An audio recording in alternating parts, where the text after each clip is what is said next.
Ayatollah Khamenei is dead. This wretched and vile man, Ayatollah Khamenei, is dead. This wretched and vile man, Ayatollah Khamenei, is dead. This wretched and vile man, Ayatollah Khamenei, is dead. This wretched and vile man, Ayatollah Khamenei, is dead. This wretched and vile man, Ayatollah Khamenei, is dead. This wretched and vile man, Ayatollah Khamenei, is dead. This wretched and vile man, Ayatollah Khamenei, is dead.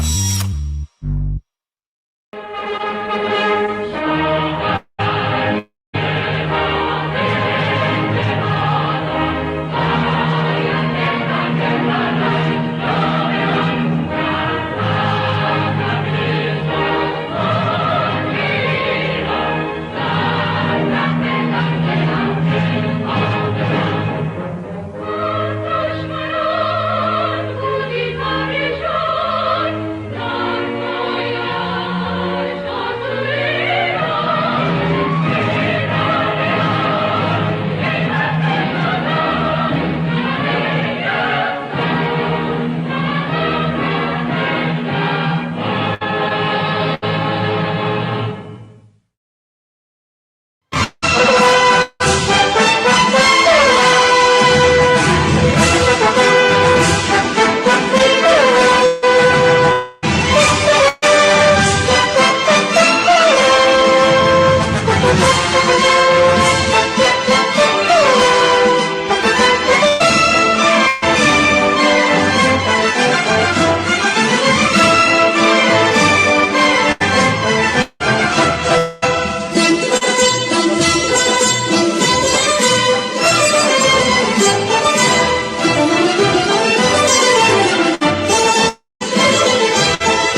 پهلوی رها شویم ز یوغ بندگی. شب سیاه ما ز نور شاه سپید دم شود ز فر پادشاه. به نام شاه همه صدا شویم برای میهنم من و تو ما شویم.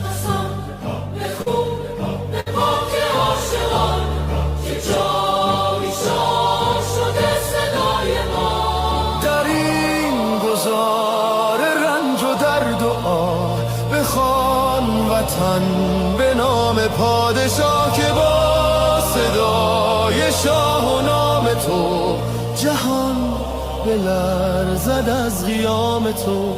به نام شاه به نام پهلوی وطن شود دوباره می نوی. شب سیاه ما ز نور شاه سپید دم شود ز فر پادشاه. به نام شاه همه صدا شویم برای میهنم من و تو ما شویم.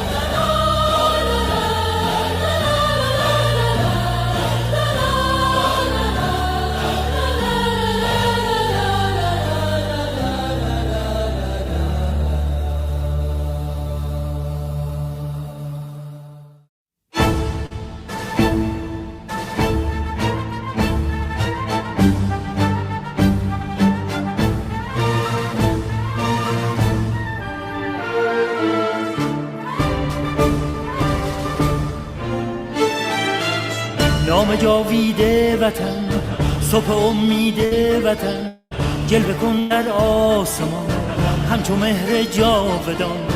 وطن ای هستی من شور و سرمستی من جلوه کن در آسمان همچو مهر جاودان. بشنو سوز سخنم که هم آواز تو منم همه جان و تنم وطنم وطنم وطنم وطنم.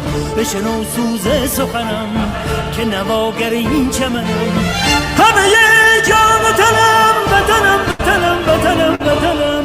همه با یک نام و نشان به تفاوت هر رنگ و زبان. همه با یک نام و نشان به تفاوت هر رنگ و زبان. همه شاد و خشونت مزنان ز سرابت ایران جوان به اصالت ایران کهن ز سرابت ایران جوان.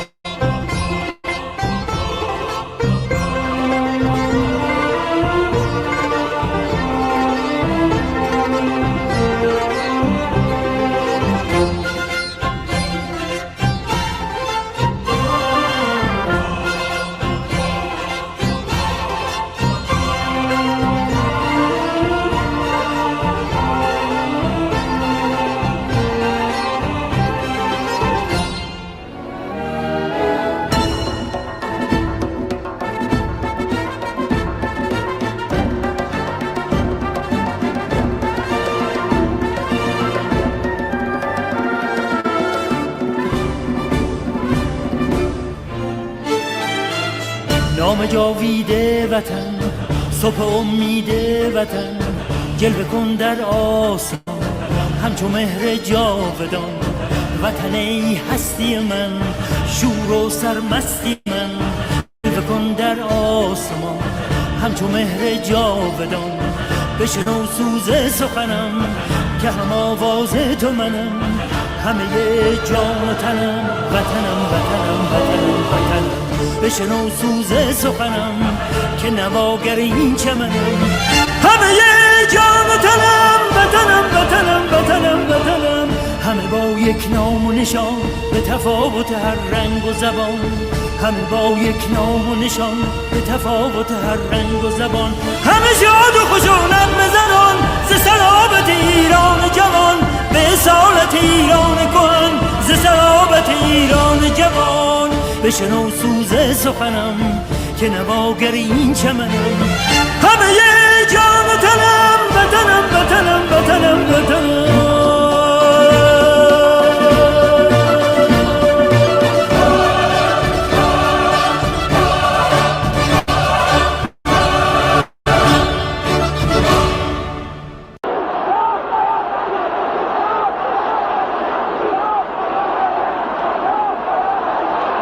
When you look at the crowds today, you have maybe 5,000-6,000 people here. On the streets yesterday, 1 million people, 1 million Iranians in the street for the Ayatollah Khomeini. Does that not give you concern? Does that not make you afraid?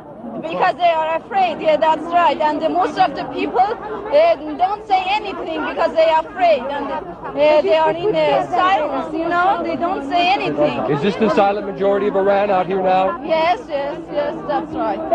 Do you want the Shah to return? Yes, Shah, return to the country. What about you, Shah?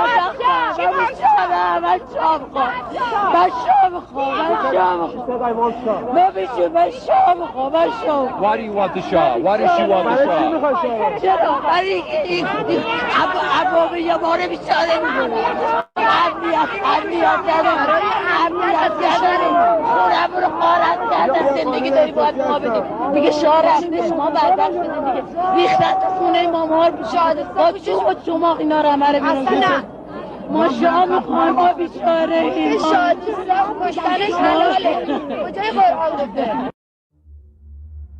Across Iran, ordinary people took to the streets in peaceful protest.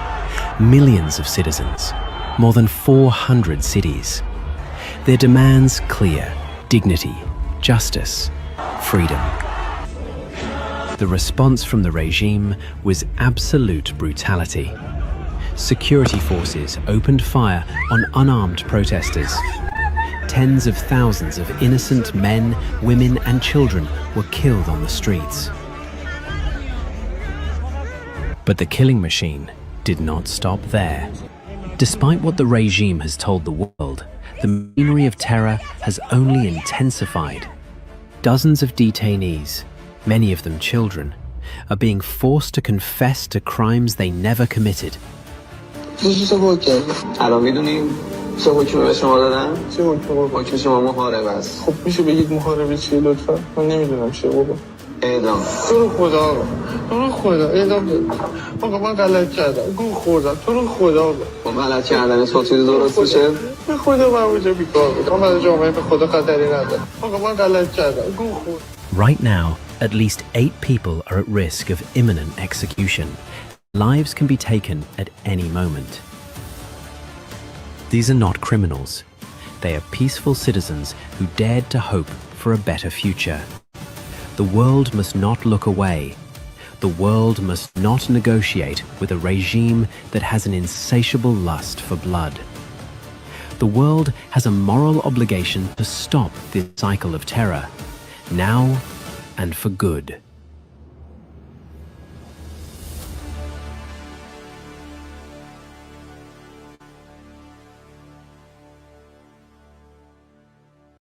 To all of our friends around the world, under the yoke of the Islamic Republic, Iran is identified in your minds with terrorism, extremism, and poverty. The real Iran is a different Iran, a beautiful, peace-loving, and flourishing Iran. It is the Iran that existed before the Islamic Republic, and it is the Iran that will rise again from its ashes the day the Islamic Republic falls. So let me be clear about how a free Iran will act towards its neighbors and the world after the fall of this regime.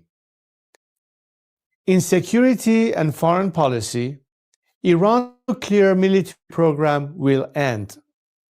Support for terrorist groups will cease immediately. A free Iran will work with regional and global partners to confront terrorism, organized crime, drug trafficking, and extremist Islamism. Iran will act as a friend and a stabilizing force in the region, and it will be a responsible partner in global security. In diplomacy, relations with the United States will be normalized, and our friendship with America and her people will be restored. The State of Israel will be recognized immediately. We will pursue the expansion of the Abraham Accords into the Cyrus Accords, bringing together a free Iran, Israel, and the Arab world. A new chapter will begin, grounded in mutual recognition, sovereignty, and national interest. In energy, Iran holds some of the largest oil and gas reserves in the world. A free Iran will become a reliable energy supplier to the free world. Policymaking will be transparent. Iran's actions will be responsible. Prices will be predictable. In transparency and governance, Iran will adopt and enforce international standards. Money laundering will be confronted. Organized corruption will be dismantled. Public institutions will answer to the people. In the economy, Iran is one of the world's last great untapped markets. Our population is educated, modern, with a diaspora that connects it to the four corners of the world. A democratic Iran will open its economy to trade, investment, and innovation, and Iran will seek to invest in the world. Opportunity will replace isolation. This is not an abstract vision. It is a practical one, grounded in national interest, stability, and cooperation. To achieve this, now is the time to stand with the Iranian people. The fall of the Islamic Republic and the establishment of a secular, democratic government in Iran will not only restore dignity to my people, it will benefit the region and the world. A free Iran will be a force for peace, for prosperity, and for partnership.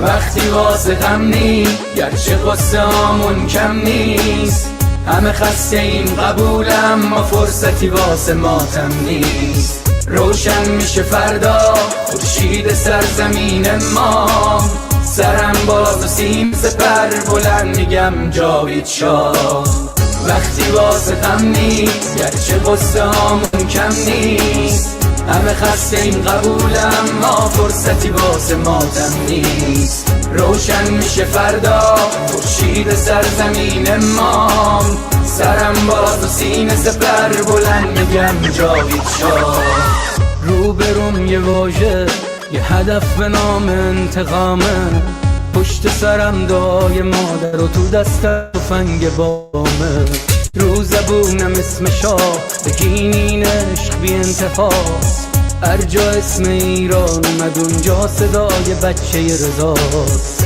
فردا می نویسن تو کتاب قصه دیمار بگو با تیر جنگی کشتن بچه های بیگناه رو بگو از بخت مادرها چیر زنا و دختران بگو تنها شهید شدیم تا تنها نمونه شامون وقتی واسه غم نی گرچه قصه هامون کم نیست همه خسته این قبولم ما فرصتی واسه ماتم نیست روشن میشه فردا خورشید سرزمین ما سرم باز و سینه سپر بلند میگم جاوید شاه وقتی واسه غم نی گرچه قصه هامون کم نیست همه خسته این قبولم ما فرصتی واسه ماتم نیست روشن میشه فردا خورشید سرزمین ما سرم باز و سینه سپر بلند میگم جاوید شاه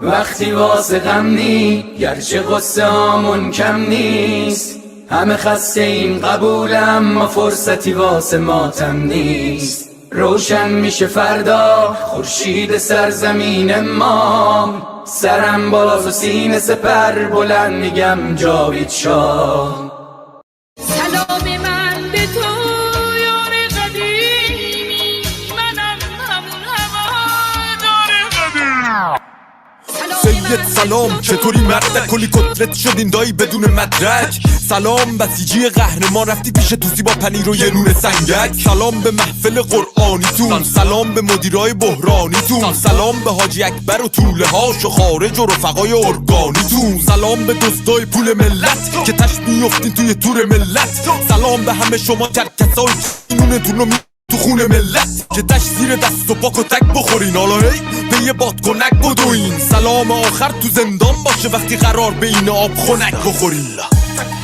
مرگ بر ملا متولی ننگ در دنیا، ننگ بر دوتا مجاهد چپی بعد از ملا.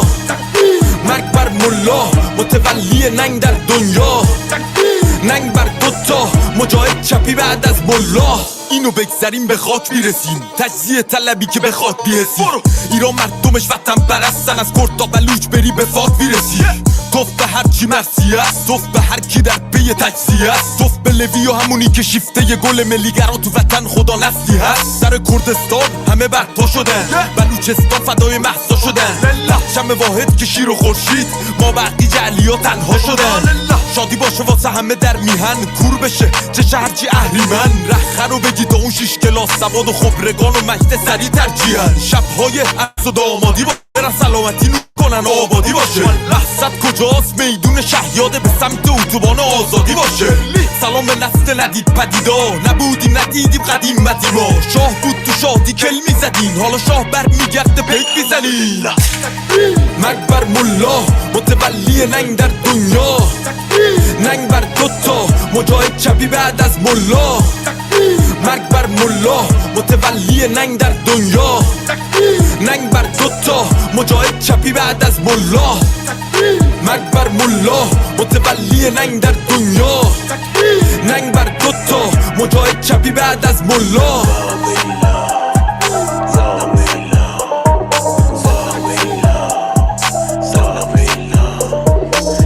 فاهنگ به این خوشگلی با نوایده بود، اسم این مشخواهن رو توش بیاریم، ولی خب لازم بود دیگه. فکر کنم با نوایده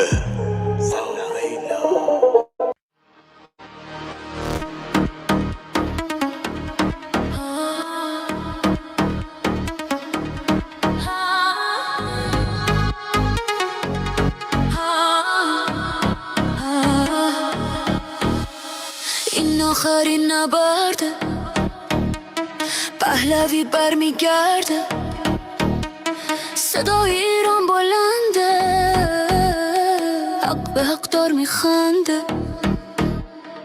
اینا اینا اینا اینا اینا اینا اینا اینا اینا اینا اینا اینا اینا اینا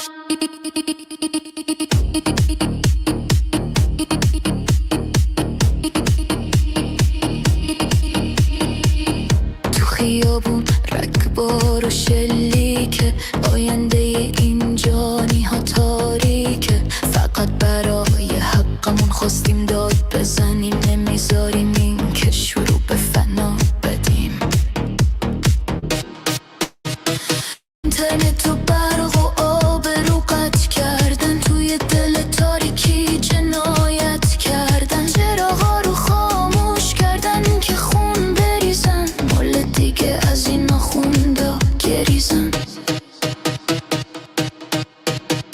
ایران بی پادشاه بی قانونه، دنیای ما از این درد و غرق خونه. تا پادشاه برگرده این کشور بیماره، ایران بی پهلی همیشه گرفتاره. خامنه‌ای گم شو از این خاک ما، حکومت اسلامی برو از پاک ما. حکومتی که بیگانه و بدذاته توی خاک ما نیست، وقت مجازاته. تا شاه پهلوی برگرده به ایران.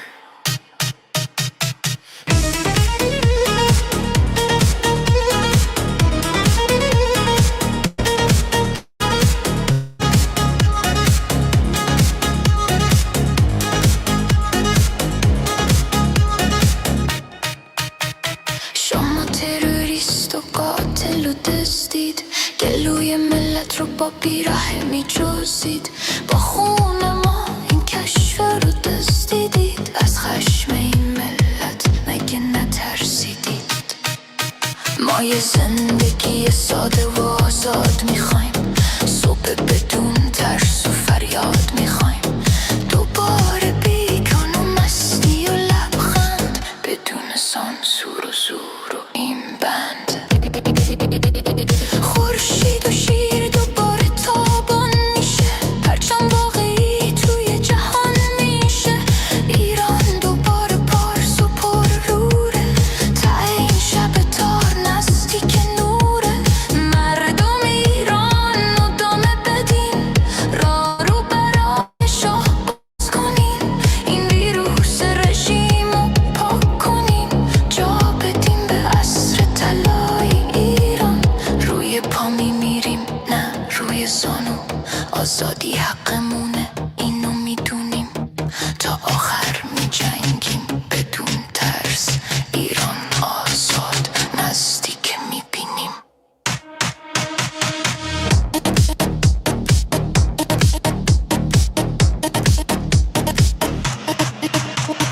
این آخرین نبرده پهلوی برمیگرده صدای ایران بلنده پهلوی برمیگرده با بازگشت شاه ایران بهش میشه تقدیر ما از نو نوشته میشه عدالت و افتخار زنده میشه دشمن ایران شرمنده میشه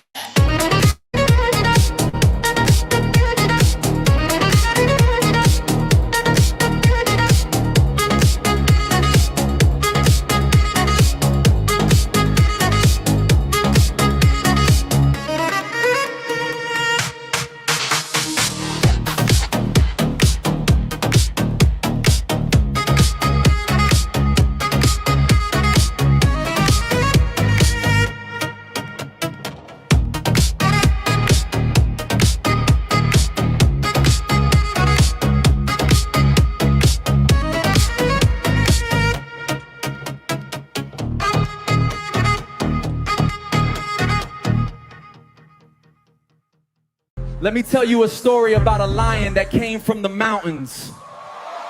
These mountains right behind you. Our lion, the lion of freedom, can only roam free and strong.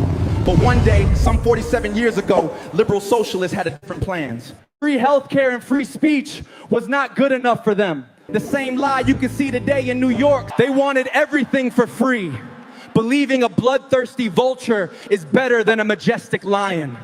The vulture placed his claws on the Quran, swearing he was God sent. Both liberal socialists and religion fanatics joined forces, believed he's the Messiah. The vulture promised them prosperity, but instead took their dignity, stole all their resources to sponsor terror, and disconnected them from the world, living our nation poor, isolated, and thirsty for water. But now our lion is back, and he's bringing help with him. While history repeats itself in New York and Minnesota, we gathered here today to turn the page on history and claim our lion back. Yeah, Azadi Square, let me see you make some noise. We came here to make history tonight. Azadi standing tall, we breaking down the walls. Everybody jumping now, answering the call. Look where we are right now, making history in my hometown. Screaming loud, let me hear the sound. Put your hands up and watch the world go round. Tehran, stand up, make some noise right now. We came here to rock the spot. This is Azadi, yeah, we made it to the stage. Put your hands up, let them feel the rage. Tehran, show me what you got. Inflation, inflation just we said an excuse, we came to uproot it. Breaking the chains, say it with me louder, till the oppression ends today. Azadi's underground sound, breaking through the silence. We ignite the streets, turn the stage into a riot. This is our moment now, feel the power rising. We end oppression now. Santa brought a New Year's gift from Jerusalem, wrapped up with a cherry gift from Washington. Shout out to Lion Elon Musk for the internet saving the people. Shout out to the Zionizer turning lionizer today. We love you, man. Shout out to Tommy, he's in the house. Shout out to Armin Navabi, the fighter of truth. Shout out to Nas Daily for upgrading our skills. Shout out to Erica LeBon, the brave lioness, standing brave and beautiful. We love Erica. Shout out to Goldie Gamari, the lioness, golden heart of our nation. Welcome home. Also, Amjad Taha is in the house, the man who fears nothing but God and the truth. Shout out to Emily Schrader, never giving up on us. Now internet is back in the house. Let's block Bushra Sheikh and BBC, because you know what they stand for. Put your hearts together for the return of the lion, the Shah of Iran. The future is ours. Together we rise, reaching for the stars.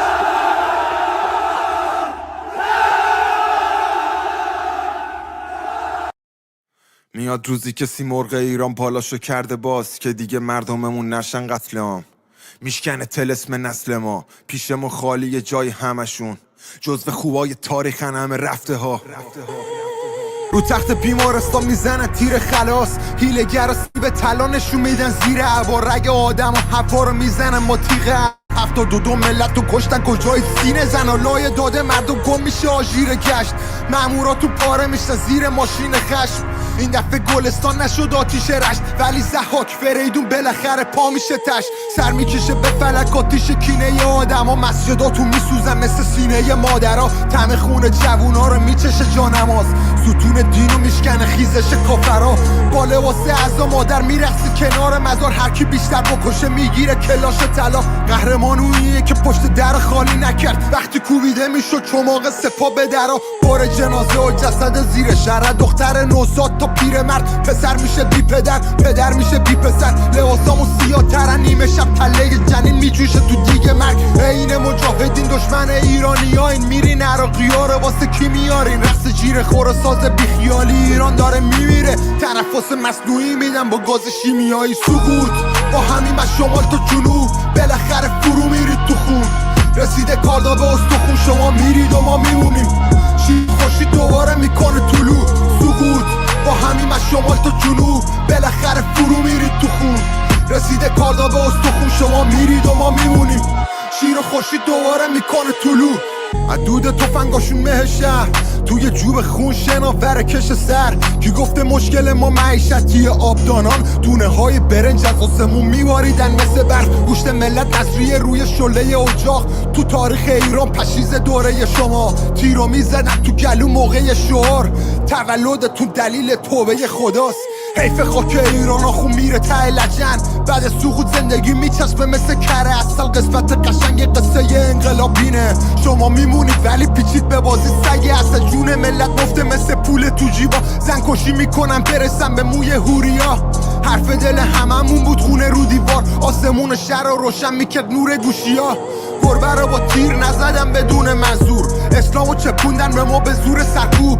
خون با هیچی پاک نمیشه، حیاسه با کل شهر رو بشوره هر روز. وطن زخم و مشترک درد همه است، نشونمون روی سر نظام حبس نفس. آبی میشه رو نقش دوباره رنگ عرس، ما نهانیم که زبونی کشیم از چرخ فلک. سقوط با همیم از شمال تا جنوب، بالاخره فرو میرید تو خون. رسیده کاردا به استخون، شما میرید و ما میمونیم. شیر و خوشی دوباره میکنه طلوع. سقوط با همیم از شمال تا جنوب، بالاخره فرو میرید تو خون. رسیده کاردا به استخون، شما میرید و ما میمونیم. شیر و خوشی دوباره میکنه طلوع. مامان من میرم، مامان من میرم، اما همیشه با تو هم. پروانه بنفشی دیدی منم، ابرهایی در آسمان دیدی منم، گلی که بر سر راحت افتاد منم.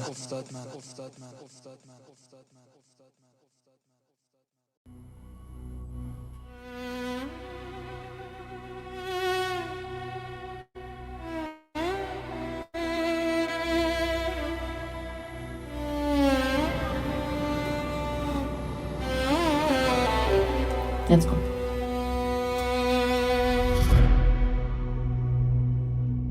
میخوام بگم از دلم، از عشق به این میهنم، به امید روز شکست دشمن شاه برمیگرده به وطن.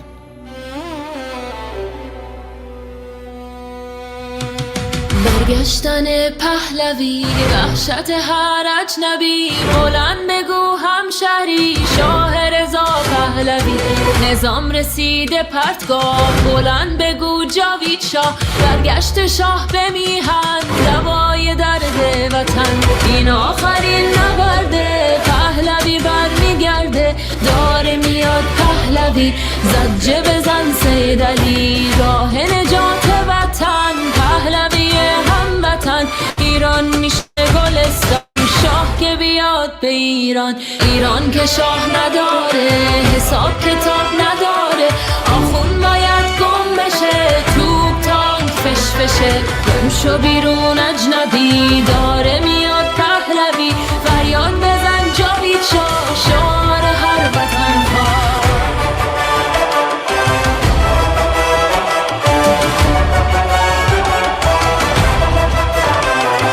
ما شاه میخوایم نه ملا بزار بشنوه دنیا ایرانی داد بزن شاه تو فریاد بزن برگشتن پهلوی وحشت هر اجنبی بلند بگو هموطن شاه رضا پهلوی فریاد بزن جاوید شاه شعار هر وطن خواه بلند بگو جاوید شاه شعار هر وطن خواه فریاد بزن جاوید شاه شعار هر وطن خواه بلند بگو جاوید شاه شعار هر وطن خواه فریاد بزن جاوید شاه شعار هر وطن خواه بلند بگو جاوید شاه شعار هر وطن خواه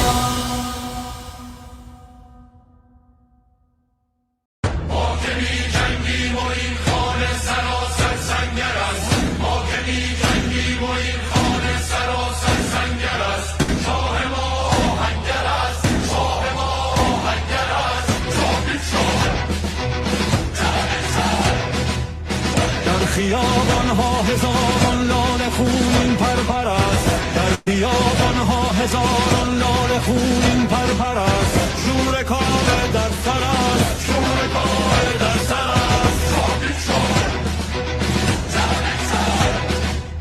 مرگ بر سرها گویی فاسد ترین فاسدان مرگ بر سرها گویی فاسد ترین فاسدان مرگ بر بنیادتان مرگ بنیادتان ما که بی جنگیم و این خانه سراسر سنگر است ما که بی جنگیم و این خانه سراسر سنگر است شاه ما آهنگر است شاه ما آهنگر است ما که بی جنگیم و این خانه سراسر سنگر است ما که بی جنگیم و این خانه سراسر سنگر است شاه ما آهنگر است شاه ما آهنگر است جاوید شاه در خیابان ها هزاران لاله خونین پرپر است در خیابان ها هزاران لاله خونین پرپر است شور کاوه در سر است شور کاوه در سر است جاوید شاه مرگ بر سرها گویی فاسد ترین فاسدان مرگ بر سرها گویی فاسد ترین فاسدان مرگ بر بنیادتان بنیادتان ما که بی جنگیم و این خانه سراسر سنگر است ما که بی جنگیم و این خانه سراسر سنگر است شاه ما آهنگر است شاه ما آهنگر است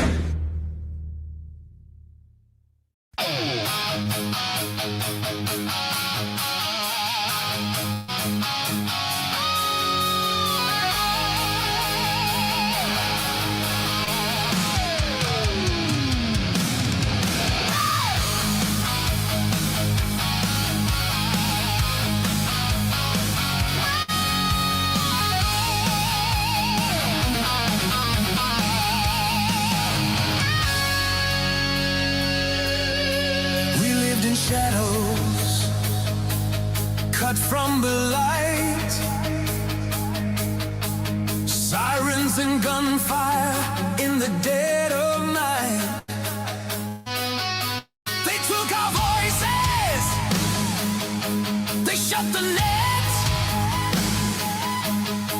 The not our will, not our regret. Now hear us say without any apology,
نام جاوید وطن صبح امید وطن جلوه کن در آسمان همچو مهر جاودان وطن ای هستی من شور و سرمستی من جلوه کن در آسمان همچو مهر جاودان بشنو سوز سخنم که هم آواز تو منم همه جان و تنم وطنم وطنم وطنم وطنم بشنو سوز سخنم که نواگر این چمنم همه جان و تنم وطنم وطنم وطنم وطنم همه با یک نام و نشان به تفاوت هر رنگ و زبان همه با یک نام و نشان به تفاوت هر رنگ و زبان همه شاد و خوش و نغمه زنان ز صلابت ایران جوان ز صلابت ایران جوان ز صلابت ایران جوان. من به نام فرماندهی این شاهنشاهی جاودان با تاریخ ایران پیمان می‌بندم که این حماسه زرین ایران نو تا پیروزی کامل ادامه خواهد یافت و هیچ نیرویی در جهان یارای برابری با پیوند فولادین شاه و ملت را نخواهد داشت.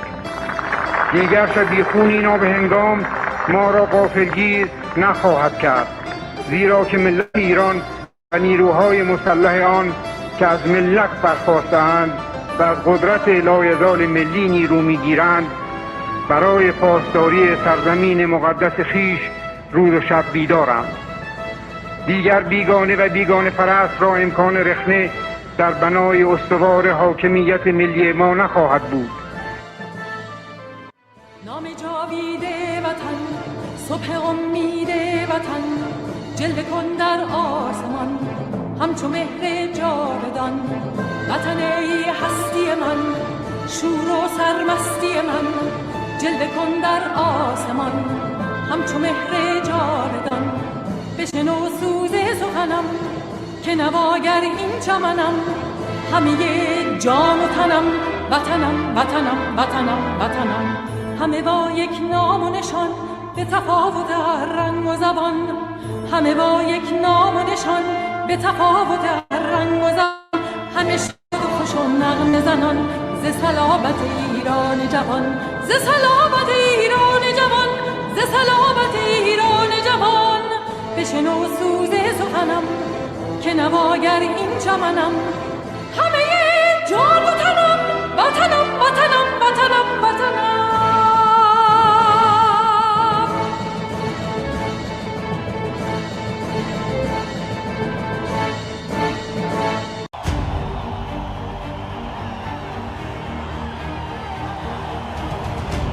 Look at us here today. We see so many flags representing so many nations. We know we are not alone, and we thank you for being with us. For all people around the world who stand today in unity with the Iranian people, this is not just because it's good for us, and you do it out of compassion and care for our rights to liberty and justice and equality and human rights. But understand that it is in your best interest too to have, unlike this regime that has been propagating terror and radicalism, we the people of Iran are peacemakers and not warmongers. We like to be friends, especially with the free world.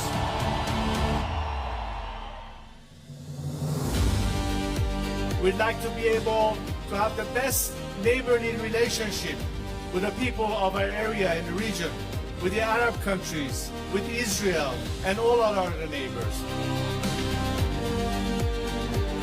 We are fighting for justice, we're fighting for human rights, we are fighting for liberty, we're fighting to put an end to all sorts of discrimination.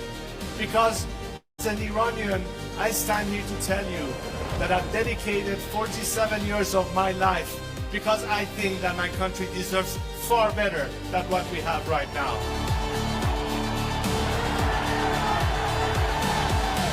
To now understand that their best remedy is to support the people of Iran, because ultimately a free Iran will be your best partner, not just to bring stability and peace, but it will be in your best economic interest and opportunities. Together we can prosper again, and the world will be so different once the Iranian people are free. I am here to guarantee a transition to secular democratic future.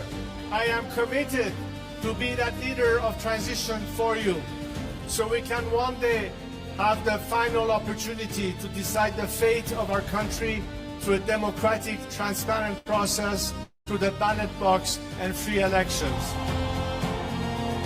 And let's make sure that this time, especially the free nations of this world and their governments, stand on the right side of history.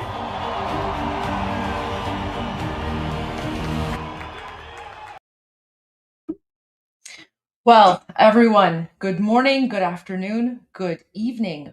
Welcome to day 78 of Iran Revolution Live. Durud, Durud Patriots. So great to see you all. We're here, of course, with the wonderful and amazing Armin Navabi. And the wonderful and amazing Goldie And Armin. Thank you so much. Armin, how are you doing today? Good, good. Things are going forward. I'm getting more people from Iran contacting me. Some more people that I haven't been in touch with for a very long time. Mm-hmm. Now some of them have internet, so I'm getting more reports from what the situation is there. I'm glad they're alive, so that's good. Yeah. You know what? There's so much like back and forth news happening today. I don't even know where to begin. I think there was a message from. Was there a new message today from King Reza Pahlavi? Or Yes. No? Okay, yeah, I thought Yes. so. So let's go to that. Let's go to his message first. And then we also have to talk about Tucker Carlson. We have to talk about the updates from the IDF. Prime Minister Netanyahu put out a new video. There's so many crazy things going on. Apparently, Tucker Carlson has been used by President Trump as a way to trick the Islamic Republic. That's pretty badass. Okay. Yeah. All right, here. All right. So let's go over here. All right. So this is a very recent message, just 4 hours ago, from Prince Reza Pahlavi. Let me repost this. And also, let's listen to this. همیهنان عزیزم، ملت ما ثروتمند، با استعداد و سربلند است. اما مردم ما به سبب فساد، بیکفایتی و ماجراجویی‌های جمهوری اسلامی فقیر شدند. این وضع باید پایان یابد. من امروز 5 هدف اقتصادی سامانه گذار را به شما عرضه می‌کنم. تعهداتی روشن و صادقانه بر اساس برنامه پروژه شکوفایی ایران با هدف بازگرداندن ثروت ایران به مردمش. این برنامه با تکیه بر استعداد و تخصص ایرانیان اجرایی خواهد شد. نخست، سامانه گذار اقتصاد کشورمان را از تسلط نیروهای نظامی و شبه نظامی و مجرمان اقتصادی خارج خواهد کرد و کنترل آن را به شهروندان و کارآفرینان باز خواهد گرداند. دوم، سامانه گذار ثروت‌های توقیف شده و ربوده شده ایران را پس خواهد گرفت و به شهروندان ایرانی برخواهد گرداند. سوم، ثروت کشور صرف ایرانیان خواهد شد و نه تروریست‌ها و شبه نظامیان بیگانه. سامانه گذار متعهد به بازسازی و نوسازی زیرساخت‌ها به ویژه شبکه تأمین آب، برق و سوخت در سراسر کشور است. چهارم، سامانه گذار ساختار رانت، فساد نهادینه و انحصارات را در هم خواهد شکست و ثروت ملی را صرف بهداشت و درمان، آموزش و ریشه‌کن کردن فقر خواهد کرد. و سرانجام، بزرگترین سرمایه ایران نه نفت و گاز، بلکه شما هستید. سامانه گذار در نیروی انسانی ایران سرمایه گذاری خواهد کرد. ایران به اقتصاد جهانی متصل خواهد شد و ثبات اقتصادی، رشد و شکوفایی به میهنمان باز خواهد گشت. اینها نه وعده‌های پوچ بلکه تعهدات سامانه گذار برای اجرا هستند. تعهد من به شما این است که در کنار شما پیگیر اجرایی شدن این برنامه خواهم بود. پاینده ایران. This is such perfect timing because right in the situation where the whole world's main reporting on Iran is the economic hardship that they have to go through because of the Hormuz Strait being closed and all of the other disruptions in the global supply chain. If you actually look at the global news, not just like US news, but everywhere else, like Japan and other places, their emphasis, like their main reason why they're paying attention is because of this disruption in supply chain, right? Because everybody, like the citizens of people around the world, that's what they care about the most. Like I know we care about Iran's liberation, but that's the priority of other people around the world. So Princess of Pahlavi, very wisely, now that people are feeling the pressure because of what the Islamic Republic has made the world go through, is putting out a message out there regarding how much better things would be without the Islamic Republic, and how much the rest of the world doesn't have to worry about this anymore.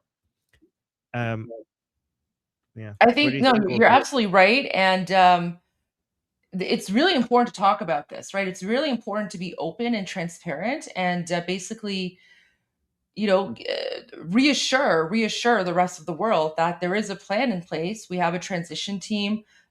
There's an economic plan, and it's all within the Iran Prosperity Project. So I think you're right. It's excellent timing. And, this ties in with what President Trump said about how when Iran is free, the United States is going to help Iran rebuild, and they're going to help make Iran great again. And it's not through just like, it's not like just donating, like sending aid or anything like that. It's all about economic investment, right? And that's one of the things that makes the Iranian Revolution very different than like other places, is no one has ever asked, like none of us have ever been like, guys, send taxpayer dollars, we need aid, we need funding, right? Like no one has ever asked for aid. But economic investment, that's going to be huge. And I think, in a future free Iran, I think Iran and the United States are going to be huge economic allies and trade partners. And I'm looking forward to that for sure.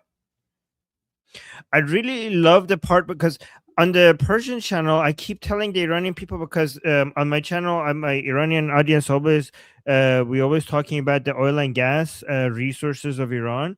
And I always have been an advocate of saying, guys, the greatest asset of Iran is not oil, is not gas, it's the people of Iran. Whatever society invests in its people will be more prosperous. There are many countries in the world that don't have natural resources that are very advanced because they invest in the people, and there are many countries that have a lot of natural resources and they're very poor because they haven't invested in the human capital of their country. So our people are our greatest assets. Natural resources are just wealth. People are wealth generator. So whatever natural resources that you have, it's a limited amount of wealth that you have that is just there, and it's just a constant level. But people and technology are basically the resources that you have that is not wealth.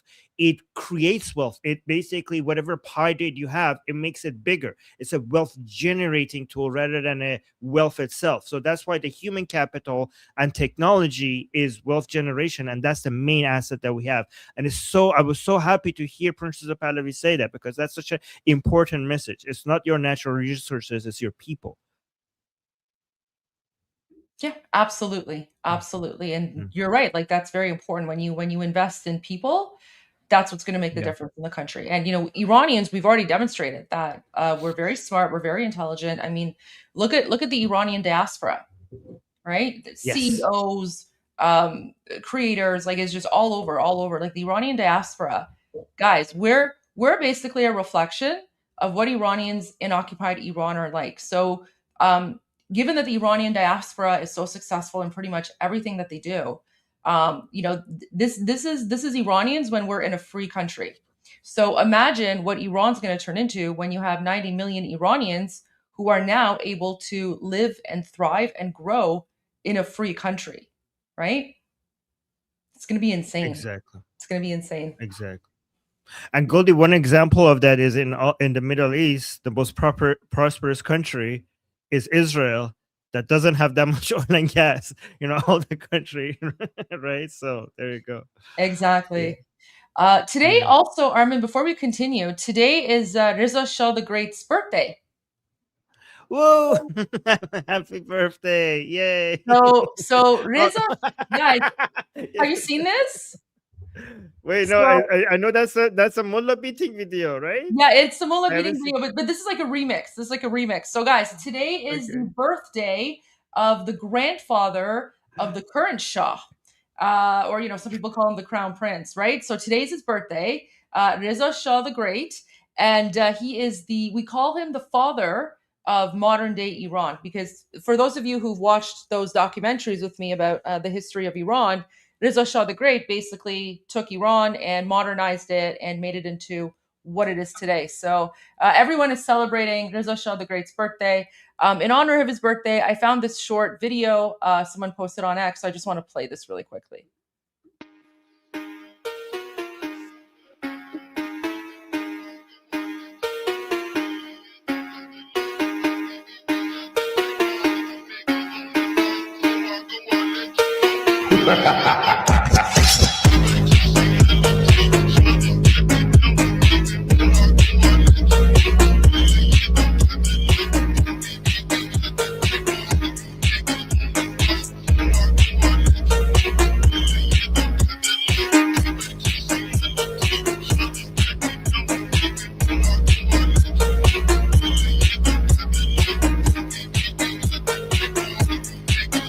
There you go. So Reza Shah the Great, happy birthday. We love you so much. Reza Shah, ruhat shad, zende va javid bad, silsile Pahlavi Javid Shah. Javid Shah. Guys, that was fantastic. I do want to make sure that people know, I mean, this is just Reza Shah didn't beat up a mullah. Okay, I just want to make sure that people know that this is just for memeing purposes. In reality, he never went up and beat up a mullah like that ever. Okay, that's just the Islamic Republic's way of. We enjoy watching that video for memeing purposes, but just wanted to make sure people know that.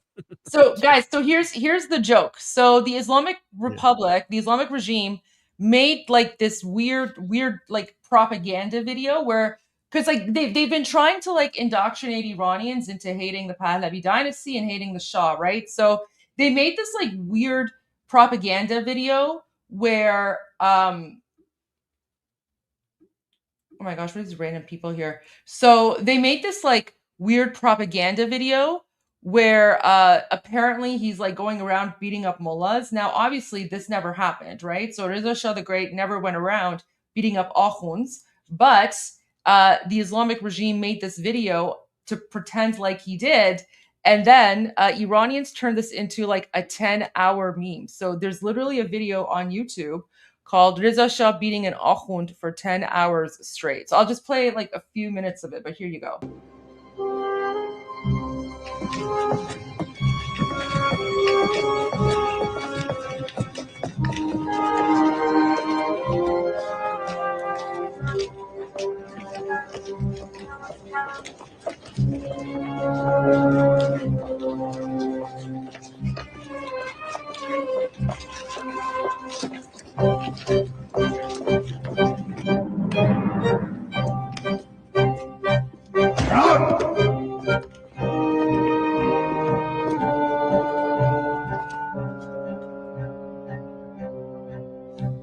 وافقی تو این مردی که من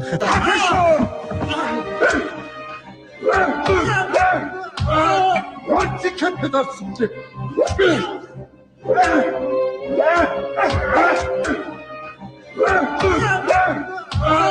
آتی که پدر سوخته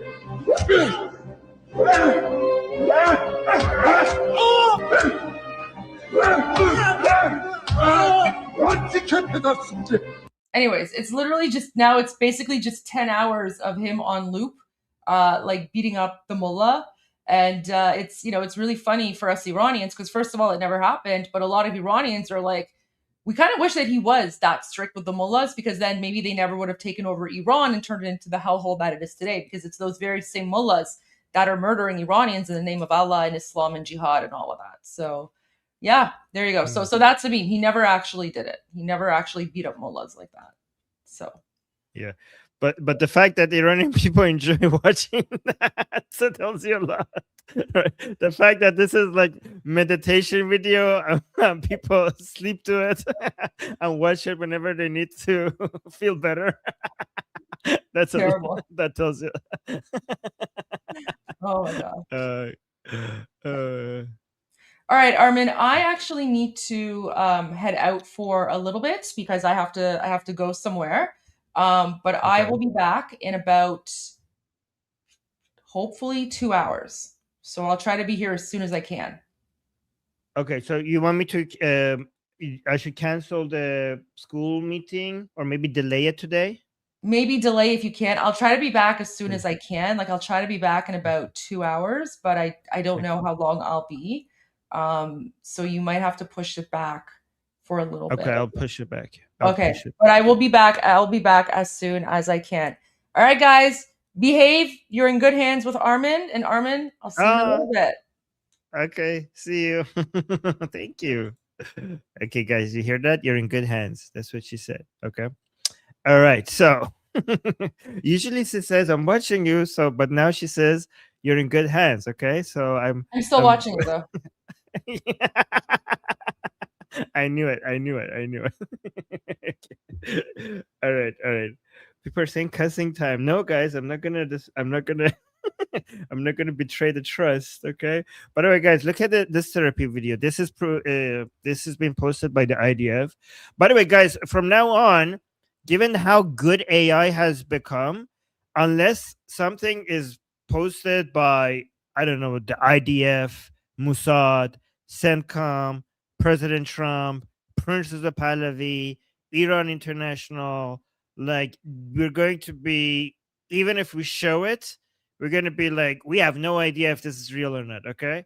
So reminder that even if I show something to you and it hasn't been confirmed by some of the accounts or similar accounts that I've mentioned, then even if it's based on people that we love, right? Because I've seen some of the people that we really love and we follow and we support, the AI is getting so good that they're also getting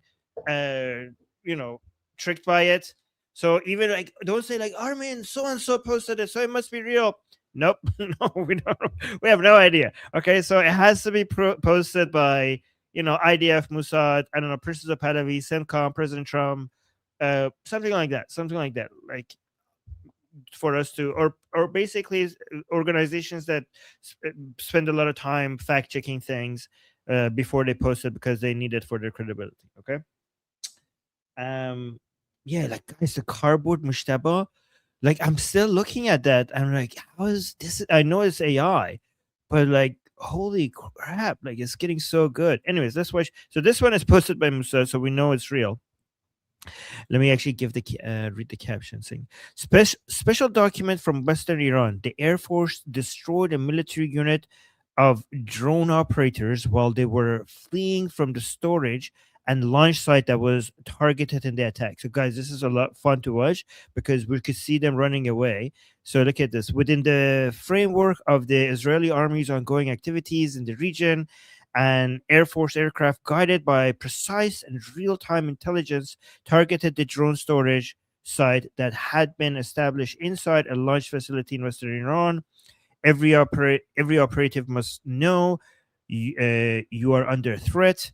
even attempts to rebuild launch capabilities will be neutralized. The Israeli army will continue with intense attacks against launch operatives who threaten Israel. So that, guys, let's watch this Israel. By the way, guys, I'm gonna pay. If you have questions, I'm gonna try to pay attention to the chat today because Goldie is not here today. So I'm gonna try to do that as well. But in case I miss something, I apologize because I'm trying here. Okay, but let's watch this video because this is good therapy. Look at these mofos running away. Oh, DJ Goldie is not here to play music for us when we're watching this. Oof, look at this. Yes, die.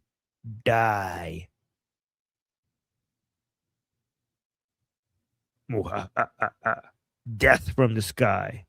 Look at these people. These are the murderers of Iranian people. Look at them run away right now. Amazing. Run.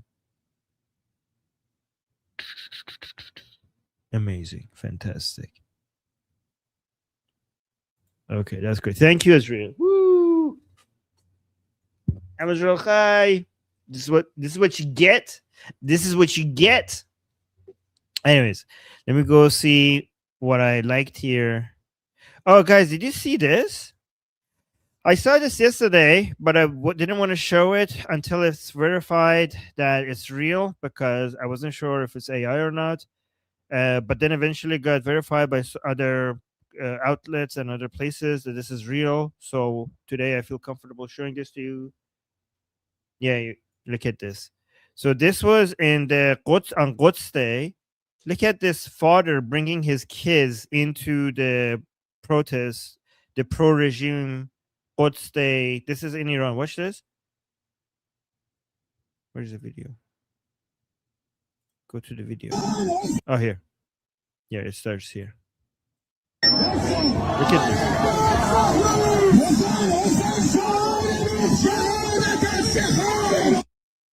Look at the way he's holding his kids. Like they don't look like they want to be here. Like I think that the way I look at it is like he's holding them so close as human shield. Right? Those kids do not look happy. They do not look like they want to be there at all. But it seems like he's holding them so close like that. Look at this man. He's like, what the hell? Look at this father this man looking at them, looking at these kids. They look uncomfortable. Look at this. I think he's holding them so close as human shield, no? Is that what you're understanding?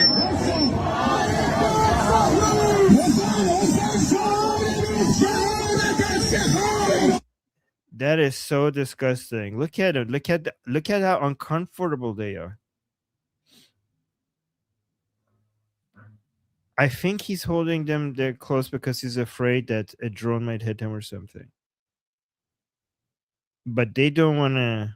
Oh, by the way, you know what the text above says here? It says Technique Yahya Sinwar, which like it says the Yahya Sinwar technique. It's sick. Yeah, guys, I'm just guessing what's happening here. I don't know exactly, but it's vile. It's disgusting. Whatever is happening, I don't know exactly what's happening here, but whatever it is, it looks disgusting. So I saw this being, this one says that the cleric was identified, the cleric that we talked about yesterday, but because I don't know how this person knows that, I'm not going to read it because I don't know if it's verified. This one, let's see what this one is. A senior Israeli security official told Fox News that Israeli intelligence has launched what it calls the Quds file, a campaign aimed at systematically targeting the infrastructure and leadership of Iran's Quds force across the Middle East. Amazing. According to the official, Israeli operations have already eliminated 7 senior Quds figures. So, guys, if you guys don't know what Quds is the branch of the IRGC. So, the IRGC has multiple branches and multiple different organizations and institutions, economic organizations, but so there the IRGC has 3 functions: political function, economic function, and military function. A lot of people think IRGC is only military. It's not only military, it's military, political, economy. A huge portion of Iran's economy is under the influence of the IRGC. So political, we could see, for example, the IRGC was the one who actually picked the supreme leader, the third supreme leader. You can see that they're very politically active. But the economic part, for example, one of the most important institutions within IRGC is the Khatamul Anbiya, which is one of the richest institutions inside Iran. It's completely owned by the IRGC. But the military section, the military part, has the IRGC Navy, the IRGC Air Force, which is separate from the other, Artesh's Air Force and Navy. So the IRGC Navy, IRGC Air Force, IRGC Grand Force, the Basij units, the intelligence units, and one of the most important branches of the IRGC is the Quds Force. The Quds Force, which was famously led by Qasem Soleimani, and when Qasem Soleimani was killed by President Trump in his first term, the Quds was then after that was led by none other than Ghani. Okay, which is Ghani is a person that we meme that he's a Mossad agent, and he has been missing, by the way, guys. We haven't been hearing from him for a long time, which is actually increasing the memes coming suggesting that he might be a Mossad agent, right? By the way, guys, do you like all of this detailed information that I'm getting you, or is that too much information? Is that too nerdy, or is that good information? Let me know. And here you can see that Israel, we just got this new report that they have this new mission, launched a new mission called Quds File, that they're now eliminating senior command, leaders of the Quds figures, 7 senior Quds figures in Lebanon, and this were eliminated, and 17 cargo aircraft used by the force to move weapons and equipment to proxies such as Hezbollah was also eliminated as well. So they say, this is what they're saying, man. We destroyed almost all of the Quds Force fleet until now, 17 out of 20 cargo planes, and we will reach them all, the official said. They won't be flying anywhere anytime soon. So, guys, before these military operations started, the IRGC, the Quds Army, the Quds Force saw this coming. So what the Islamic Republic did, they sent some of their Quds leaders to Lebanon because they knew that their ability to put some pressure on Israel once these military operations start will be very quickly suppressed and brought to a minimum as soon as the military operations start. As you can see, that's what happened. So that's why the Islamic Republic, and this is actually clever of them, they decided ahead of time to move some IRGC leaders to Lebanon to work with Hezbollah, to use Hezbollah rockets in Lebanon to attack Israel. So once the American and Israeli attacks on the launchers in Iran make it so that the Islamic Republic can't threaten Israel with their rocket launchers from Iran, they have Hezbollah there inside Lebanon so that they could pressure Israel from the north. So this is why, for example, right now in Israel, you don't see that many rockets coming from Iran towards Israel, but you're still seeing some many rockets coming from Lebanon to Israel. Which is, by the way, guys, the Lebanese people are really angry right now, extremely angry, because the Hezbollah is dragging them into another war, and Israel now has the justification to move into Lebanon. And guys, last report I've seen, even the Shias of Lebanon are basically had enough with Hezbollah. So Hezbollah has never been this unpopular in Lebanon, and the Lebanese people are had enough. They're so tired of this, right? So, not nerdy. Okay, good. Thank you. So, people are okay. Israelis are saying correct. Correct. Okay, fantastic.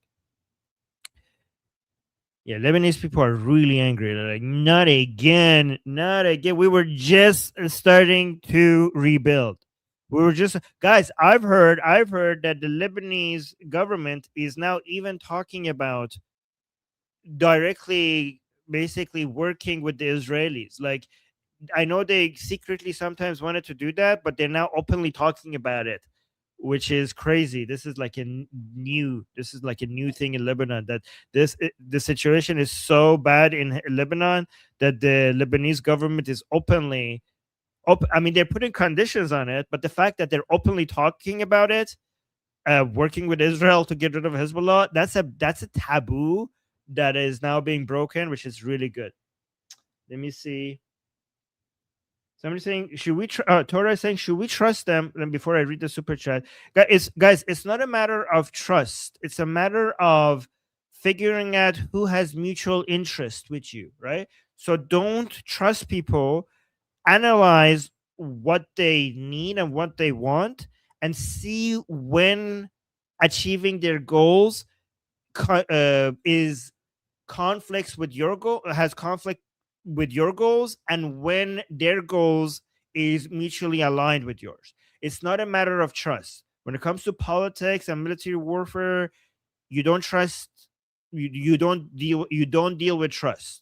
You look at what people have mutually aligned interests with you, and see if you could work with each other to get to that point. Okay, so don't trust people. Let me see. Okay, so we got a super chat saying, from Musad, Rani told us to say hello. Thank you so much for that. Let me see. Never too detailed. Oh, so we got another super chat saying, never too detailed. I'm here for the nerdy. Well, thank you. I appreciate that. And Amir, thank you for the membership gifts. And he's saying, Armin, you're a good man. I learn a lot from you. Well, thank you, guys. I really appreciate that. I know, guys. When I go into my nerdy mode, it's not as like fun, but I'll try to add some memes to make it fun. I just think like this is good information to have, but yeah, I think it's good information to have. Okay, so they're saying Iran security agents. What? I haven't seen this. I just this was sent to me by Neil Bunny. I just liked it so that I could read it on air. But I'm actually, what the hell?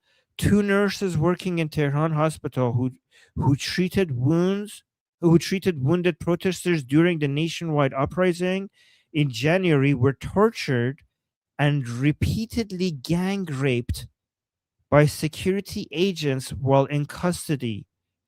People familiar with the matter told Iran International. Iran security agents gang raped 2 nurses detained for aiding protesters. God damn it, man. So vile. Oh. Holy crap, man. And look at this is the worst thing happening to the best of people. Look at this. These 2 nurses, they risked everything. They knew what they were doing is illegal. These 2 nurses, they knew what they were doing is illegal. And they knew the consequences of it could be so high, but they still kept on helping people. And they paid the heaviest price for it. They treated the wounded protesters. So evil. This is so evil. Guys, like after 40 years, like after 2 decades of covering this, I still get shocked. And when people tell me like, Armin, why are you shocked? This is normal for the Islamic Republic. Well, I'm sorry. I will continue to be shocked. I don't care how common this is for the Islamic Republic. I refuse to normalize this in my mind. I refuse to accept this as normal in my mind. This should be shocking. We have to be shocked. This is vile. This is sick. This is insane. This is disgusting.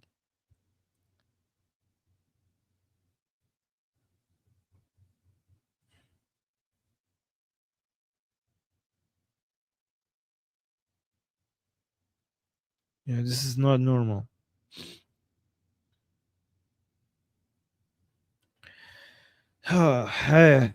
I don't know how to recover from that. Let's move. Okay. Let's just go, Laura.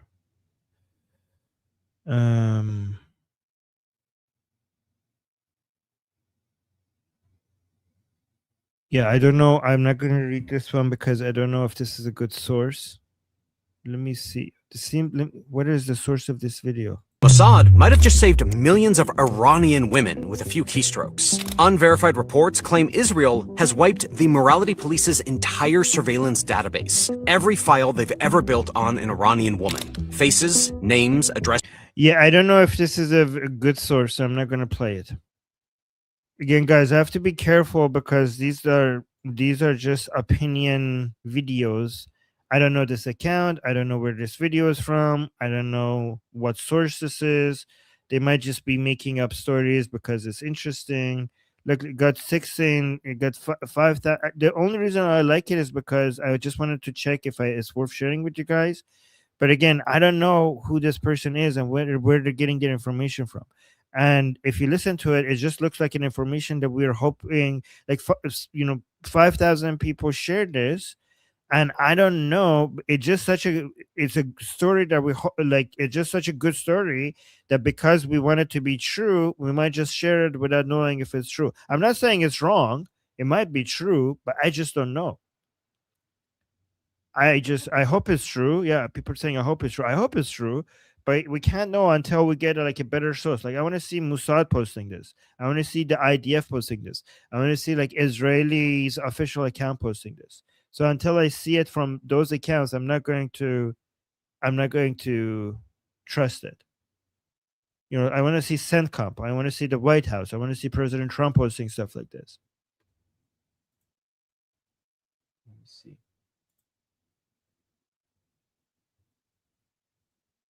Yeah, and also, guys, the people if you tell me that person or that person confirmed it, it doesn't matter if it's not IDF, if it's not Mossad. I've seen so many people we love and support. They have gotten things wrong. I've seen them. So I mean, you shouldn't even trust. You shouldn't trust us until we verify it with a trusted source.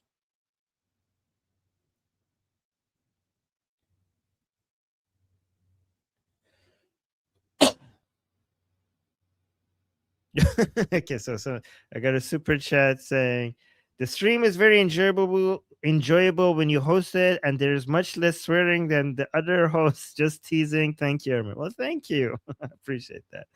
Yo, wow, guys, thank you. Okay. Wow, I'm swearing less. Okay, sure. What is this? Okay, so if I can share these ones. Okay, let me see what this one is. روح خامنه‌ای در اتاق بیضی کاخ سفید. Okay, so this is Khamenei's ghost appearing in the Oval Office. And let's see what he's saying.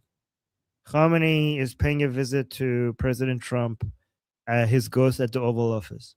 You bomb my country. You destroy my missiles. You hit my own house, Donald. Ali, I gave you a deadline. You gave me attitude, and now you're a ghost. Very sad. Probably should have taken the deal. I haunt you forever. I put a curse on your whole country. Gas prices go up. Oil goes to $100. That's not a curse, Ali. That's a Tuesday. Americans complain about gas prices when there isn't a war. My Navy will block the Strait of Hormuz. No ship pass through ever. What Navy? You had one frigate, and we turned it into a submarine, an involuntary submarine. The fish send me thank you letters. My successor will avenge me. My son will finish what I start. Your son? Ali, I know your son very well. He saw what happened to you and changed his LinkedIn to freelance consultant. The whole thing's a disaster.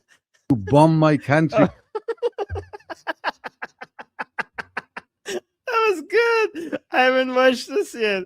This was so good. The jokes were so good. Oh, guys, I don't know about you, but I loved it. I want to watch it again. Can we watch this again? Can we watch this again? I think we needed that. I wasn't ready for that. I wasn't.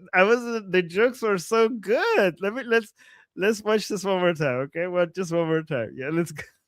You bomb my country. You destroy my missiles. You hit my own house, Donald. Ali, I gave you a deadline. You gave me attitude, and now you're a ghost. Very sad. Probably should have taken the deal. I haunt you forever. I put a curse on your whole country. Gas prices go up. Oil goes to $100. That's not a curse, Ali. That's a Tuesday. Americans complain about gas prices when there isn't a war. My Navy will block the Strait of Hormuz. No ship pass through ever. What Navy? You had one frigate and we turned it into a submarine, an involuntary submarine. The fish send me thank you letters. My successor will avenge me. My son will finish what I start. Your son? Ali, I know your son very well. He saw what happened to you and changed his LinkedIn to freelance consultant. The whole thing's a disaster.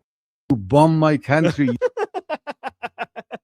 And you're like, and now you're a ghost. Now you're a ghost. Very sad. That's my favorite part. Like, and now you're a ghost. Hold You destroy my missiles. You hit my own house, Donald. Ali, I gave you a deadline. You gave me attitude, and now you're a ghost. Very sad. Probably. And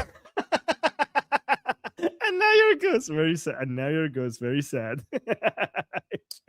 Oh, that was so good. That was so good. Oh my gosh, fantastic. Oh, we got a super saying keep all their records. We need records for trials. Oh, trust me, the Iranian people are keeping the information of all the people who have been working with the Islamic Republic. They have. Don't you worry about that. And thank you for the support. And Darko, thank you so much for the membership gifts. That's very sweet. Thank you guys. You're being very kind. And okay, let's go. So I'm not going to cover this right now because I want Goldie to be here.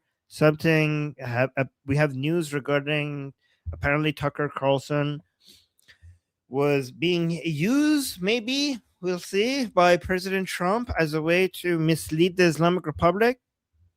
So we'll cover that. Maybe. Okay, we'll see what's happening.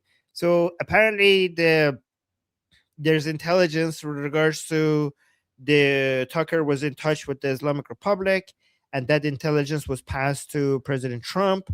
So I don't know what they did, but maybe they invited him over and they made it seem they used Tucker to pass information to Islamic Republic to mislead them, and so that is like we'll see. We come when Goldie comes back, we'll cover that. Hold on, we'll see. Okay, Neil Bunny is sending me some stuff. We'll see if we're gonna cover that. Hold on, let me close the windows that I had before. I have a lot of windows. Oh, look at this. Wait, Neil Bunny just sent me this. Let's see what is this? Oh yeah. Oh my god. I'm pretty sure this is AI, by the way. But it's... Oh, wow. Yeah, this is AI. Oh, yeah. Now it's definitely...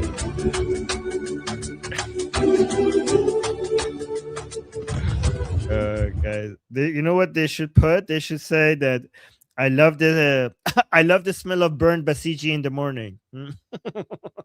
Is that too dark? Is that too dark? What do you guys think? It should say I love the smell of burnt basiji in the morning. Ooh, too dark, huh? A bit too dark or good? What is this? You like it? You guys like it? Okay. Hadiye. Oh, guys, Ukraine is getting involved. Look at this. Well, actually, I don't know if this is real. Okay, guys, we don't know if this is real or not, so unconfirmed. But it says gift of the president of Ukraine, Volodymyr Zelensky. I know the part that I know is true. The part I know is true is that Ukraine is now helping the Americans when it comes to taking down Shahed drones, right? Let me see what it says here. Ukrainian made anti-drone costing $2,000, 1/10 of the price of the Shahed 136, and with a speed of 300 kilometers per hour, can easily destroy the Shahed 135 drone, which has a speed of 200 kilometers per hour. So, guys, I have a flag ready for this. Look at this. Guys, I come prepared. Yay, Ukraine. So, guys, the Ukrainians have mastered the art of taking out Shahed drones, and now they're helping the Americans because Americans, as sophisticated their military equipment is, the way that it works, the interceptors that the Americans have cost a lot more than every Shahed drone that they're taking down, right? However, now it's the opposite. With the Ukrainians getting involved, now the interceptors cost less than the Shahed drones. So we went from having the interceptors costing a lot more than the Shahed drones that they were taking down to the Ukrainians giving us their expertise and being able to take out the Shahed drones with a lot less. So because you guys know what this is happening, right? Because Ukrainians, because the Islamic Republic has been selling a lot of Shahed drones to Putin, and Putin uses a lot of Shahed drones against the Ukrainians. So Ukrainians have figured out, have mastered better than anyone else how to take them down, and now they're getting involved and they're helping United States, Israelis, and Americans. Let's see what this is. So that is how you stop an Iranian drone. That's the Ukrainian-made Sting interceptor drone that flies over 300 kilometers per hour. That's exactly the same interceptor drone that the Pentagon and the U.S. and its Gulf allies have been lining up to buy as Iranian Shahed drones have hit U.S. military bases, civilian centers, and oil tankers across the Middle East over the last several weeks.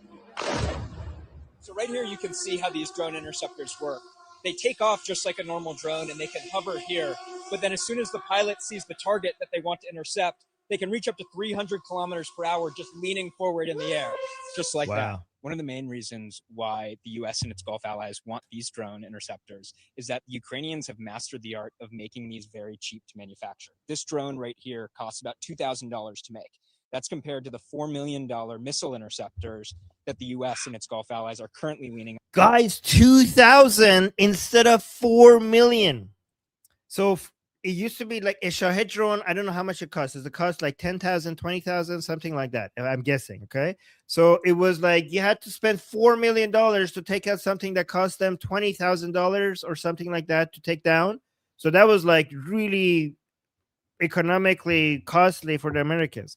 But now they have something that costs $2,000 to take out something that costs $20,000 on to take down much cheaper Iranian drones.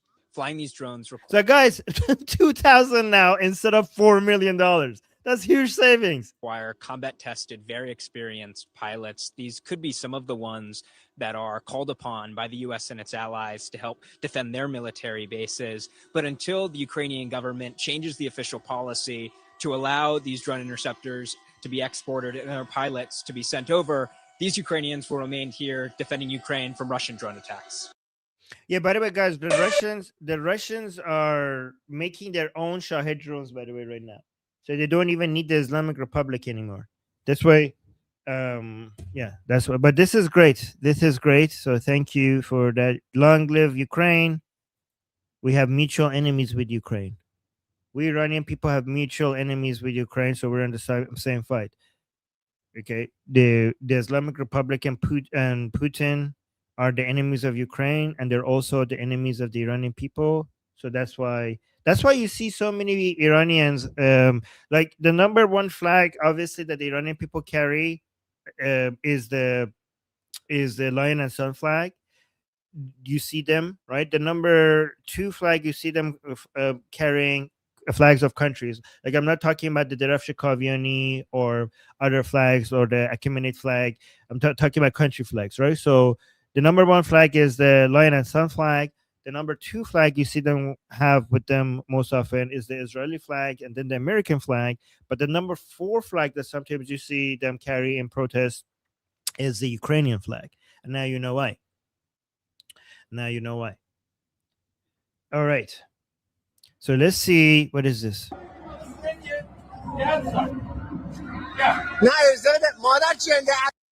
Oh my god.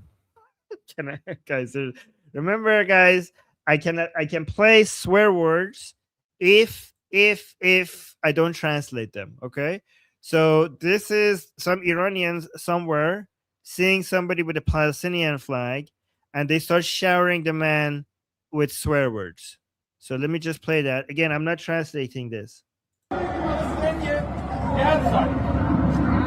نه ارزه بده مادر جنده از این ور کار کسته قیافت کیری نکن بیا برو کسکش بابا قیافت مشخصه زیر دم سولاخ آخوندی جاکش بیا رو گام شپایه بارو گام شه کسکش انگلیسی حرف بزن مادر جنده کله دوزاری کار کسته ننه ارجهی برچه هوا کن تو چونت با بیا برو گام شپایه کار کسته کیری برو گم شد دماغ دین کیری قارکسته واسه اونجوری حرف بزن مادر جنده برچه هوا تو کونت قارکسته ننه ارچه کون دوزاری ننه کس کنجری قارکسته برو مادرتو گاهیدم برو کسکش زن چنده برو قارکسته برو کون کلوچه ای برو کس بشکی آب جقی کف خیابون برو گم شد ننه دوش تو کون مادرتو گاهیدم قارکسته کیرم تو اول آخرت برو گم شد مادر کونی قیافت شاشه معتره که مادر جنده برو گم شد قارکسته برو کیرم تو قیافت مادر کونی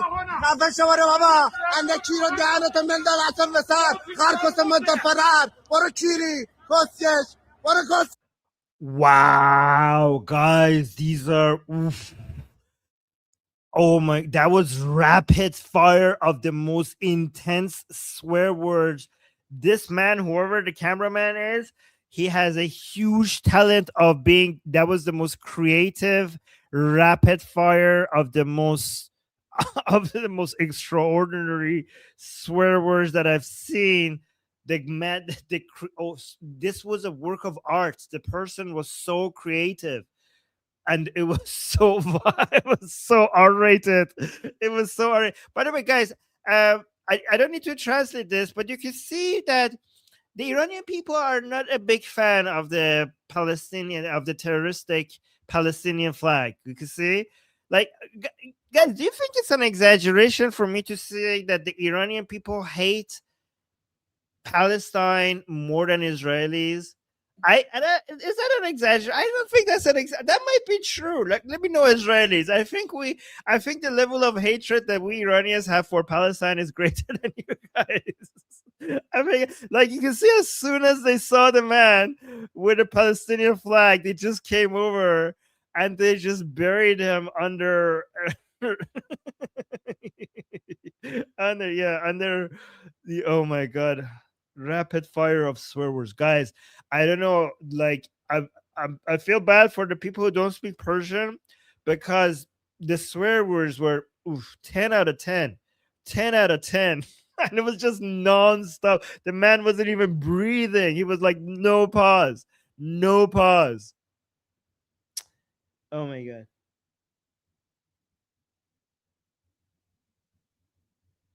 Yeah, he unloaded on him. Yeah, some Israelis saying we don't really hate them, just very disappointed. Okay, then it's not even a competition, because we absolutely hate them. By the way, guys, when I say Palestinian, I'm not talking about like all because I don't.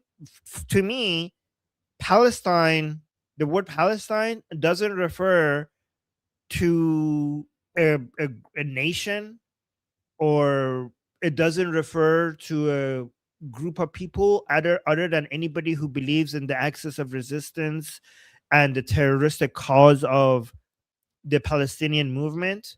So if you are in Gaza or in Judea and Samaria and you are not an anti-Zionist, because I know it's rare, but they do exist.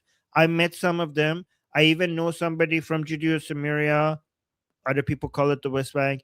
but Judea Samaria, where they're actually Zionist, the Arab Zionist. So I'm not talking about those people. If you are a resident of those places of Gaza and Judea Samaria, and you're not an anti-Zionist, then from my perspective, you're not a Palestinian. You're just a resident of Judea Samaria, right? You're just a resident of Gaza. I refer to you as Gazans, not Palestinian, because in my book, Palestinian refers to a terrorist or a terrorist sympathizer. If you say, if I only call terrorists and terrorist supporters Palestinian, because the Palestinian flag and the Palestinian movement and the Palestinian cause, it's not about bringing a nation state of Palestine. It has never been about that. It has always been about the destruction of Israel, and even more, right? But firstly, the destruction of Israel. So because Palestinian refers to terrorism, if you are a resident of Gaza and you don't believe in this terroristic movement, then by my definition, you're not Palestinian. That flag represents terrorism. That flag represents terrorism. So when I say I hate Palestinians, if you're like somebody from Gaza who doesn't support this crap, I mean, first of all, good on you. Like, that's incredible that you managed to survive that brainwashing, especially if you're not in Gaza.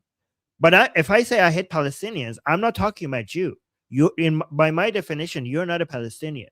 You're just a resident of Gaza. Does that make sense?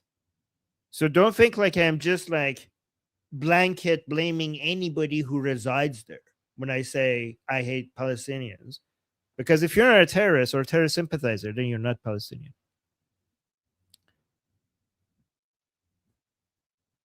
Yeah, okay, you guys agree with me. That's good. All right, we're on the same page here. Okay, I already played this one for you guys. Let's look at this one now. Ooh, wait a second. I have to make sure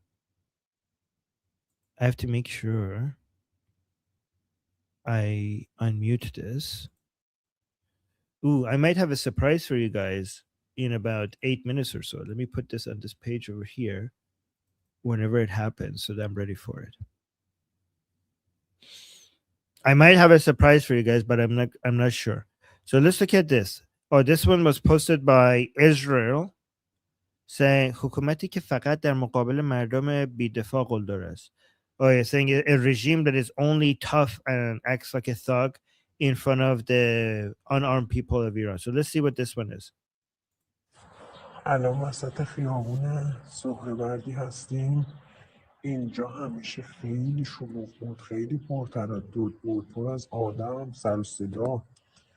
حالا که میبینین اینجوری سوت و کوره.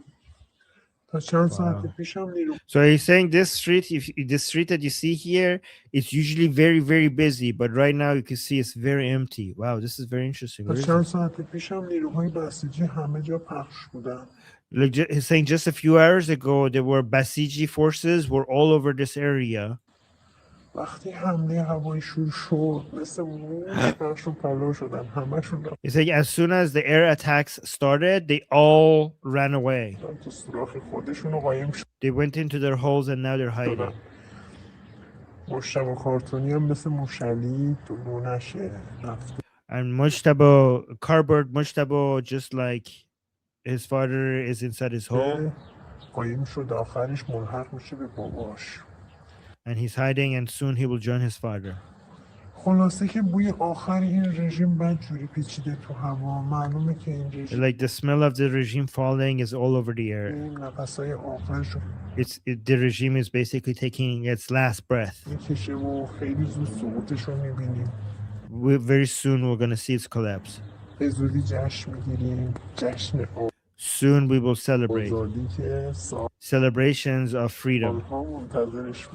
The celebration of freedom that we have been waiting for years. I'll see you all in those celebrations. So guys, this is a report from inside Iran. This is actually a very good report because it shows that the Basiji forces are running away because of the drones present, the Israeli drones in the air. is making the Basijis empty the streets. This is good news. This is really good news. Oh, Goldie shared this earlier. Let me see what she's saying here. Oh, wait. We got a super chat. Oh, we got 2 super chats. No, we got 3. I like who we're told we're losing for asking help from others, while Ukraine spent years demanding full NATO support, but we still winning. I like who we're told we're losing for asking help from others. Yeah, no, guys. Oh, yeah. Some people are saying you're asking help for Ukraine, so that means you're losing. That's obviously retarded. Ukraine has been Ukraine has been getting American and NATO help for years. You're right. That's a good point. Yeah, this is just allied countries helping each other. That's completely normal. Saying, Armin, it's not a competition. Palestine is a myth. Yeah, Palestine as a country is a myth. You're right. Palestine as the name of a terroristic movement, that's real. But yeah, Palestine as a name of a country, that's a myth. That's a myth. I'm not competing. I'm just joking. Oh, you mean like between Iranians and Israelis? No, that's a joke. Don't, like, you guys know. Well, yeah, guys, like, like I mean, Israelis have taken out more of our enemies than we ever could, obviously. So when it comes to the competition that matters, you guys are ahead. I'm just joking. Like, that's just a joke.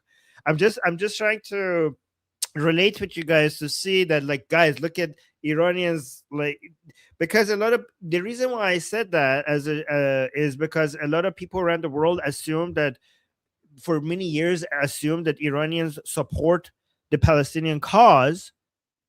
But when I say that, like, we probably even hate them more, I say that to fight against that narrative. That's why I say it. That's why I say that.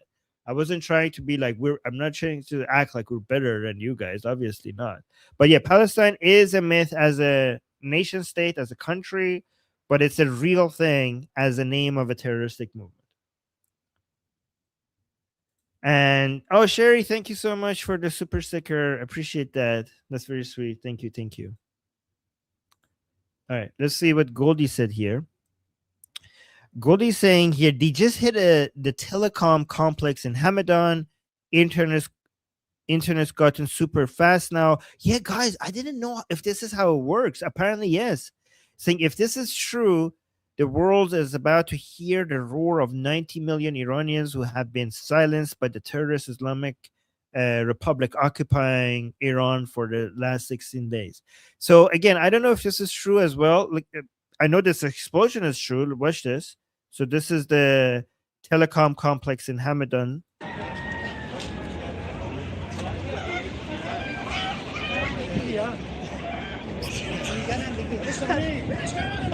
So some people, again, this has to be confirmed here. Some people are saying that internet is fast now in Hamadan. I don't know if that's true because this account is not an account that we could use as a verified source of information, right? But I always wonder, because I don't know how technically how this works. Is there a place in Iran that you could bomb and then the blocking of the internet stops? Because I always assume that if you bomb the place that is blocking the internet, that's the same place that provides the internet. So if you bomb it, you're not going to get the unblocking of the internet. You're going to get the internet completely shut down. Isn't the place that blocks the internet the same place that provides the internet? So there's no way that you could bomb an area and then have the internet back? Or is it separate areas? Like somewhere that provides the internet is separate from somewhere that blocks the internet, and you could just bomb the place that's blocking the internet, and now you have fast internet. I assume that you can't just bomb a place and then get internet. But I don't know. I don't know how this works.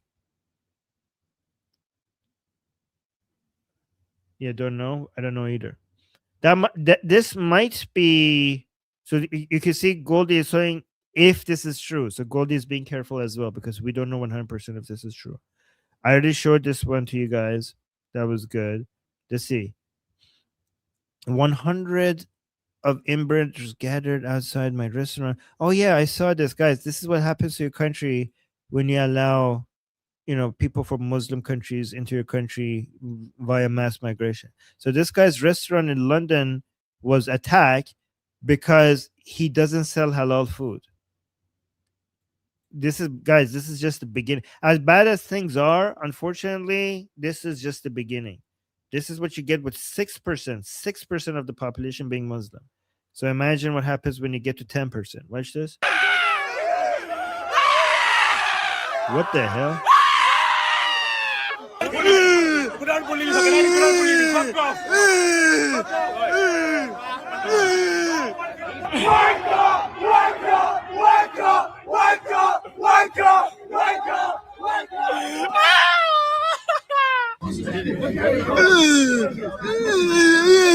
What the hell is this guy? These Muslims are retarded. Wait, what does it say? Yeah. Just because it non-halal. Because of this sign. Proudly non-halal restaurant. So they attacked this restaurant because it said they have non-halal food. All of you, you're causing breach of the peace. So you gotta move and leave the area. Right, you gotta move. You gotta move. You're creating breach of the. What the hell? Why is he so retarded? Guys, what are you doing in the UK? Like, stop this. Is there a way to stop this? Let me know in the chat. How could you stop this? Like, because a lot of people say deport, but like, I know, like, there is one, if they're citizen, then there is no, I mean, I wish there was, but there is no legal process to deport them. And and I know, I wish we could deport, like, don't blame me for saying that, because I want them deported, but there is no path into deporting them. And there's not even a single political party in the UK, not even the Reform Party, is for deporting them. That is like, yeah, if you are naturalized, there's like, we could keep shouting deport, but they're not going to get deported. So what is the solution here? Like, what did you do? Like, what the hell did you do? Like, why did you guys let this happen to your country? Why did you guys do this? Fix it. But how do you fix it? No, somebody's saying UK is a lost cause, but I don't know. I don't like to say that. I don't want to say that. Like, because we should keep defending these countries. If we say UK is a lost cause, then all of these, UK patriots, they're just going to give up. I was saying, Armin, please explain what halal food is. Halal food is when you torture the animal before you eat it. Halal food is, but instead of like killing the animal in the humane way where they have the least amount of pain, you do it the Islamic way so that they experience pain. Wait, let me see what Neil is saying. Oh, Neil is saying vote restore Britain. Yeah, restore maybe instead of reform. What do you guys think? I feel like even the people patriots now in the UK are getting now divided over reform and restore, and that means that none of them are going to have any chance. That's what's happening. Oh, let me see. We got a super chat saying internet, like electricity, follows general rules of pipes and plumbing. What? There's a special firewall device that stops the internet. Just get an IT guy. Well, you can't get an IT guy to unblock the internet. I don't know if that works. Let me see. We got another super chat here. It's saying Britain may want to take warning labels off everything and let nature sort itself out. Wow. Okay. What? Okay. No. Yeah. Okay. That's crazy. I know. Okay, no, guys. For you, YouTube, that was a joke. We're not seriously talking like that. Okay. I do think that your only chance right now is to basically reach out to their children. If you can't, like, I don't see a path. Sorry, guys. I know this might be bad news to hear. I don't think there is any path. Like, no matter how you vote, given the what this legal situation right now in the UK is, there is no path to getting rid of these people out of your country. There is no path. There is a path to stopping them from coming in more, but there is no path of and getting rid of them. So, and I know like a lot of you are going to hate me saying this because I want you to be able to get rid of them, but I just don't see it happening. I think the only path into saving your country is to get their children out of Islam. That's the only way. Get their youth make their youth ex-Muslims. You have to reach out to their youth. You have to get them out of that cult. There is no, I don't see any other way. Do you guys see any other way? Neil is saying they can't be denaturalized, not in the numbers that would make a difference. Not in the numbers that, like, you could maybe you could do it with like an ISIS member or like somebody that has done something crazy terroristic or something like that. There is like, they would be like, you could count the number of people that you would have success with that on your hands. You're not going to be able to denaturalize on like the legal. If you look at the legal abilities that you have in the UK, it's not going to make a meaningful difference. So yeah, first thing you need to do is stop bringing more people in. Denaturalization, I mean, I wish you could do denaturalization. I just don't see a path to it. Yeah, so Neil Benny say everybody on the terror watch is it, but that's not going to be the majority of them. And I think the problem comes from the majority of them that are not doing violence. Okay? Getting rid of the violent ones legally, that's easy. Okay? But my problem is the ones who are the vast majority of them who just vote differently and don't do any crimes, but they will destroy your country from within because of the values that they have. For every Muslim that is doing a terrorist act or basically doing grooming or anything like that, for everyone like that, there's 1,000 of them that haven't done anything like that, but they destroy your country slowly by just voting differently.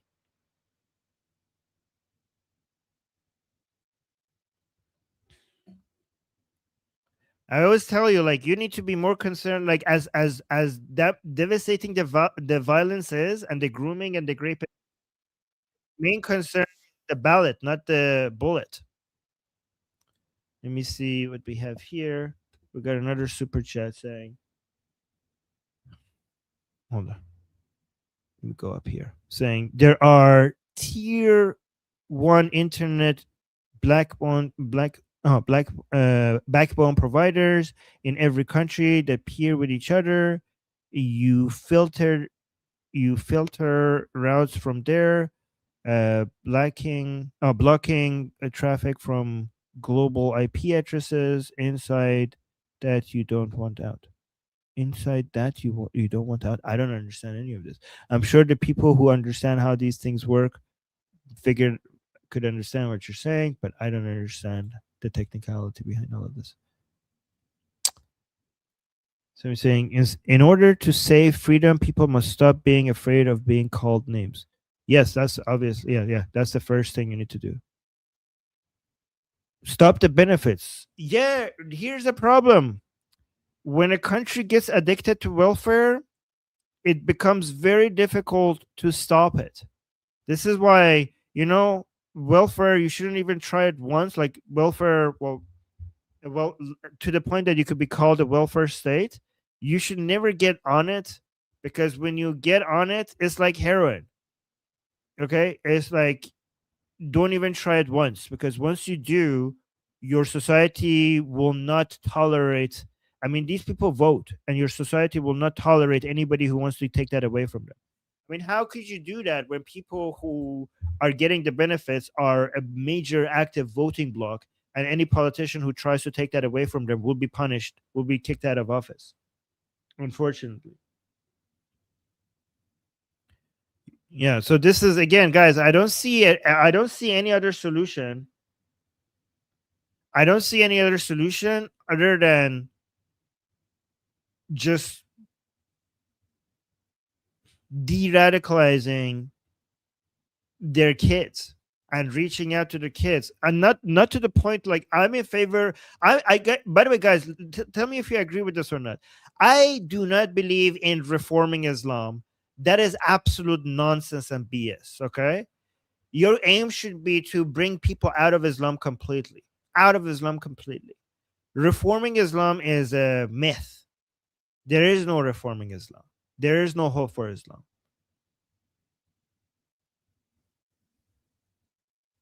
So anybody talking about like, oh, we need to reform Islam, it's like saying we need to reform Nazism. Guys, don't get rid of Nazism. We could have a reform version of Nazism. Okay, don't be intolerant. This is what I hear when people say like, oh, guys, like that's too much to ask to basically be anti all forms of Nazism. We should have like reform Nazism and support that instead. Like, how about no? How about no? You can't reform cancer. Okay? You can't reform okay, I almost swore. I stopped myself. From swearing. Okay? Let me see. The globalists have done this to Europe by design.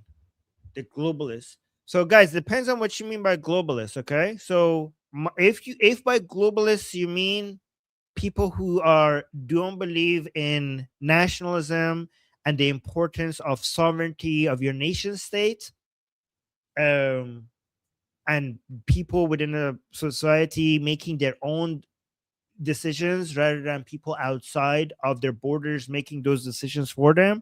If that's what you mean by globalist, I completely agree with you. Just be careful, because some people who say use the word globalist, there are other meanings for this word. Okay, if you're talking about people who are unpatriotic, they believe in open borders, they don't believe in the sovereignty of nation states, those people, if you're talking about those, I completely agree with you. Okay, but the word globalist, some people use it to refer to other people. Sometimes globalist just for some people just means Jews that are controlling the world. So I know you don't mean that. I just want to make sure that other people are aware about how this word is used sometimes. Okay, so just be careful about the people who use it that way, and also be careful, because some people refer to globalists as anybody who's not an isolationist. We're not isolationists here. We believe in global trade, we believe in world trade, and we believe in nation states cooperating with each other. We're cooperating with each other. Okay, so some people, when they say globalist, they're talking about anybody who's not an isolationist. We are anti-isolationist. We believe in global cooperation between different nation states, right? And also global trade. We also believe that Islam is a global threat, and to tackle it, you need global cooperation. To fight against Islam, like you can't have just Britain fighting this invasion on its own. You can't have Germany fighting this on its own. You can't have Iran, Canada, United States fighting this on its own. The patriots of the world need to unite. The patriots of the world need to unite. We were told when we were kids that patriotism and nationalism means hating other people that are not part of your country. Now we're saying that that's not the case. In fact, the patriots of the world are working with each other, and they see each other, and they recognize each other, and they celebrate each other. And we have what I call right now is global nationalism. We have global nationalism. A lot of people think that these are contradictory, but it's not contradictory, because the people who celebrate their nations recognize the value of other people who value their nations. And patriots around the world are uniting with each other and working globally with each other. So patriotism and global cooperation not only do not contradict, but they actually complete each other. And also patriotism and also nationalism, in my opinion, includes the recognition that your country is the strongest when you have global allies. So a lot of people think that patriotism means that I need to focus on America or UK and ignore other countries.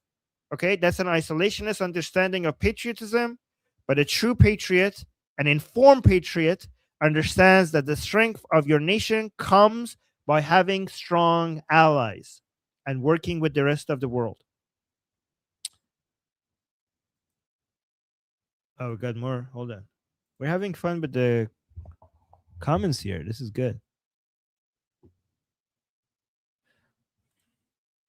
Ban foreign funding mosques and cancel imam visas. They are funded by Islamic governments. Completely agree with that, but that's not going to be enough. That should be a no-brainer that you need to do all of that. Completely agree you need to do that. That is going to solve some problems, but it's not going to make a major shift when it comes to the demographic re-engineering of your country.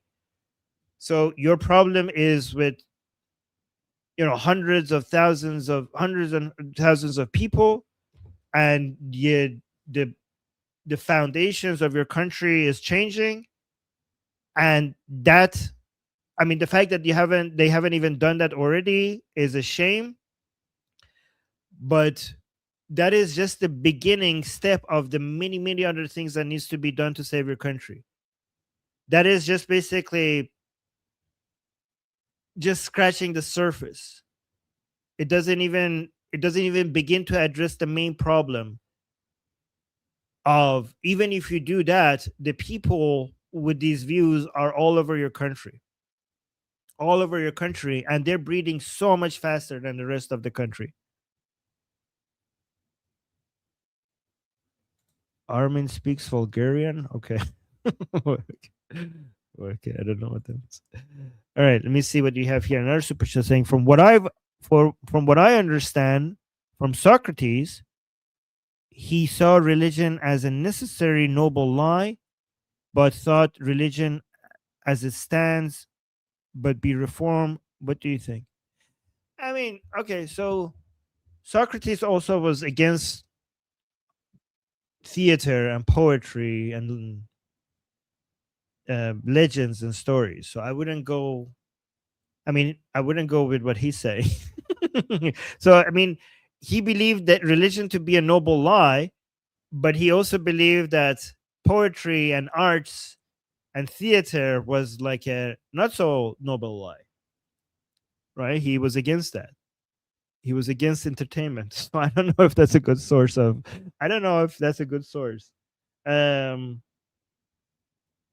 Yeah. But I mean, I can tell you what I believe. Socrates, ignoring Socrates, I could tell you that I believe that I actually changed my mind on this. So I'm an atheist. I don't believe in God or religions, but I do believe in the importance of traditions, of legends, of symbols for your collective identity, of community, of people getting together and using the symbols of their ancient religions and their traditions as the way to come together and see each other and connect with each other. So, for example, when I traveled to Israel, I saw how many atheist Israelis continued to do their Jewish rituals. They celebrated the Jewish legends and his stories of their religion, all the symbolism, all the traditions, all the rituals, because Judaism was not in their mind. It was their culture. It wasn't their religion. It was their culture, and it was the identity and the symbols representing their country. So for me, you don't have to believe in it. It's just basically the branding.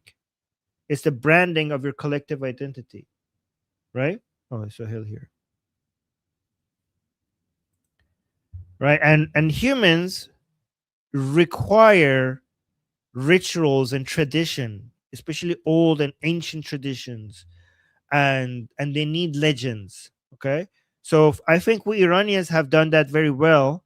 For example, with Shahnameh, like Shahnameh is the book of the kings, which is Iranian legends of Rostam, of Kaveh, of Zahak, of Feridun, Simurgh.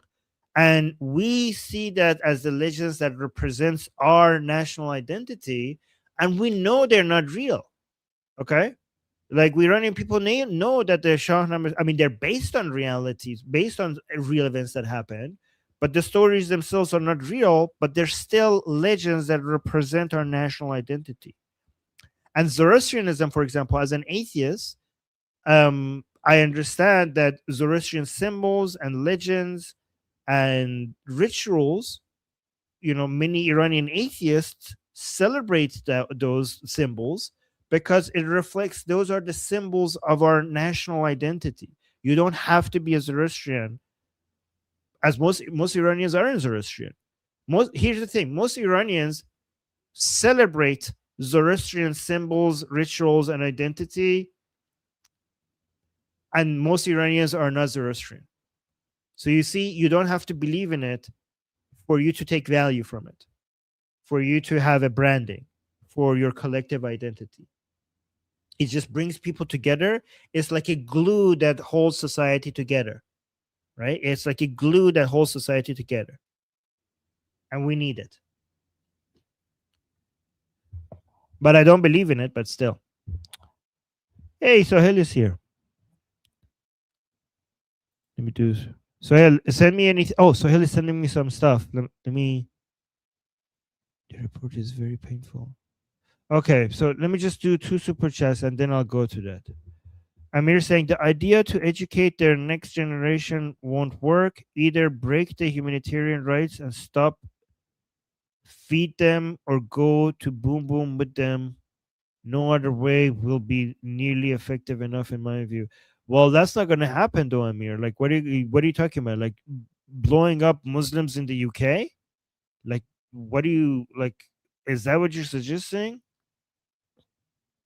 Go to boom boom with them? Like, are you talking about like blowing up Muslims in the UK? Like, you think that is more effective than what I'm suggesting?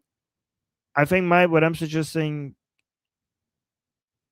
is that, yes, you're saying that. Okay, well, that is like, first of all, that's not going to work. That is not a good idea, and that's never going to happen. And no, that is never like that is not going to solve anything. That is going to make everything worse. You're saying I think what I'm suggesting unachievable, but what you're suggesting is even more unachievable, and it's not the right thing to do. And mine might not be achievable, but it's the highest likelihood of success. Even if it's unlikely, it's the most likely. Also, let me see here. Only 2 ways Iranians get back internet: 1, satellite direct to cell, if Elon activates it and Apple, Google enable it. 2, Iranians take telecom towers and remove filters. Strikes can restore internet. That's what I thought.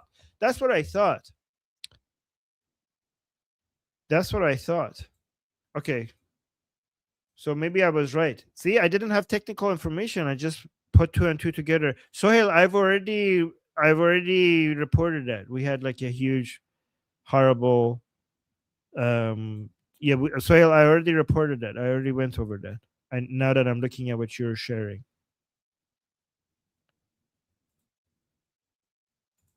Yeah, it was horrible.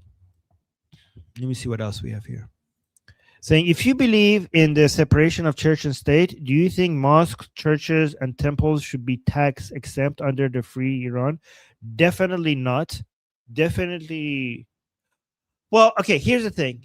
If they could register as a charity, the only way they have to. Okay, so I don't like to. Okay, so here's the thing. They have to. I'll talk. My personal belief is that this shouldn't be tax exempt. Okay. However, I'm speaking as one Iranian with one vote. As one Iranian, I'm not speaking on behalf of Iran as a country. As one Iranian with one vote, I think they should never be tax exempt because that's government support for religious institutions, which is, in my opinion, a violation of secularism. But given that I know how this works in the rest of the world, and I can't expect more secularism than countries like in United States, in Iran, I would be okay with, as long as the way to get tax exemption is the same other non-religious charities are required to get tax exemption. So if you're a charity, I don't want a double standard. Like whatever a non-religious charity has to do to get tax exemption, that's what your church, synagogue, or temple or mosque has to do. With no, it has to be as rigorous. Does that make sense? My own personal vote would be, if you're to me, if you're a church or a temple or a mosque, then you're just a private organization. You can't be categorized as a charity, because you should be a for-profit institution and you should not be tax exempt. But I know that might be too much to ask, given that other countries like in the United States, they don't do that. So I'm going to instead push for, if you want to have tax exemption, you don't get to have privileges over charities that are not religious. And then saying, God bless the United States of America. God. Okay. Well, I say, as an atheist, I say, long live America. Long live America. Do you guys, by the way, Christians in the chat, do you get offended when I don't say God bless America? I mean, I'm pro-American. And if I say like let me know, Christians in the chat, do you get offended when I don't use, I mean, it would be wouldn't you want me to? No? Nope. Okay. Because people I hear some people say no, say it, Armin, say God. Wouldn't that be me lying to you? That would be dishonest from me, wouldn't it? No? Okay, most people are saying no. Somebody said yes. You were I'm pro-American. I say long live America. Oh, some people are saying yes. Oh, interesting. Okay, but most people are saying no. I know Christians are more tolerant. In my experience, Christians and Jews and Hindus are more tolerant of atheists than Muslims on average. So I'm hoping that you guys are not offended. You want me to be honest with you guys. So if I come and say, God bless America, that is me effectively pretending, right? You don't want that. Right? And guys, we need unity against the curse and the disease of Islam. We need unity, guys. The Christians, Jews, Hindus, atheists. Okay, we might have disagreements, but our disagreements is not war. Okay, we are at war with Islam. We're at war with Islam, but among each other. I mean, not Goldie. Okay, I speak on behalf of myself right now. Okay, our disagreements should just be friendly disagreements. Okay, because we have a world destroying ideology coming for all of us, so we shouldn't lose focus.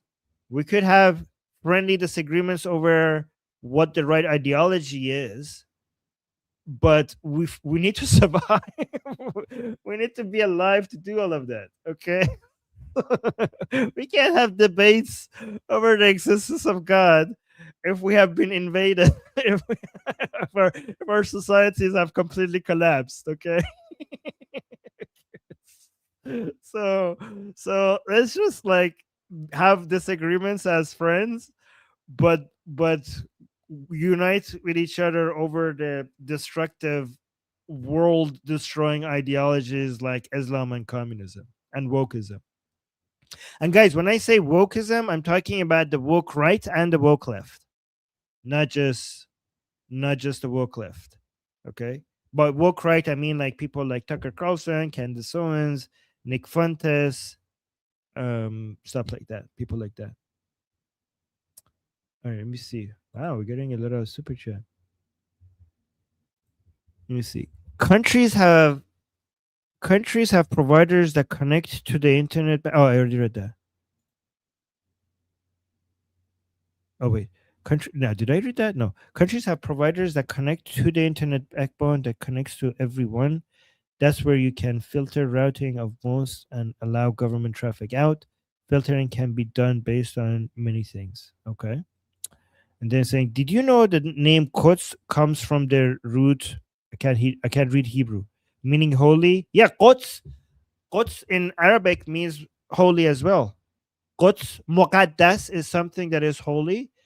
Their root letters are Re, Dal, Sin.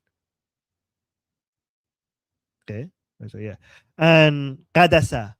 Muqaddas, Quds, right? Because so meaning holy, because that root was originally used in Hebrew to refer to the Jewish temple in Jerusalem, so Muslim Arabs stole the name. Yeah, I mean in Arabic as well, Muqaddas and Quds refers to holy things. And guys, think about this.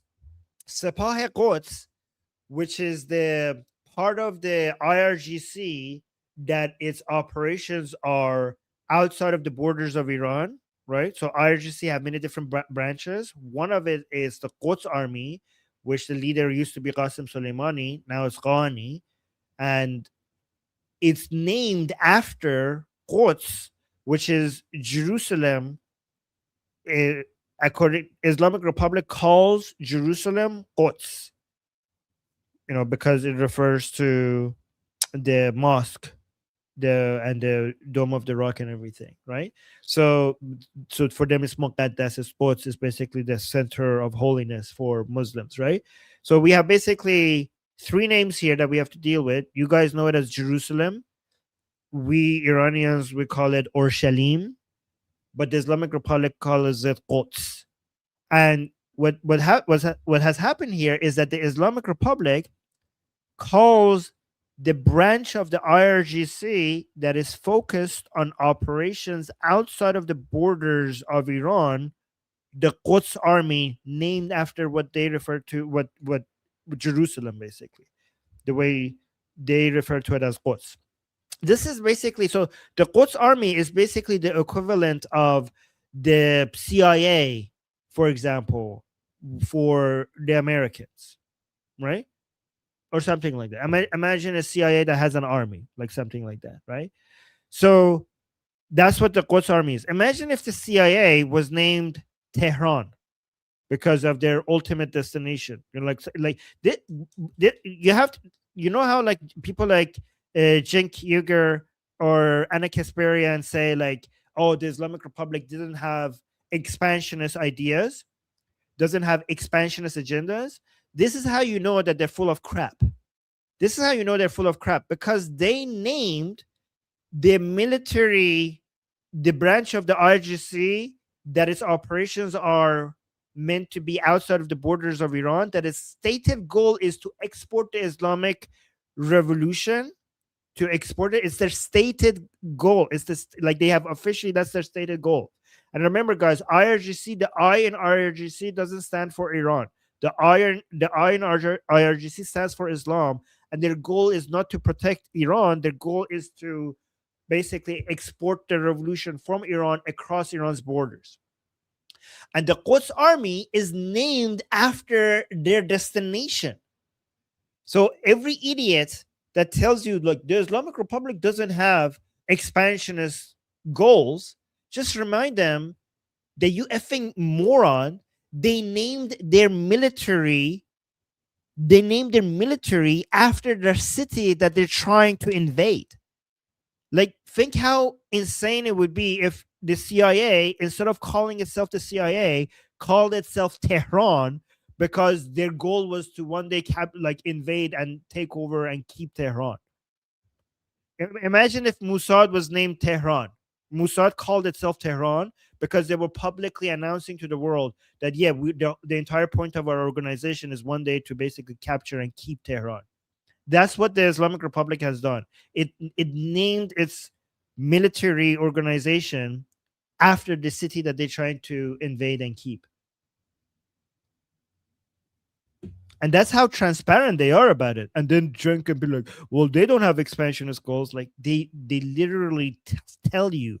I mean, even if you are too lazy to study what they tell you, what they stand for, like if you don't want to read their mission statement, they put it in the name of the entire institution.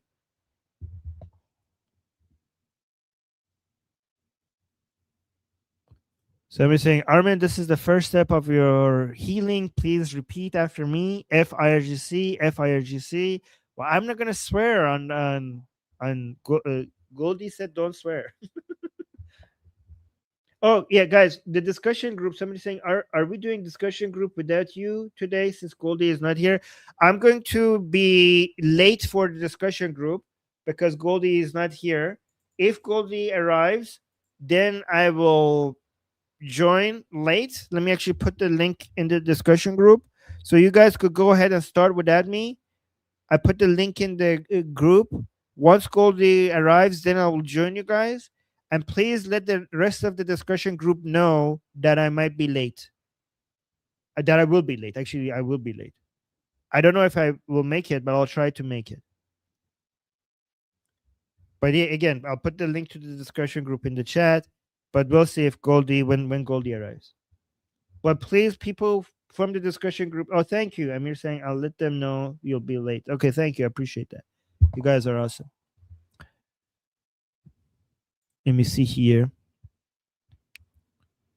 So we're saying, since these are U.S. companies, the U.S. government could coordinate this. Could Trump push for it? Can we push online to get their attention? What do you mean? Oh, direct to sell. Oh, direct to sell. We don't have the technology there yet. The direct satellite to cell phone, with the technology is not there yet. Right now, it's only to the point of like SMS messages or stuff like that. We have to wait for the technology. Like we're not gonna get like proper internet. You still need like Starlink devices to make that happen. Let me see what else we have here. Neil Bunny sent me some stuff. Oh, there's so many stuff. Hold on. Okay, let me see. Neil Bunny sent me some stuff. Let me see if I could open all of them at once and then go through them.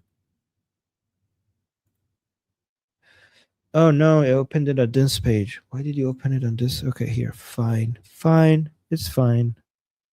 I'm not mad.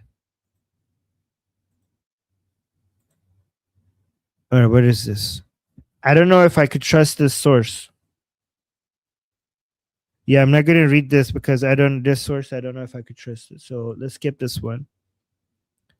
Guys, we're only going with very trusted sources. I don't know if this is AI, so I'm not going to go with this one either because it's not a source that we know, we recognize. Okay, this source I know. What is this? This one I know this one. So, neutralizing a riot by German police. This idiots thought it was the Islamic Republic there too. So let's watch this.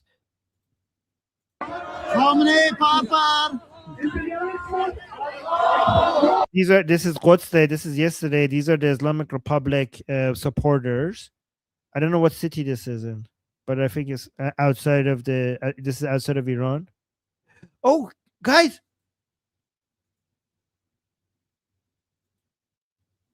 We have been oppressed. We have been occupied. We have been silenced. But now we will no longer be silenced. We are in the middle of a revolution. We are making Iran great again. Thank you to President Trump. Thank you to Prime Minister Netanyahu. Thank you, USA. Thank you, Israel, for helping to liberate us. But most importantly, thank you to His Royal Highness, King Reza Pahlavi, the leader of Iran's Lion and Sun Revolution, for spearheading this movement, for guiding the entire Iranian nation inside the country, outside the country. We are so close to freedom, and now more than ever, yes, when the Islamic regime, the terrorist Islamic regime, has shut down the internet, silencing the voices of 90 million Iranians, we will continue to be their voice. We will not allow the mainstream media, to to control the narrative. We will not allow the mainstream media to say that we do not want this liberation. We will not allow the jihadis to silence our voices. We will not allow the terrorists to wave the terrorist flag of the Islamic regime in the streets like they did yesterday. Shame on the government of Canada for allowing these terrorists to glorify the Islamic regime. Shame! Shame, shame, shame. We will continue.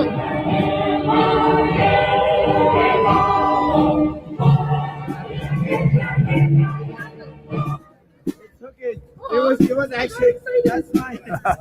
You just played our national anthem. It's a good omen. It's a good sign, guys. That's a good sign. That was our national anthem. That means we are close to freedom. Yeah. So I just want to say, continue the fight. We will continue to be a voice for people in occupied Iran. Thank you so much for your support. And at the end of the day, we will always say, این آخرین نبرده پهلوی برمیگرده این آخرین نبرده پهلوی برمیگرده این آخرین نبرده پهلوی برمیگرده جاوید شاه جاوید شاه درود بر همه شما پاینده ایران جاوید شاه جاوید شاه Yeah, Goldie's here. Yep, سپاس that's right. فراوان از بانو گلدی قمری سرفرازمون کردید که اینجا بودید. دوستان نازنین دوباره برگردید به همون ارنجمنت قبلی، همه اومدید دور چادر، همون جایی که بودید باشید. این جلوی چادرم اگه میشه بذارید یه ذره یه کوریدور باز باشه، اگه میخوان فیلم برداری کنن همونجوری دوباره برگردیم به گذشته. سپاسگزارم بانو گلدی، سپاس فراوان از شما، خیلی مهر کردید که اومدید. سخنرانی بسیار خوبی بودش، پیاممون رو به انگلیسی رسوندیم. خب حالا فعلا که حالا برنامه ادامه داره. I knew she was here. از اون ور رسیده. It's my life, yeah. They're watching though. Goldie sounds watching. Yeah, we are watching. Yay, hi guys, I know we're watching. Big ups guys. Yep, thanks Trish for خب dropping Goldie's دوستان link. برنامه‌مون رو ادامه میدیم. من در ادامه سخنان بانو گلدی نازنین فقط ساعت رو چک کنم برای اینکه ما نزدیک 7-8 دقیقه دیگه یک سخنران، یک سورپرایز براتون دارم. یکی از بزرگترین کنشگران سیاسی که 4 دست داره برای ایران میجنگه از لندن به طور لایو به ما راحت پیدا سخنانشون رو گوش بدیم. هر کسی که سیاستگوشون رو میشناسه. Appreciate your boots on the ground, hugging face emoji, blue heart emoji, hugging face emoji. Thank you, Ronnie. Big ups again with the super chat. Guys, somebody tell Jeff I said thank you. اعتمادی از پارس تا خزر رو پلی بکنم براتون. پس از اون نزدیک میشیم به سخنرانی اون نازنینی که از لندن به ما خواهد پیوست و تلاش میکنم که سخنرانیشو خوب پخش بکنم براتون به طور لایو.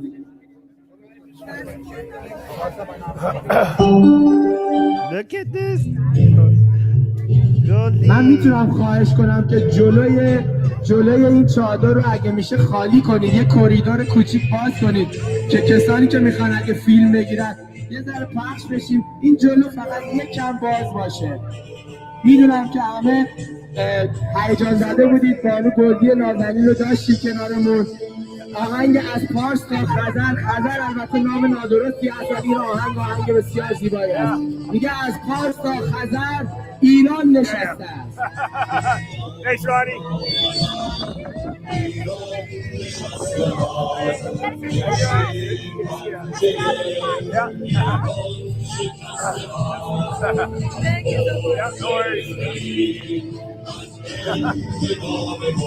Nobody knew that was Gold. I was already talking to Goldie behind the streams, but I guess she decided that she would do some pictures and speak. Now everybody wants to take pictures. That's awesome. That's good. Absolutely. Yeah. Guys, somebody tell Jeff that we said hi for the first time.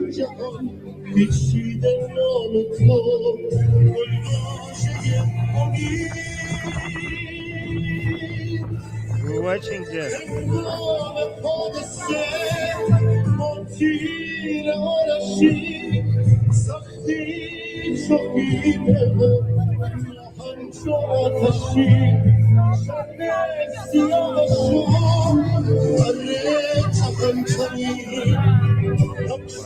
Yes, dude. We got all our viewers watching too right now. Yes, Rat, we the are. rat. Yes, yes. Gotta love the rat. Hi, look at the rat. Love it, love it. Yeah, yeah, yeah. It's a little rat. Like it, like it. That's so That's cute. Yeah, big ups. Thanks, Trish.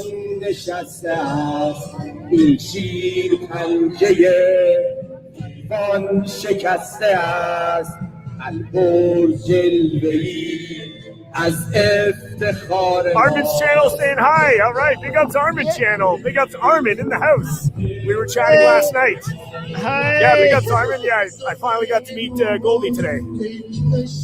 Oh wow! I didn't know she was coming down. I was talking to her behind the street, behind the camera, and then she decided to get on the mic. Now everybody's waiting to meet her. That's us, guys. That's us. He knows we're watching. Oh, big ups Armin. Thank you. Thank you, thank you. You guys went and passed the message. Thank you. Yes, that's right. Good to see you. Good to see you guys. Hit the thumbs up, like, share, subscribe, all that good stuff. Yes, subscribe to Jeff. Sign Goldie's petition. That's right. That's right. Thanks, Mark. Look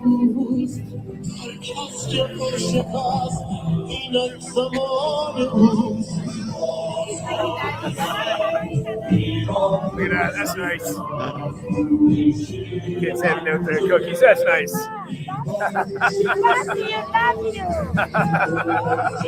Nice. Okay, they made cookies. That's good. Hey, Tony. Good to see you. Yeah.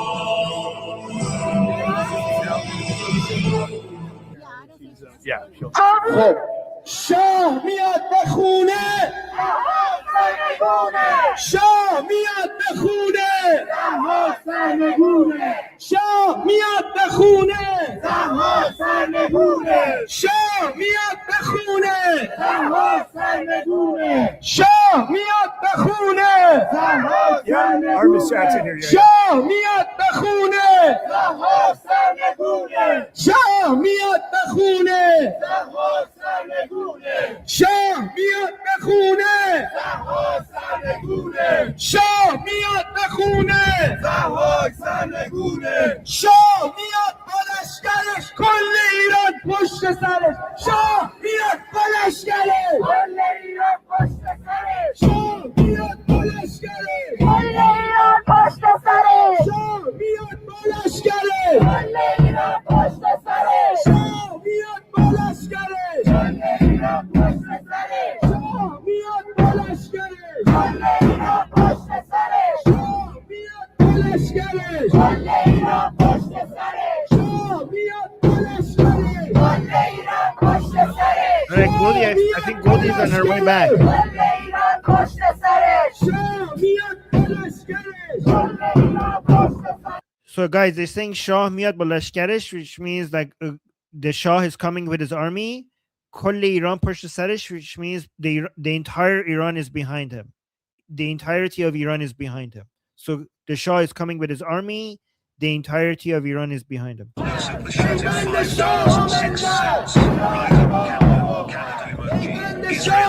Fickle man, thank you. Thanks, Fickle man.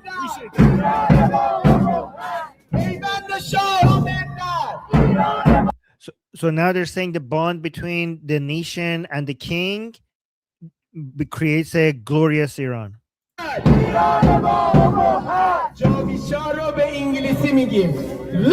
live Iran Shah! Long live Iran Shah! Long live Iran Shah! Long live Iran Shah! Is Goldie still there or did she leave? Is Goldie still there? I think Goldie is on her way back right now to the stream to us. I don't see her there. Do you guys see her there? If she's there, they would be trying to take pictures with her and stuff. So I think she left. I think she's on her way back.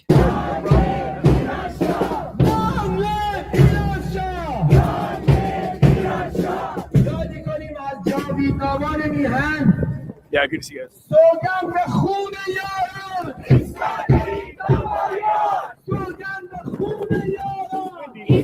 So they're saying سوگند به خون یاران ایستادیم تا پایان, which means we swear upon the blood of our friends who have fallen in the revolution. We swear on their blood that we will stand until the very end.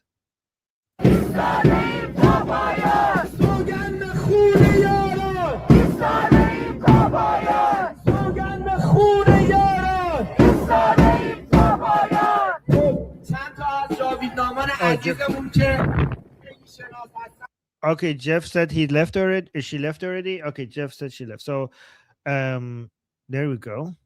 Let me see if I missed any super chats. Let me see what people are saying in the super chats. They think, to my understanding, Quds is the shorter form of Beitul Maqaddas. Beitul Maqaddas. Yeah, which is Arabized from Beitul Haq. Quds is just the rooted letters of the word Muqaddas, which means holy. Yeah, I mean, both the Jew, like that entire area is considered holy for Jewish people and Muslims. So I wouldn't be surprised if they both refer to it as Muqaddas. It's based on a Quranic verse, which Muslims believe that is referring to that area, which actually it doesn't even refer to that area, but that's another story. And we got another super saying, love the Mushtaba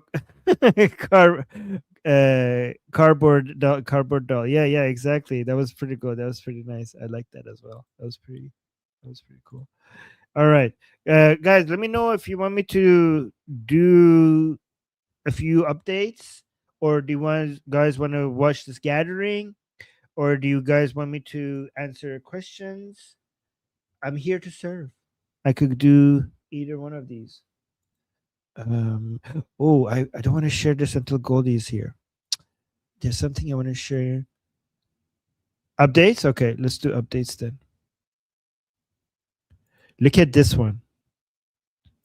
So guys, Emily does a lot of I consider Emily to not just be like a YouTuber.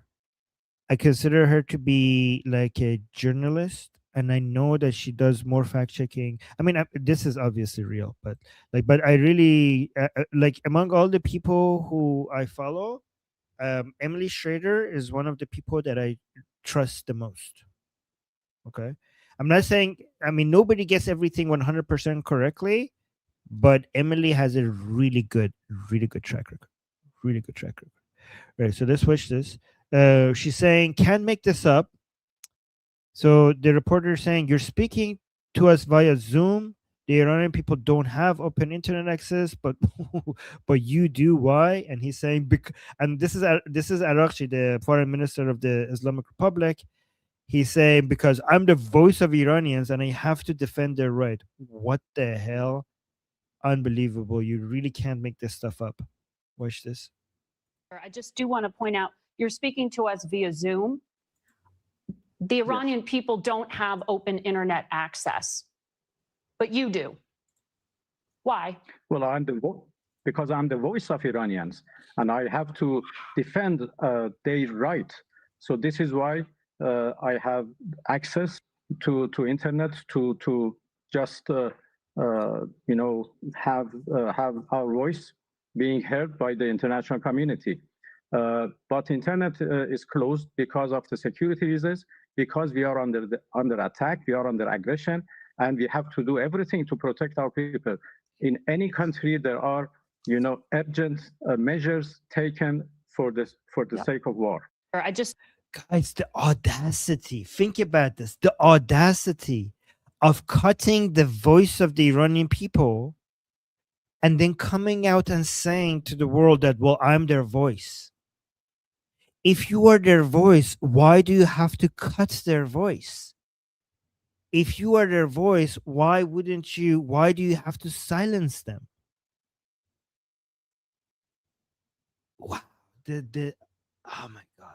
Like, every time you think that these people can't disgust you even more than they have already, they just come up with another way to do it. Unbelievable. Unbelievable. It's just so vile. Like, oh yeah, guys, this is why the people who are for democracy, for people having access to the internet, are the people who know the people are on their side. They're not afraid of the voice of the Iranian people because they know they know that the Iranian people are choosing well. But if you cut their voice, then you know that you fear what they have to say. But it's another level of evil when you cut their voice, knowing that they do not represent you, but then come and announce to the world that you are their voice. Listen to this again, his answer, just a few first seconds. This is so vile. I do want to point out, you're speaking to us via Zoom.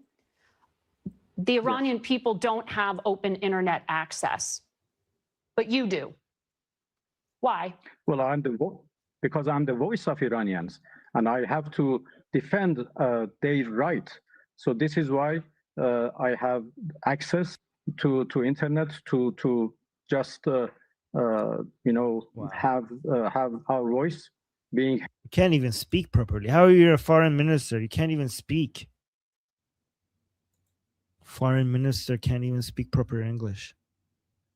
Oh, we were showing this before we went to Goldie. So let's watch this one. I don't know where this is. Oh, this is in Germany. This is in Germany. This was on the Quds protest for the supporters of the Islamic Republic. Let's see what happened here. All right, so let me give you context. So these are the regime supporters in Germany, and somebody came behind them and he's saying Khamenei par, which means Khamenei gone, Khamenei like neutralized, Khamenei is like evaporated. Khamenei par. Khamenei par. So they're saying Allahu Akbar, and he completes it by saying, he's saying Allahu Akbar. He says Khamenei par, which means Khamenei gone.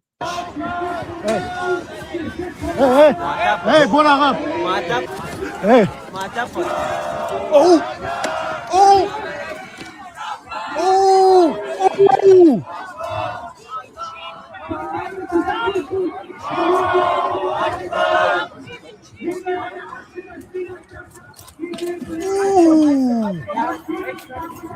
let's effing go.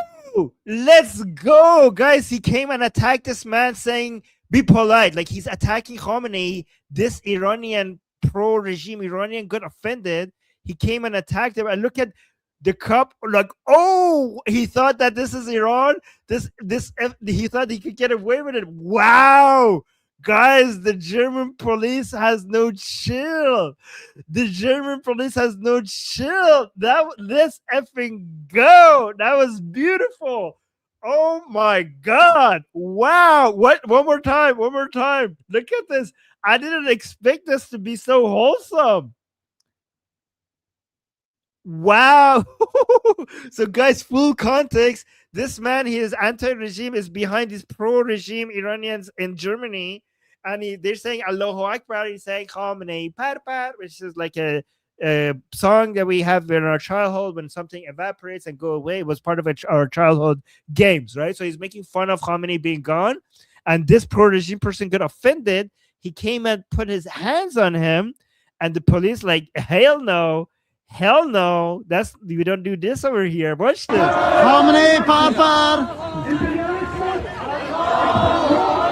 Khamenei par. Khamenei par. Hey,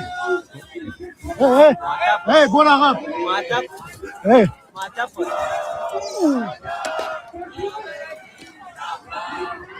Yeah, that's how it's done. Let's go. Let's effing go. Yes. Well, oh my.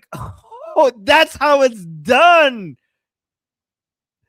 10 out of 10. This is how you take out the Basijis. Oh wait, I forgot to put your look at this. Ooh, oh my god, we should make a loop. Hey, Somebody loop this. hey. Oh, guys. I can't get enough of this. Hey. Let's go. Let's go. Oh, no. Guys, I'm so sorry. I can't get enough of this. Hey. Oh, that's how they take care of your Basijia. Oh god, this is so good. This is so good. This is so good. Wow. Wow. Oh, I can't speak. Okay. Sohail is speaking German. I can't read that, but he seems like he's thanking the police. Danke. Okay, yeah. So Sohail speaks German. You want to say Sohail? You want to say it in? It means Yeah. it Say means it thank you, police. You are wonderful. Oh, thank you. Why do you, Sohail, you didn't need to give me a super chat. You could have just opened your mic and said it. Well, thank you. You're here. Why are you getting a super chat? Thank you. چون خیلی say با it in حرکت German. پلیس حال کردم نتونستم هیجاناتمو کنترل کنم دیگه. Oh, so Sohail say because I was so excited about what the police did that I couldn't control myself. Do you want to say it in German? Can you say it in German? No? Okay, he doesn't want to say it in German. Okay. Okay, that was great, and thank you, Sohail. Thank you, Sohail. Oh, I want Goldie. I want Goldie to see this. I want Goldie to see this. I really want Goldie. Oh, I wish Goldie was here. You know, Goldie would do this right now, guys. This is what Goldie would do. Okay, let me do the Goldie. Okay, let me do the Goldie. This is here. Hey.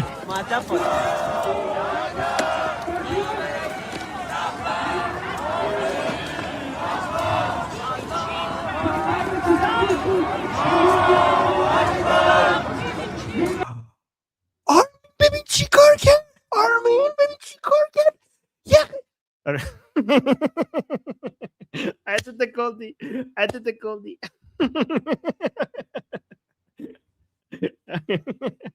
Okay. Yeah. Armin benim çiçeği bordiş. Okay. I did a good Goldie. That was good. Okay. Oh yeah, people want the link here. Let me put in the chat. Okay.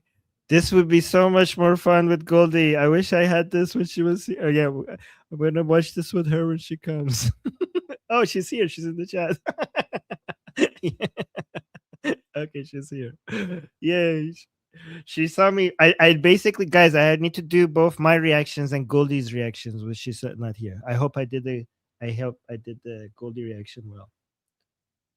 Okay, so she's in the chat. Look at Goldie's in the chat. She's saying LOL. Yeah. Hey, okay, so I did well. Guys, I have to watch this part again. This is so good. Guys, he said Ma'adabash, which is be polite. Like he means like don't insult my supreme leader. And immediately after.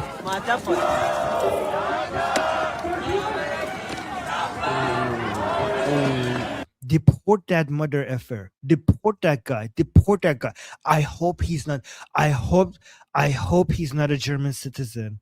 I really hope. Ooh, look at this. This is the moment that he figured that he effed up. Look at this. He did not see that coming at all. Okay.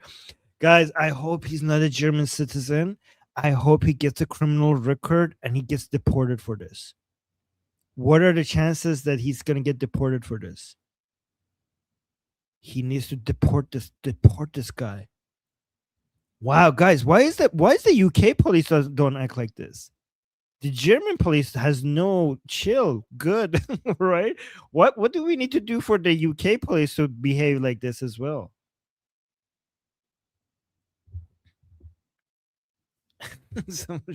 In Maymunek he has. Hey, don't be insulting to monkeys. Monkeys are beautiful creatures. This guy, like this, it's an insult to monkeys to call this man a monkey. I don't know who he is, but he's a Basiji. He's like a pro-regime retard.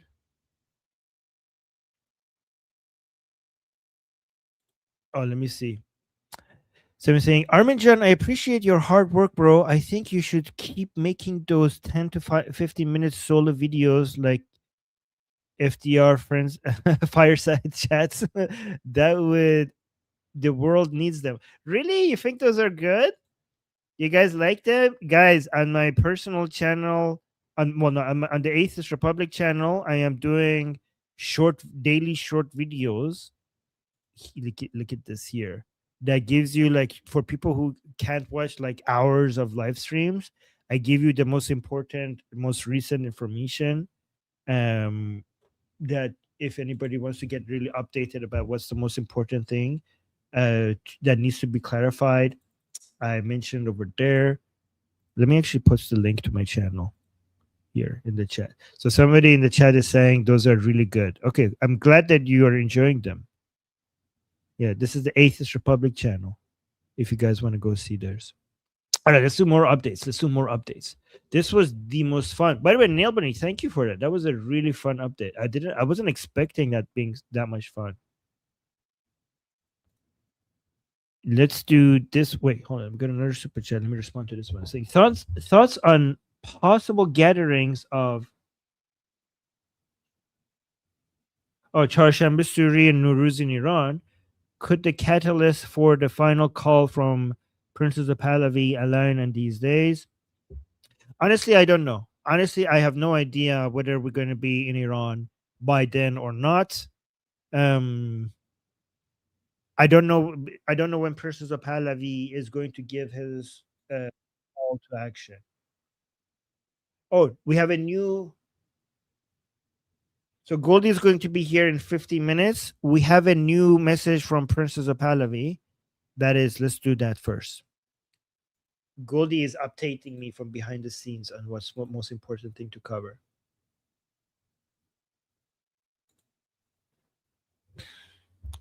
Let me go to Princes of Pahlavi's call to action.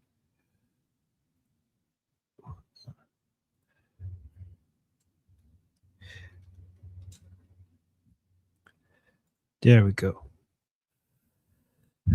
Latest message. Ooh, 9 minutes ago. 9 minutes ago. Amazing.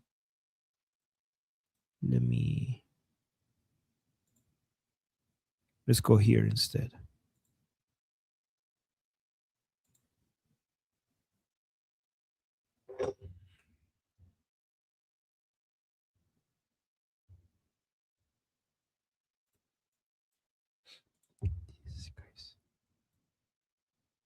Let's play this. Wait, I made a mistake here. همیهنانم در Goldie saying, wait for me. Okay, never mind. We're not doing this right now. We're waiting for Goldie.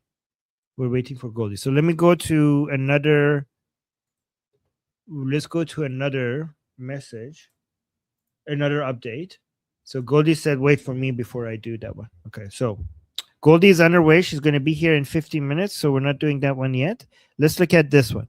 You guys know Rezai, right? Mohsen Rezai.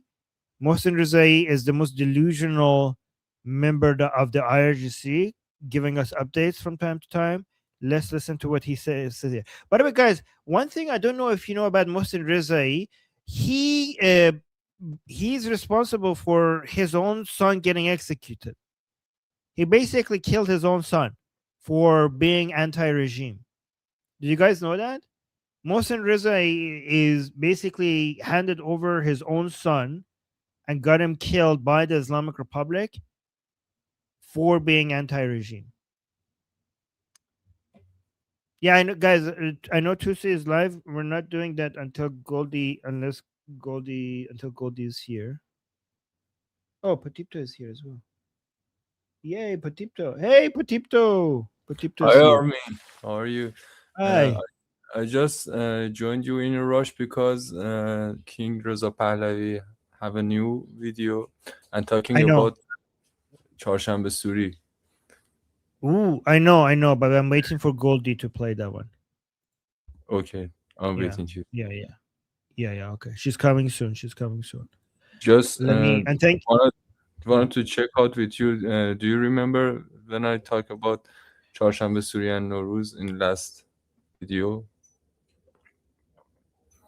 Oh yes, I remember that. Hold on, let me Yeah. just wait. Goldie just messaged me, I think, again. Oh, Goldie says she'll be here in 5 minutes, so she's coming fast. Yes, I remember that.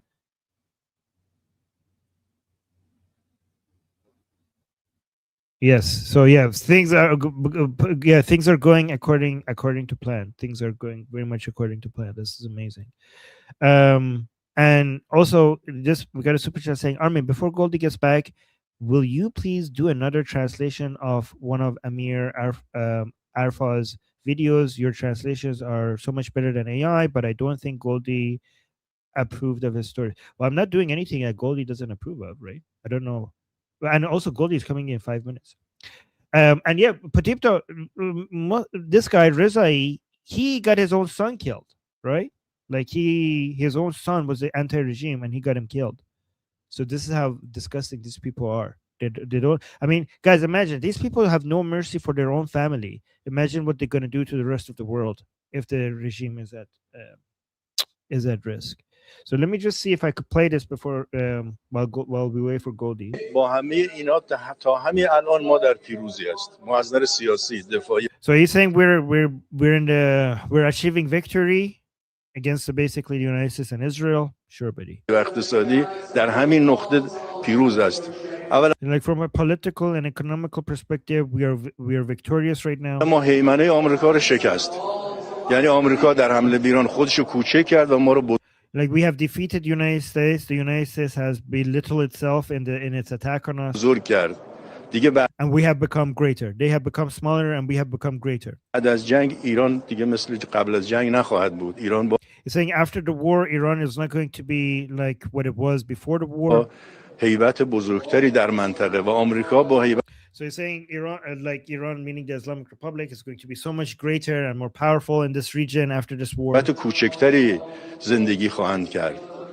آمریکا با هیبت کوچکتری and the Americans are going to be a lot smaller after this war. زندگی خواهند کرد.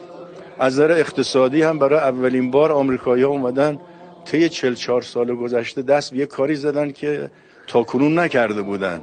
And the Americans, from an economic perspective, the Americans have done something that they haven't done in the past 40 years. یعنی 170 میلیون بشکه نفت از ذخایر ریختن تو اقتصاد که قیمت نفت رو $100 saying they have put like a lot of oil. They have added a lot of oil to the market so that they could bring the oil prices down from $100. ریختن تو اقتصاد که قیمت نفت رو $100 نگه دارن. که این تا چند روز یک هفته دو هفته بیشتر دوام نداره دوباره. Like that will only last a week or 2 weeks. قیمت‌ها جهش و and then the prices will go back up. پیدا خواهد کرد. از نظر دفاعی هم که پیروزی ما مشخصه. Like from a military perspective, from a defense perspective, our victory is obvious. هیچ کسی فکر نمی‌کرد یک کشور مثل ایران در مقابل مدرن‌ترین تکنولوژی‌ها و هواپیماها و موشک‌ها و سیستم‌های پدافندی بتونه تو دهن آمریکا بزنه که ما He's saying nobody thought that we would be able to hit the Americans in their mouth with all of their most technologically advanced military equipment. Nobody could have thought that we would be able to, give them such a punch in the mouth, but we did. و این بنابراین ما از نظر دفاعی هم در پیروزی به سر میبریم. So even from a defense perspective, we are being victorious right now. آینده مال ماست. آینده He's saying the future belongs to us. مال ماست که پرچم ایران بالاست. He's saying our flag is up. ان شاء الله همیشه بالا خواهد ماند. Guys, how do you deal with this? Hello. Oh, hey, back. Goldie. Yay, Goldie's back. I rushed as fast as I could so I could get back for the Shaw's new match. I can't believe you're gonna play it without me, Armin. I like that I was impression you did of me though.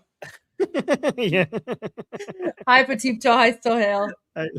Hi, Goldie. I did a good job. درود Okay. درود Durud, durud, durud. Durud, Okay. durud, durud. I had a feeling Okay. something was gonna happen for Charshamba Suri. I just didn't know what. Wait, oh my gosh. Yeah. Okay, let me put my jacket away. I'll be right back. I literally just rushed inside. Oh, you guys watched me? Did you like my speech? Yeah, I played it. I had it on the Oh, I had thank it on you. the I love how thing. like randomly in the middle of my speech the Surah Shahanshah started playing. I thought that was very fitting. I thought thought it I liked it enhanced too. it. It was a good enhanced it. omen. Yeah. All right, okay, let me just put my jacket away. I'll be right back. Okay.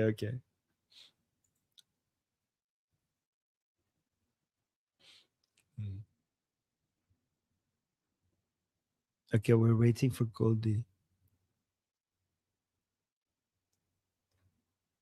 Goldie time.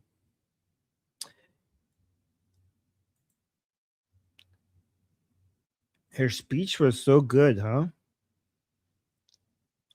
Goldie's speech was so inspirational. I was like, oh my God. Like when Goldie was speaking, I was like, I need a sword. Like I felt like I needed a sword to pick up and like charge into battle. Like I was like, I'm really missing a sword or an ox or something. Like when she was talking, I was like, holy crap! Like I really feel like I needed a sword, and then picking it up, going like, charge! Right? Okay. All right. Okay. All right. Let's watch his speech. Okay. Let's do.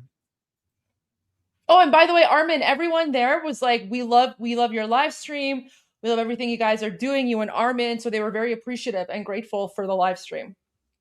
Oh, amazing! Yeah, and a lot of them watched people here were so inspired by your speech. It was so epic. Like, oh, really? Yeah, it was so good. People were like, it gave us so much energy.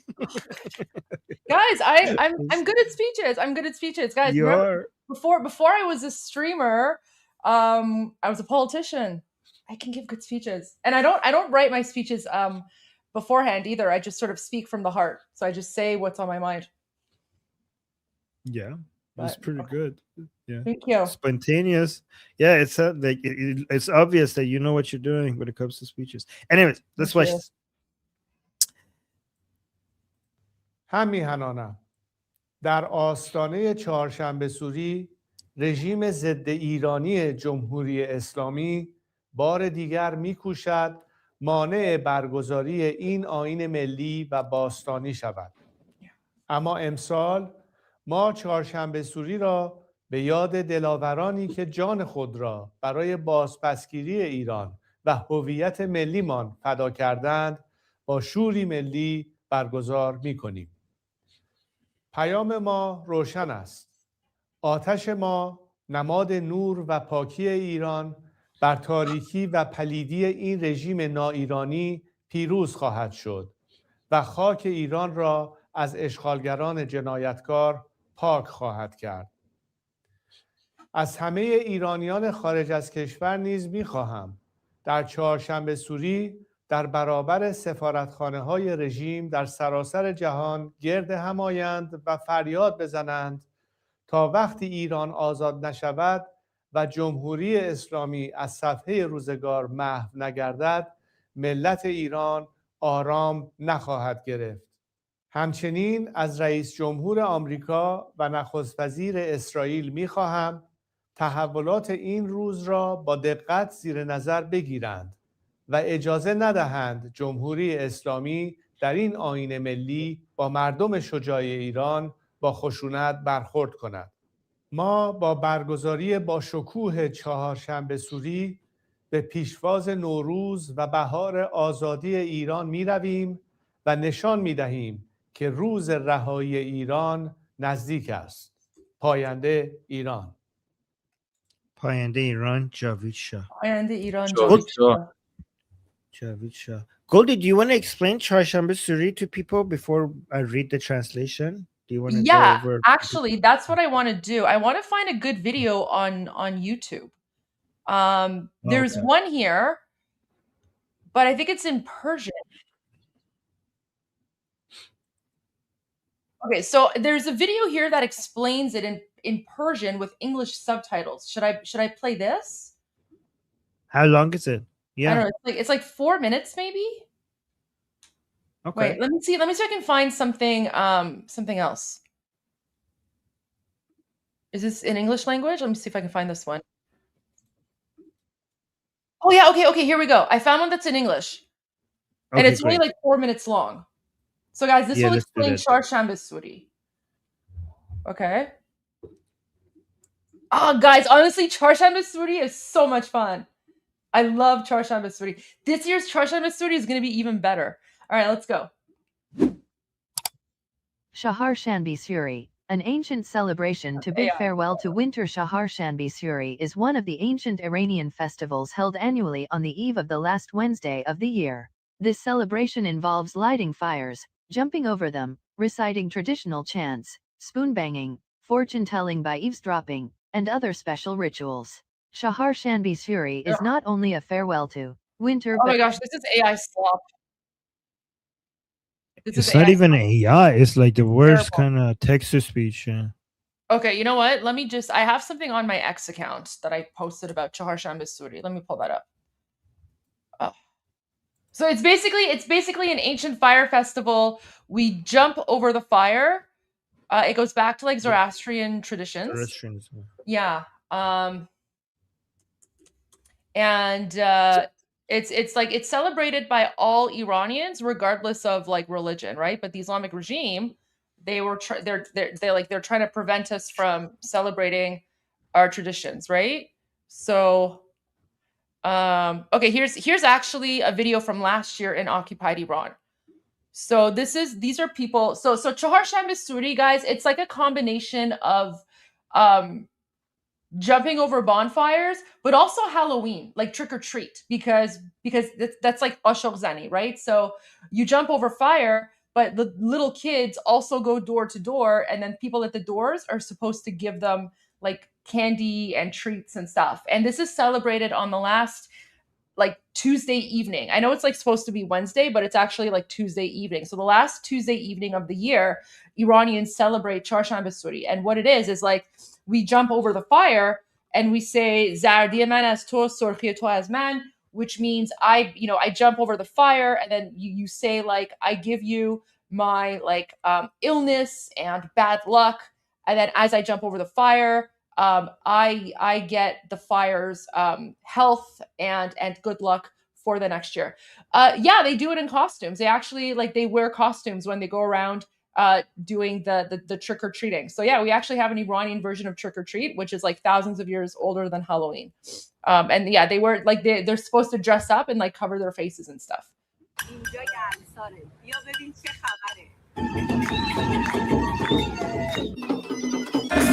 آتیش میرقصه میونه کوچه و بزن غمها رو تو کوزه پر کن کوزه رو بشکن چهارشنبه سوری از غم و غصه دوری چهارشنبه سوری از غم و غصه دوری از رو آتیش میپریم چشم همه روشن زردی من از اون و سرخی اون از من باشو زنی و رسم قشنگ پادوش هیچ وقت نمیشن از یاد ما فراموش.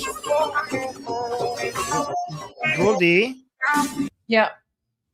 People in my chat are saying that I should go to my group discussion. Is it okay if I go down? Yeah, And I then mean, jo- go okay, and then we can talk about the message when you get back, or I think because Potito came because he wanted to speak about that. But yeah, you can go to the group if you like. Okay. So I'll be right back, okay? Sure, Alright. yeah, take your time. Okay, because people are saying why are you not there? Or do you want me to finish the message and then go? Do you prefer to It's do that? up to you, however you want to do it. Yeah, let's do the message, then I go. Let's finish the So message. so that's Çarşamba Suri, guys. So Armin wanted me to share and explain what Çarşamba Suri is. So there you go. It's a old traditional pre-Islamic celebration that we Iranians have celebrated for thousands and thousands of years. It's basically Yes. part of our cultural heritage. So Çarşamba Suri is a big deal. Çarşamba Suri is a big deal. And one more context that we need to give people is that, guys, for the past 47 years, there has been a competition between Shia holidays and rituals and Iranian holidays and rituals. And the Islamic Republic has been trying to eliminate like Nowruz, Shab Yalda, or Charshamba Suri, because these are ancient Persian holidays and rituals in favor of Shia ones. And the patriotic Iranian people have been resisting that. And this is not recent. This is like a more than 40-year struggle between the Iranian people. So the Islamic Republic wants to celebrate, well, not celebrate, but basically have memorials for the death of their 12 imams, or like Karbala, Hussein, Ali, always wearing black. And you could always see the difference, right? Their Shia holidays, they're always like black and death and crying and blood and hitting yourself. But the Persian holidays, they're always about life and flowers and color and food and dancing and singing. So it's literally life versus death. Like if you put the pictures of their celebrations next to our celebration, one of them is black and the other one is filled with color. Like if you wanted to write a movie to show good versus evil, the people would be like, okay, this is too much. Like you made it too on the nose. Like this is the bad people are black and death. They're celebrating death, and the good guys are celebrating dancing and singing and color and life. It's a bit too much. But this is like in real life, that's actually how it works. That's how it really is. Like that's how clear good versus evil is in Iran. So that so here's Charshamba Suri. Let me actually now read the translation. So it's an ancient Zoroastrian tradition in Iran. So let's read this. My compatriots, در آستانه on the eve of Charshamba Suri, چهارشنبه سوری رژیم the anti-Iranian regime of the Islamic Republic ضد ایرانی جمهوری اسلامی بار دیگر is once again attempting to prevent this ancient national ritual. میکوشد مانع برگزاری این آیین ملی و باستانی شود. اما امسال But this year ما چهارشنبه we will mark Charshamba Suri with solemn national pride سوری را به یاد دلاورانی که جان خود را in pride in memory of the brave souls who have sacrificed their lives برای بازپسگیری ایران و هویت ملیمان فدا to reclaim Iran and our national identity. کردند با شوری ملی برگزار می‌کنیم. پیام ما Our message is clear. روشن است. آتش ما Our fire, the symbol of Iran's light and purity, نماد نور و پاکی ایران بر تاریکی will triumph over the darkness of this un-Iranian regime. و پلیدی این رژیم ناایرانی پیروز خواهد شد و خاک and cleanse the soil of our homeland from its criminal occupiers.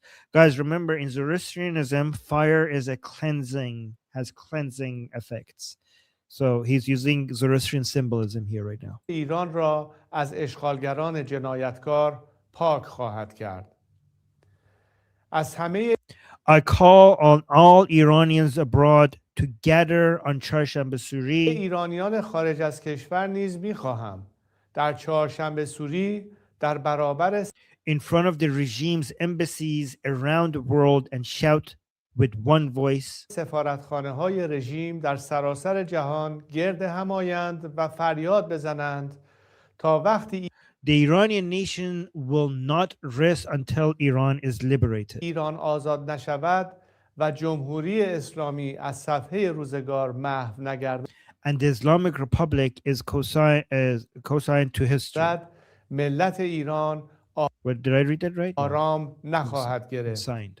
همچنین I urge the President of the United States and Prime Minister of Israel رئیس جمهور آمریکا و نخست وزیر اسرائیل می‌خواهم تحولات to closely monitor developments on this day این روز را با دقت زیر نظر بگیرند و اجازه ندهند جمهوری اسلامی در and do not wait here to ensure that the Islamic Republic is not permitted جمهوری اسلامی در این آیین to meet the brave people of Iran with with violence during this national observance. آیین ملی با مردم شجاع ایران با خشونت برخورد کند. ما با By celebrating the glorious tradition of چهارشنبه سوری برگزاری با شکوه چهارشنبه سوری به پیشواز we welcome Nowruz and the spring of Iranian freedom. نوروز و بهار آزادی ایران می رویم و نشان می And we show the world that the day of Iran's liberation draws near. دهیم که روز رهایی ایران نزدیک است. پاینده Long live Iran. ایران. Javid Shah. Wow. Goldie, what do you think? I think that I think something's gonna be happening on Charshanbe Suri. For sure. I'd love to hear Petito's thoughts on this. I think also that the rest of the world, because everyone's focused on Iran right now, and because King Reza Pahlavi is saying Iranians should go to the embassies for Charshanbe Suri, I think a lot of people are going to be like, what is happening right now? Because Charshanbe Suri is about jumping over fire, right? So I think a lot of the world's going to be like, why are the Iranians lighting bonfires? So, but it's fun. It's fun. It's a fun traditional thing. We do it all the time. We jump over fire all the time. It's cool. Goldie, in Game of Thrones that the people, what were the people called? The religion that that fire. That was written based on Zoroastrianism. Guys, what is the religion in Game of Thrones that was focused on fire? Like that entire religion was basically inspired by Zoroastrianism in Game of Thrones. Yeah. Not the Targaryens, the religion. I have no idea. Yeah, Fire Lord. Lord? Yeah, I forgot. Yeah, you guys know what I'm talking about. Yeah, but I mean, you also have to be clear. Like it's like Zoroastrianism is about worshiping fire. The fire just symbolizes purity and lightness, right? So yeah, it's not like a fire religion. Yeah, they don't worship, guys. They don't. Zoroastrians don't worship fire. That's what Muslims think. That's what our haters say about Zoroastrianism to try and like make it seem like we're savage, even though I don't want to get into religion, but when they call us fire worshippers, it's like an insult, right? They're basically trying to claim that we're these barbarians, but we'll leave the judgment for you guys on whose beliefs are barbaric. But Zoroastrianism, it's not about fire worshiping. The fire symbolizes purity and light and goodness. Cleansing. So the fire is symbolic. It doesn't actually represent anything. Yeah, Savog's right. We're nursing the fire. There we go. We're nursing the fire. Yeah. All right. Petito, I noticed that you joined. Did you have any thoughts that you wanted to say on King Reza Pahlavi's message? And then we'll go to Tusi afterwards because I know Armin wants to go as well to his group chat. Of course, Goldie. First of all, huge thanks and love to the people on the chat. I love them all. I'm very grateful for their messages. And do you remember last time I spoke on the live stream about Charshanbe Suri and Nowruz? Yes. And I don't believe that Prince Reza Pahlavi exactly addressed that matter, but due the fact of his speech and what I was saying in between the lines of he was talking, the message have three faces. First of all, addressing the people outside of Iran to go in front of the embassies. That's a very, very important thing. And for the people who doesn't familiar with Charshanbe Suri, as Goldie and Armin was telling you about, it's a very, very old tradition, and it's like being happy because we have conquered the winter and welcoming the Nowruz and spring at that. moment. So this is the main look of Charshanbe Suri. But inside of occupied Iran in the last 47 years, Charshanbe Suri has become some kind of protest for Iranian, and that's the important thing for you to know. Every single Charshanbe Suri in the last years, from whenever I was remembering, was a huge protest against the regime, and from young kid to older people, they are going to create handmade firecrackers and handmade fireworks, and among dancing and having fun, they already crippling the regime's forces in the every year. Years before that everything happened, years before that regime was weakened, uh, this Charshanbe Suri thing happening, and we have huge impact and huge pressure on the suppression system. So as I was telling you, this message has three faces. First of all, Iranians outside of Iran must go in front of embassies and sending a message of love and peace to the world, and staying in front of embassies of occupied Iran. It's a very, very strong message for the world to know that every Iranian in diaspora is ready to go back to free Iran after everything happens. So the next the next phase of this message is the reason about how protesting this celebration has become in Iran. As we saw in 401 or 2022, very young people has very big achievement in these specific nights, and I think this time, due the matter of fact that we already crippled the regime, and suppression forces have bombardment, and through this few weeks, regime suppression system has no logistics, has no connectivity, and just wanted you to remember at January 8th, with the Ayatollah Khamenei alive, and hundreds of his commanders was alive, people with barehanded already take the regime to the cliff of fall. But this time, with this momentum and with these weaknesses in regime, so especially Charshanbe Suri is going to be huge.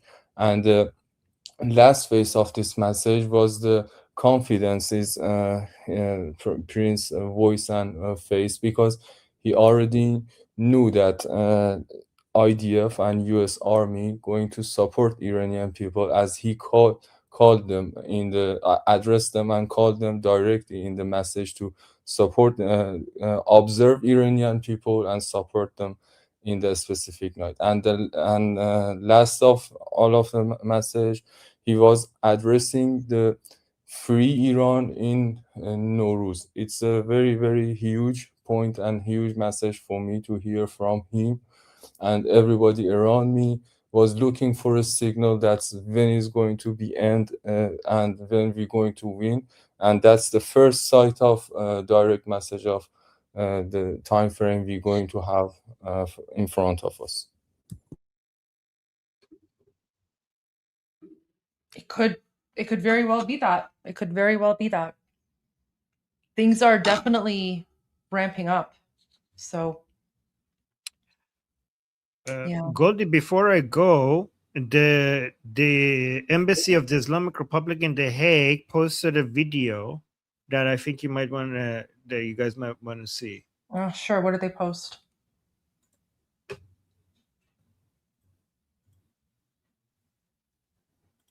AI video. We have no issue with civilians. Why did you attack the Manab school? Go on, lie, lie, lie, lie,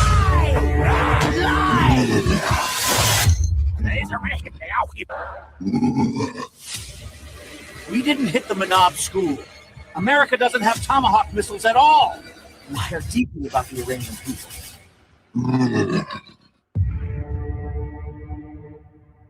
This is crazy. These people are next level insane.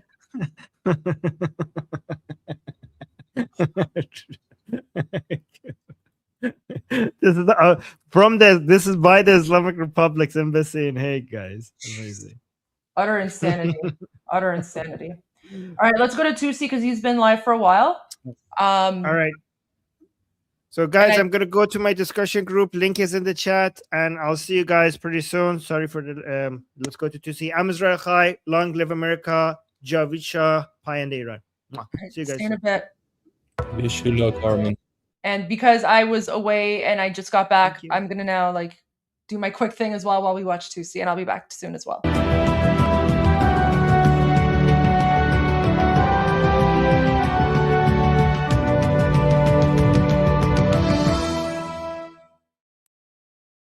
Well, hello, ladies and gentlemen. Welcome to Tusi TV. This is your global news channel. I'm Maya Tusi, and we come to you guys with the live coverage of the conflict in the Middle East. We're going to show you the latest videos coming from Iran as the IRGC bases in Esfahan and Tehran continue to get destroyed. We have a huge update from the IRGC's Basij ground forces who have been in charge of the checkpoints. There are more developments on that front as well. Also, the family members of the top of the regime in Iran, Ali Larijani's family is obviously wife and kids, Abbas Araghchi, the foreign minister, and Ghulam Hossein Mohseni Ejei, all of them are now staying in a number of hotels in Oman. The Kempinski Hotel, the St. Regis, Al-Mui Resort, all of them in Muscat, Oman. The families of Ahmad Reza Radan, who's in charge of the policing in the Islamic Republic, have also left for Oman from Iran. But the Prime Minister Netanyahu is back from the dead. Over the last few days, a couple of days, we've had a lot of conspiracy theories from absolute crazy nutters on the internet. We had Shabbat, Friday and Saturday. Of course, now the Prime Minister was out and about in Israel. We're going to show you guys the evidence of that. Apparently, we have to show evidence of Prime Minister being alive. First, let's talk about what's going on in Iran. Then we're going to talk about the role of Tucker Carlson, because he unintentionally became very hopeful in bringing down Ali Khamenei's Islamic leadership. Let's go to Hamadan first in Iran, as the telecoms headquarters has been hit. This place was used massively to do censorship, both when it comes to the internet and, of course, the telephone lines across Iran.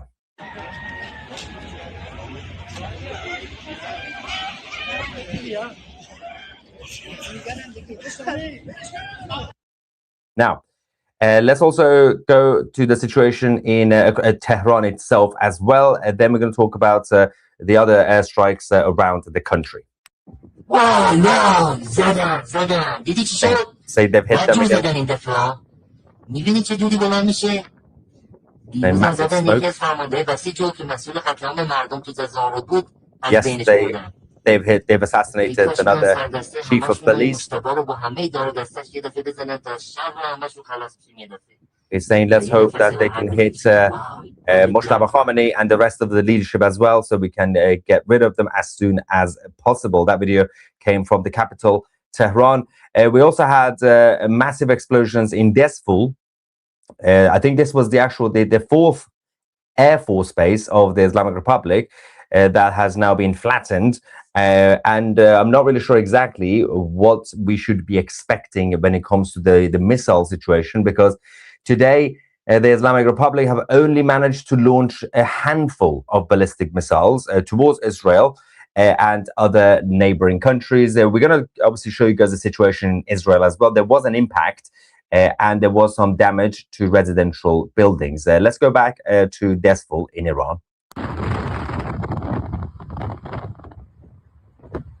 This was the Air Force base of the Islamic Republic in Saqqari in Despol. Not that they needed that, because they're not really using anything when it comes to the Air Force right now. They can't really, because both the Americans and the Israelis have full air superiority. They are controlling the airspace across Iran. So there's no need really to use any of your Air Force assets, because you can't really clash with the Israeli Air Force and also the Israelis. There have been some rumors, by the way, on social media. Please try to ignore social media nonsense. The latest rumors were that Moshtaba Khamenei fled to Moscow, Russia, in order to get treatment. There is absolutely no confirmation about that. Obviously, people have been saying his dad, Ali Khamenei, fled to Moscow about 16 times before his death within the space of 2 minutes. So yeah, these guys, there's always the obvious rumor that, oh yeah, they're going to go to Moscow. They're going to go to Moscow. So until we get confirmation or some sort of verified information, ignore social media, because a lot of people are just getting their updates from social. Also, some of the so-called news broadcasters are so lazy that they're just getting their news also from social media without verifying, which is kind of funny as well. Anyway, Prime Minister Netanyahu is back from the dead. He died on Friday, and on the third day, today on Sunday, he has now risen. He's back. It happens to, it's happened before to Jews in Israel before, by the way.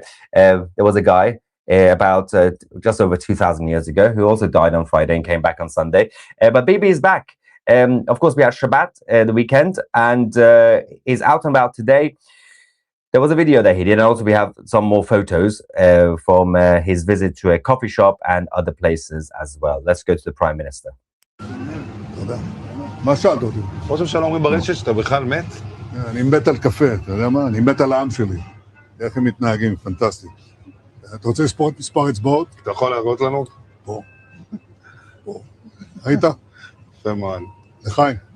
ראש הממשלה מסר לאנשים שיוצאים ומתאווררים? לצאת להתאוורר, אבל ליד מרחב מוגן.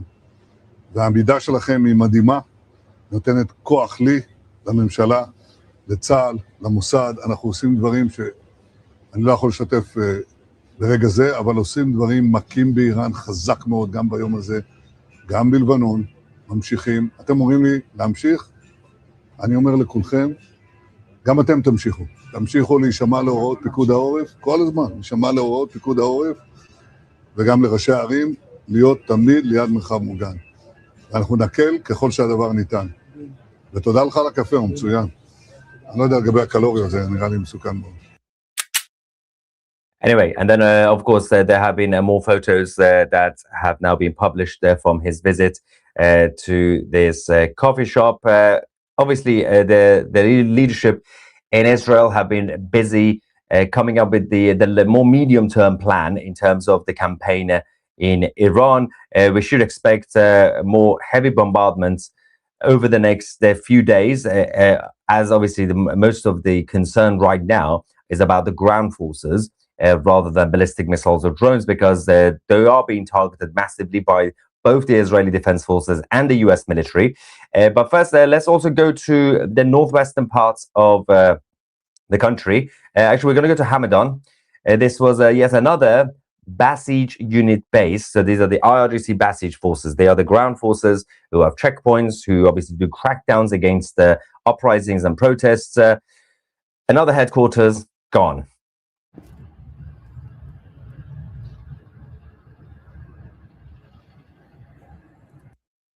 Now, today, we also had the more rallies and marches and funerals and this and that in Iran. And obviously, this is the perfect time for the IRGC commanders to come out in the public for a little bit, because they can hide among civilians, because they can use them as human shields. But we also have to still enjoy a bunch of smelly, beardy-weardy Islamists mourning and crying. We had yet another funeral, actually a number of funerals yesterday and today. Let's go to the footage of the Islamists in Iran crying. Oh, this was when he was hit. Look at the airstrikes right behind him.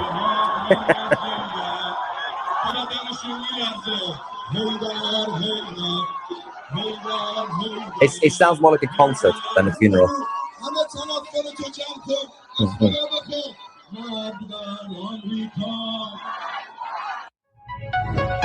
That's crazy. But then that was actually the IRGC media fast news. Then we had the Shamkhani's funeral. This is the guy who was supposed to be dead ages ago. He was hit like 50 times during the 12-day war, and now he finally died. And then the beauty of the IRGC alpha males crying like a bunch of babies. Wait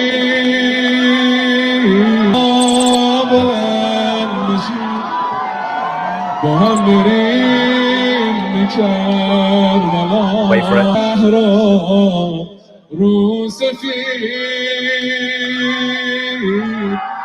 They don't even know him.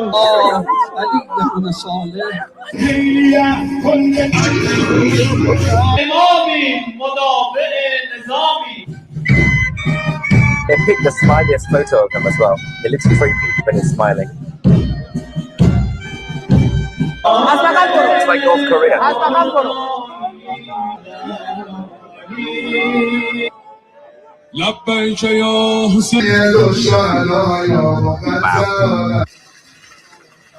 Now it's got quiet. They all fell asleep. Yeah, too much, guys. Too much. Let's take a break. We'll cry again later. We'll come back tomorrow. 9 a.m. Crying session starts again. Now, if you've been watching this channel, of course, we've been reporting consistently over the last couple of days from the space research complex, the massive building in Tehran, which was an extremely dodgy building. And the Israelis and the Americans hit it 2 days ago. Then yesterday morning, they decided to send more fighter jets, more of the bombers to hit them as well. And then they were like, okay, maybe we should go together. So today they went in and they completely brought it down. And I'm not really sure if they're going to hit it again tomorrow, because I don't think there's much left. But let's go to the so-called IRGC Space Research Program Complex. It's done now. Leave it alone, guys. There's no one else in there. Every single day. Oh, it's still going as well.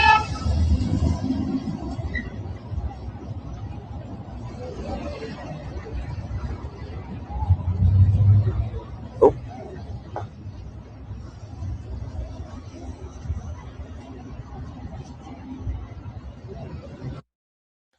Right, we have breaking news from France. 2 young Islamists in France are now under investigation for planning a deadly anti-Semitic attacks. The authorities found semi-automatic weapons, an acid bottle, and an ISIS flag in their vehicles. Well, welcome to the Western world in the 21st century. This is not really a surprise. I'm glad that the French authorities are on top of it. Now, let's talk about one of the most successful and effective spy agents in a history of intelligence. Tucker Carlson, or Takia Carlson, or Tucker Carlson. He's got many names, and because he's an agent.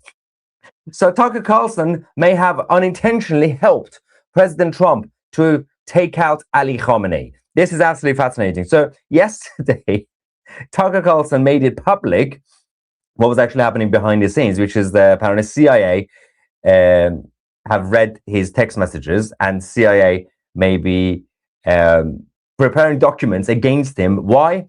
Because he has a connection with the Islamic Republic of Iran. Well, yes, that's what CIA should exactly do. It's their job. So Tucker Carlson is friends with the IRGC. He's been talking to them. He had their president on his channel. He interviewed him, very chilled, friendly interview. CIA knew about this. First, let's go to what Tucker said, because apparently that was absolutely normal. Why can't we be friends with the enemies of the United States? Let's go to that again, just the first few seconds, and then the new revelations of what actually the Trump administration were up to. So the other day I found out that the CIA is preparing some kind of criminal referral against me, a crime report, to the Department of Justice on the basis of a supposed crime I committed. What's that crime? Well, talking to people in Iran before the war. They read my texts. So the crime under consideration apparently would be the Foreign Agent Act or something like that, acting as an agent of a foreign power. Yeah, you were friends with the enemy. Okay, then we have now discovered, now we know that President Trump and the White House were aware of this communication, this friendship between him and the IRGC. That's why the Islamic Republic were using Tucker Carlson on their Islamic Republic state media. A few days before the war, this photo came out.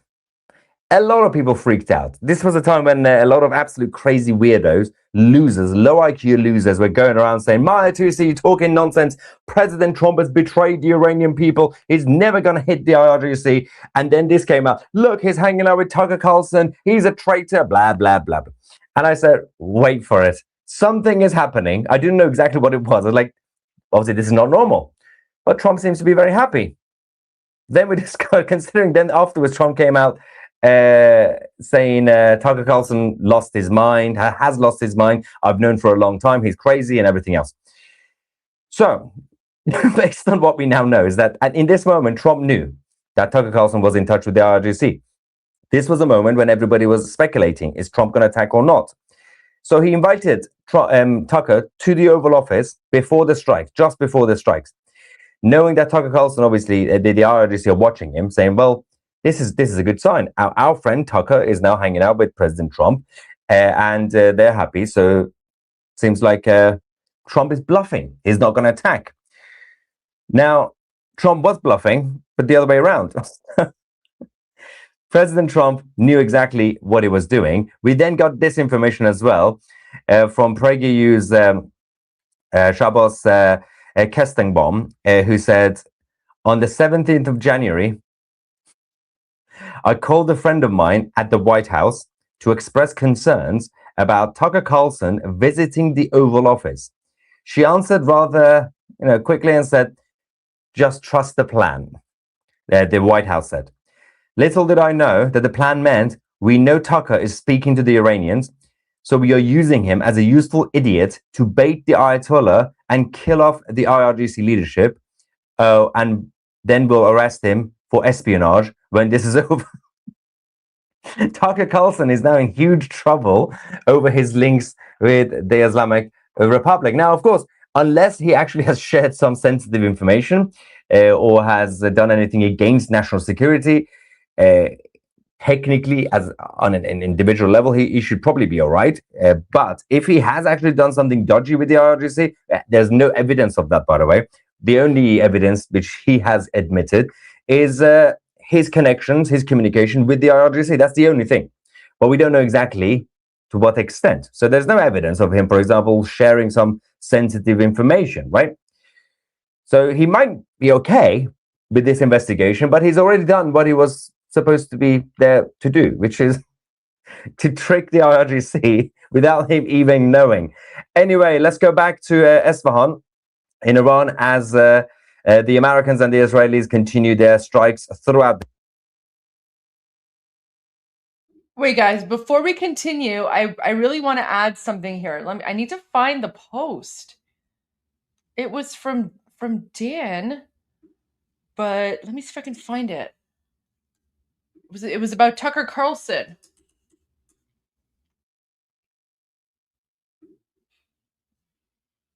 Oh man.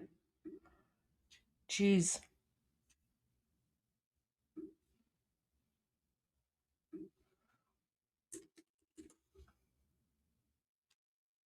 Okay. I have to show this because guys, never forget.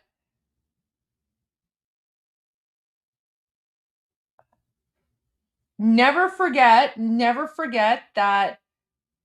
Oh, I look different without the flag? Sorry, guys. Sorry. I know. I was in the middle of eating. Okay.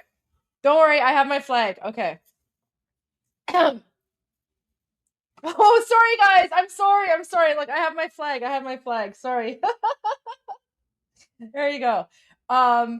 Guys, never ever forget that we exposed Tucker Carlson on Iran Revolution Live. Oh yeah, there you go. Now I'm recognizable. You guys are so funny. Oh, much better. That's better. Oh yeah, there's Goldie. That's better. You guys are so funny. Oh my gosh. Oh. Yeah, I was incognito. It's like Superman, right? It's like Superman when I don't have it's like, you know how he has like the eyeglasses and no one knows who he is. He's Clark Kent, and then there you go. Yeah, so guys, let me find it because we shared that. We exposed him being played on Islamic regime state TV. Remember?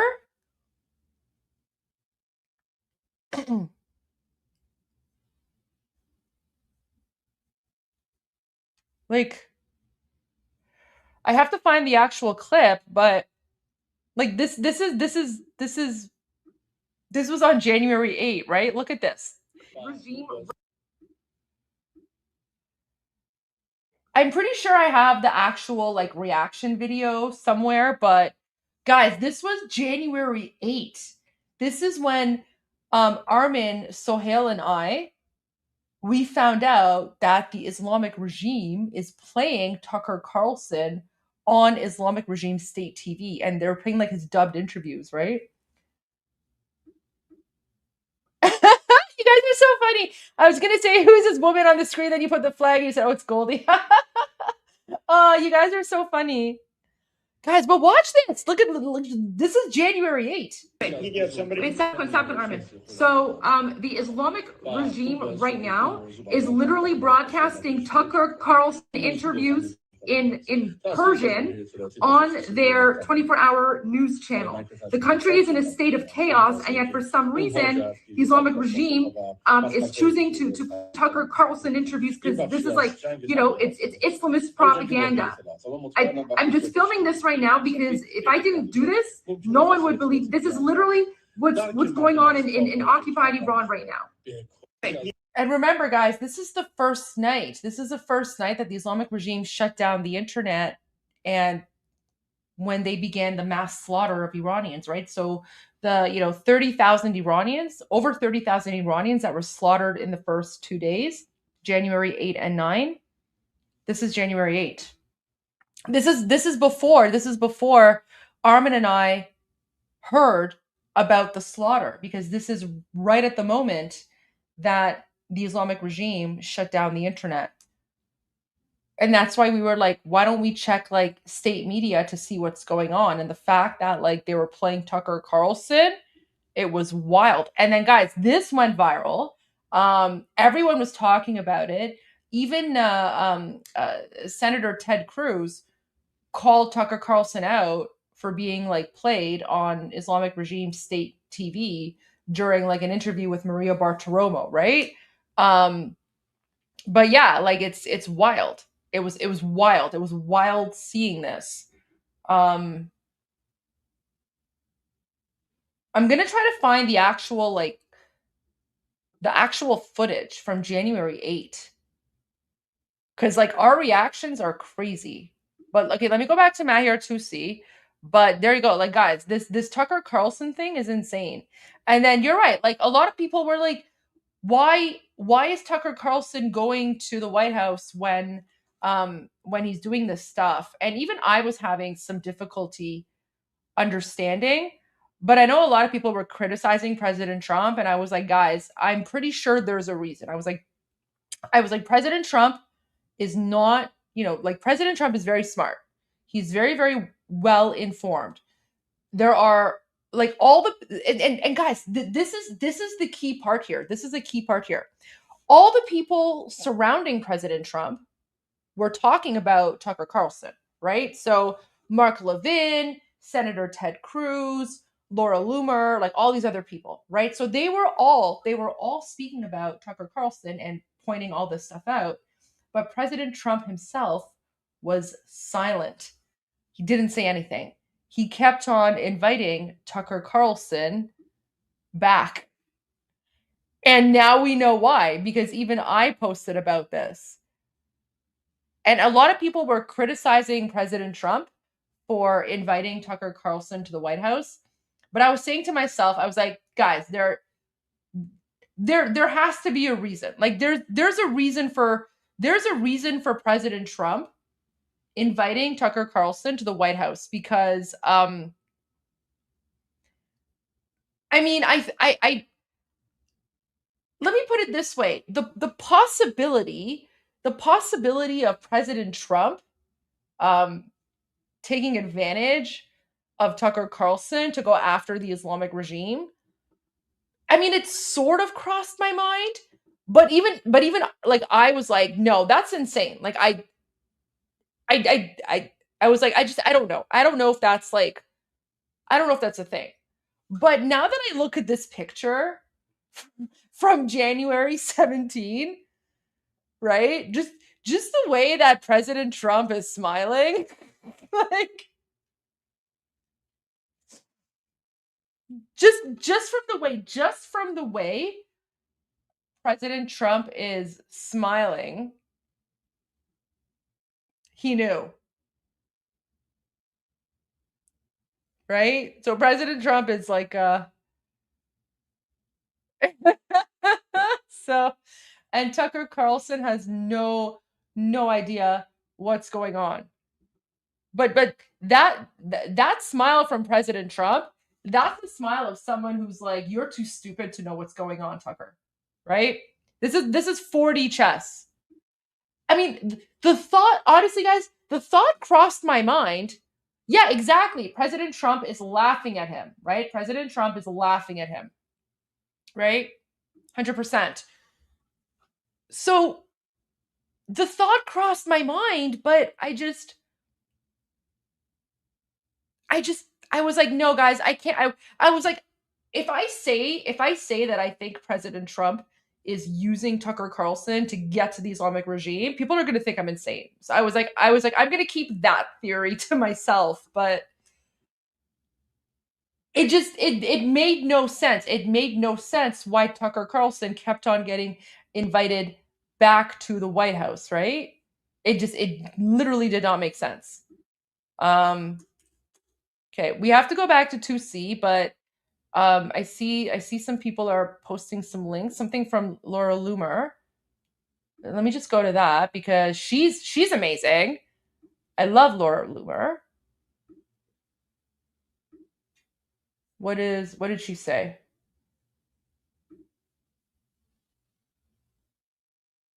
Yeah, guys, so oh my gosh, God bless Laura, because she's literally calling out what we have been saying for a long time, right? So look at this. IRGC media accounts on X are quoting Tucker Carlson to push the it should be Iranian, it should be Islamic, but push the Islamic regime's talking points during the war between the US and Iran. Yeah. Oh yeah, guys, this screenshot here that you see, we Iranians are the ones who expose this, right? So this isn't Laura, this is us. Iranians are the ones who are calling it out, and thank God Laura Loomer is paying attention to us, right? So I'm glad that Laura Loomer is speaking about this stuff, but this is what we have been trying to put out there. So these are the guys. These are Iranians. Iranians are exposing Tucker Carlson. Iranians are calling out Tucker Carlson. And then thank God, people like Laura Loomer are using their platform to raise awareness about this, right? Because even like Tucker Carlson showing up on Islamic Regime State TV, that was like, we broke that. Armin and myself and Sohail, we broke that. Okay, let's go back to 2C, and then we're going to go to some other videos. I just want to finish 2C. But there's the context for Tucker Carlson. The day.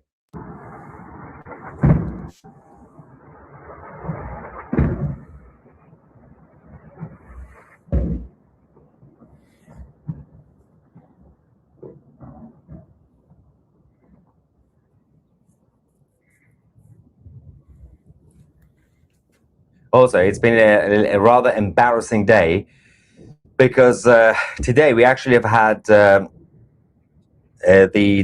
Israeli Air Force jets and the US Air Force jets, all of them flying so low. And actually, in a rare example, we actually have the evidence of the fighter jets flying so low because there is no air defense left. They don't have any air defense anymore. Watch this. But we tend not to see this because they don't tend to obviously film this. By the time they come and hit, they go. But they're just flying around and quite close. Complete dominance by the Americans and the Israelis across the skies in Iran.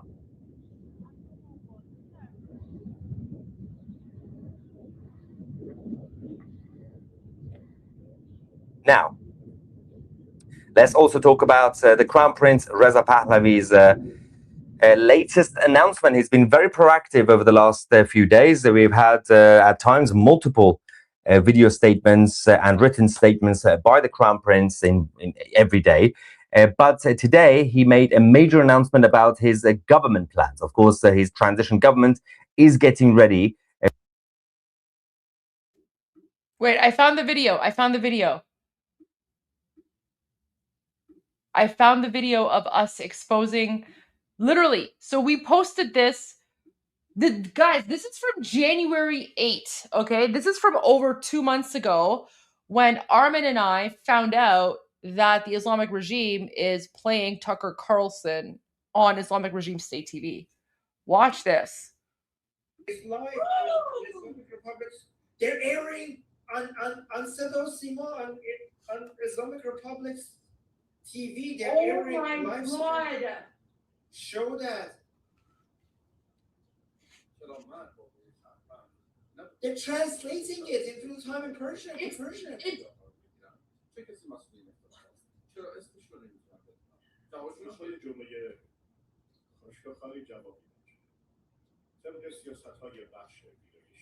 Guys, so when I tell you that Tucker Carlson is Islamic regime propaganda, look at this. The Islamic Republic is now taking, right? They're taking. They're literally taking his garbage interviews and they're translating it because this is propaganda.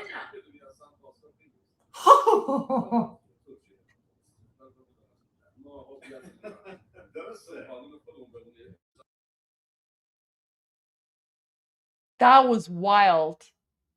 That was wild. Yeah, a lot of you remember, guys, a lot of people remember watching this. Like, guys, you guys are the OGs, right? You guys are the OGs, the ones who remember this. Because I'm telling you, if you watch Iran Revolution live, you will get the news before it makes it to the news, right? So you guys watch Iran Revolution live, you get the news from Israel, the news from United States, the news from Iran, occupied Iran, right? Not only do you get the news, we also make the news. Yeah. So the person that taped it, his name is Dan. It was the Dan Tigger. Oh, am I not following him? Okay, I just followed him back. Yeah, it was the Dan. It was one of our viewers, Dan Kiger. I apologize if I can't pronounce it properly. Anyways, but it was Dan. And then that laugh at the end, that's him. That's him. So Dan is like the ho at the end where he's in such shock that he just laughs, right? Listen to Dan's laugh here. They're literally taking his garbage interviews and they're translating it because this is propaganda.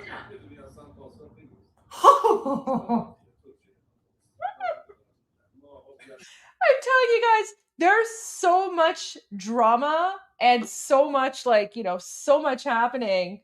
So there you go, guys.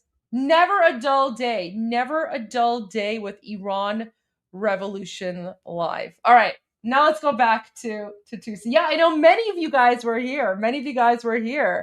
And it was just, oh yeah, we were just shocked. We were just like, what? So there you go. All right. Let's go back to Tuesday and then we'll continue in a bit. To eventually take control of Iran. Of course, we are only he made in a few days. There's a latest announcement. He's been very proactive over the last few days. We've had at times multiple video statements and written statements by the Crown Prince in every day. But today he made a major announcement about his government plans. Of course, his transition government is getting ready to eventually take control of Iran. Of course, we've only had 2 weeks of this conflict. It's still early days. I personally expected an operation like this to get rid of the regime to last months and months, probably a year. But I don't think it's going to take a year. But it's still, obviously, it's only been 2 weeks, but the Crown Prince is getting ready anyway. We have the latest video statements with the English subtitles. Let's quickly go to the Crown Prince. It's very important because he's also talking about the next day and obviously what to do in terms of not just security of the country, but economically as well when it comes to the prosperity plan. Let's go to the Crown Prince. همیهنان عزیزم، ملت ما ثروتمند، با استعداد و سربلند است. اما مردم ما به سبب فساد، بیکفایتی و ماجراجویی‌های جمهوری اسلامی فقیر شده‌اند. این وضع باید پایان یابد. من امروز 5 هدف اقتصادی سامانه گذار را به شما عرضه می‌کنم. تعهداتی روشن و صادقانه بر اساس برنامه پروژه شکوفایی ایران با هدف بازگرداندن ثروت ایران به مردمش. این برنامه با تکیه بر استعداد و تخصص ایرانیان اجرایی خواهد شد. نخست، سامانه گذار اقتصاد کشورمان را از تسلط نیروهای نظامی و شبه نظامی و مجرمان اقتصادی خارج خواهد کرد و کنترل آن را به شهروندان و کارآفرینان باز خواهد گرداند. دوم، سامانه گذار ثروت‌های توقیف شده و ربوده شده ایران را پس خواهد گرفت و به شهروندان ایرانی برخواهد گرداند. سوم، ثروت کشور صرف ایرانیان خواهد شد و نه تروریست‌ها و شبه نظامیان بیگانه. سامانه گذار متعهد به بازسازی و نوسازی زیرساخت‌ها به ویژه شبکه تأمین آب، برق و سوخت در سراسر کشور است. چهارم، سامانه گذار ساختار رانت، فساد نهادینه و انحصارات را در هم خواهد شکست و ثروت ملی را صرف بهداشت و درمان، آموزش و ریشه‌کن کردن فقر خواهد کرد. و سرانجام، بزرگترین سرمایه ایران نه نفت و گاز بلکه شما هستید. سامانه گذار در نیروی انسانی ایران سرمایه گذاری خواهد کرد. ایران به اقتصاد جهانی متصل خواهد شد و ثبات اقتصادی، رشد و شکوفایی به میهنمان باز خواهد گشت. اینها نه وعده‌های پوچ بلکه تعهدات سامانه گذار برای اجرا هستند. تعهد من به شما این است که در کنار شما پیگیر اجرایی شدن این برنامه خواهم بود. پاینده ایران. Well, the biggest thing from this is finally free market capitalism is coming back to Iran after decades of socialist policies, up to a point where, as I've been saying, even football clubs, football teams in Iran were nationalized. You've reached peak socialism with this stupid Islamic regime. No more socialist economies, economic socialism based on centralization of all policies. Things will go back to normal. We could actually have some prosperity. We could actually have some decentralization and investment into infrastructure. Meanwhile, the IRGC Basij forces on the ground are having a tough time. Now, this is fascinating because they've been receiving more threatening text messages. These are the guys in charge of the checkpoints. These are the guys in charge of arresting people on the streets because that's the only thing they have left, because they can't control the skies, they can't control their military bases. It's just the streets. 300,000 security forces, Basij members, are now living in absolute terror. Missiles have been hitting them, drones have been hitting them. Their personal details are being exposed online. They are receiving these text messages, basically threatening them, saying it's time for you to surrender. Otherwise, we know where you are. We know who you are. We know your family, and we are going to come for you. Despite the internet shutdown, there's been many of them who thought that they could be secure, but people are still working closely with Mossad and CIA to give intel on the ground from the civilians to the intelligence to be able to take them out. There's still quite a lot of them, by the way. There's a huge number of Basij members in Iran. So this operation, this part of the conflict is going to take some time unless they decide to, at the end, surrender. I don't see these guys surrender because they are the fanatics. They are the younger people, slightly younger, who've been brainwashed, radicalized, and the only way is to either take them out or arrest them at the end. When there's only a few of them left, you arrest them. Then that's the job of the armed forces of Iran. At the end of the day, the military will come, should come to sort this out. But they're also losing their leaders. And this is where it gets more interesting based on everything that we've seen in the last 3-4 days since the Israelis started this new operation, which is to basically target specifically the IRGC Basij wing, the units on the ground. The first 2 weeks, we had a lot of eliminations when it comes to the top of the regime, the top of the Islamic Republic and the IRGC themselves. But now we are seeing a lot of assassinations from the Basij forces. We have the latest one, who is Mohammad Sarlak, who was the commander of the Basij units 171 in Tehran, the capital. He was eliminated a couple of days ago in one of the drone attacks carried out by Israel on the streets. And obviously since then, 2 days ago, most of them, the leadership, the commanders are no longer around. They're just hiding. They have their minions, the more junior ones, manning the checkpoints. But the checkpoints are now also mostly on the tunnels and in tunnels and on the bridges. Some of them are still out, but they are going to get targeted unless they surrender. Let's go back to the latest videos from Iran. In Esfahan, there's a man who filmed this, and the translation of what he's about to say is, "Good morning. They have hit the air base, the Air Force base, and also the aviation complex. They've hit them 15 times, more than 15 times. They also came here to attack yesterday." Let's go to the video from Esfahan. صبح 24 اسفند اسفان یکم ترسیدیم. Esfahan. بگم بیشتر از 15 بار زده، دیروزم زده. My spray's going up. Nope, it's running out. امروز ساعت 6 شروع کرده، الان ساعت 6:30. همونطور که می‌بینید اینا مسیر پروازش آزادانه حرکت Just می‌کنه. saying what I said. پدافندی چیزی Massive cloud. بیش از 15 بار فکر کنم زد. Yeah, more than 15 times it was hit. I'm also having a crisis since I stopped vaping and stopped smoking. I'm on Nicorette sprays, and I've just run out. So that's not really good news, guys. We are in crisis right now. Shortage of nicotine sprays. All right. If you want to send me gifts, send me some nicotine sprays. Anyway, let's also go to the lashing out of the IRGC in the Middle East. Yesterday and today, Israel was targeted, but only a handful of times because they don't seem to be able to launch enough ballistic missiles anymore. So they're doing single attacks. But we have a CCTV footage from Israel. This was the moment that what they tend to use, even though they only use a handful of missiles, they are using cluster warheads. So obviously it spreads around and it hits residential areas. This was this morning in central Israel. And also there is a bit of a quick update. I'm just going to bring us a video for you guys.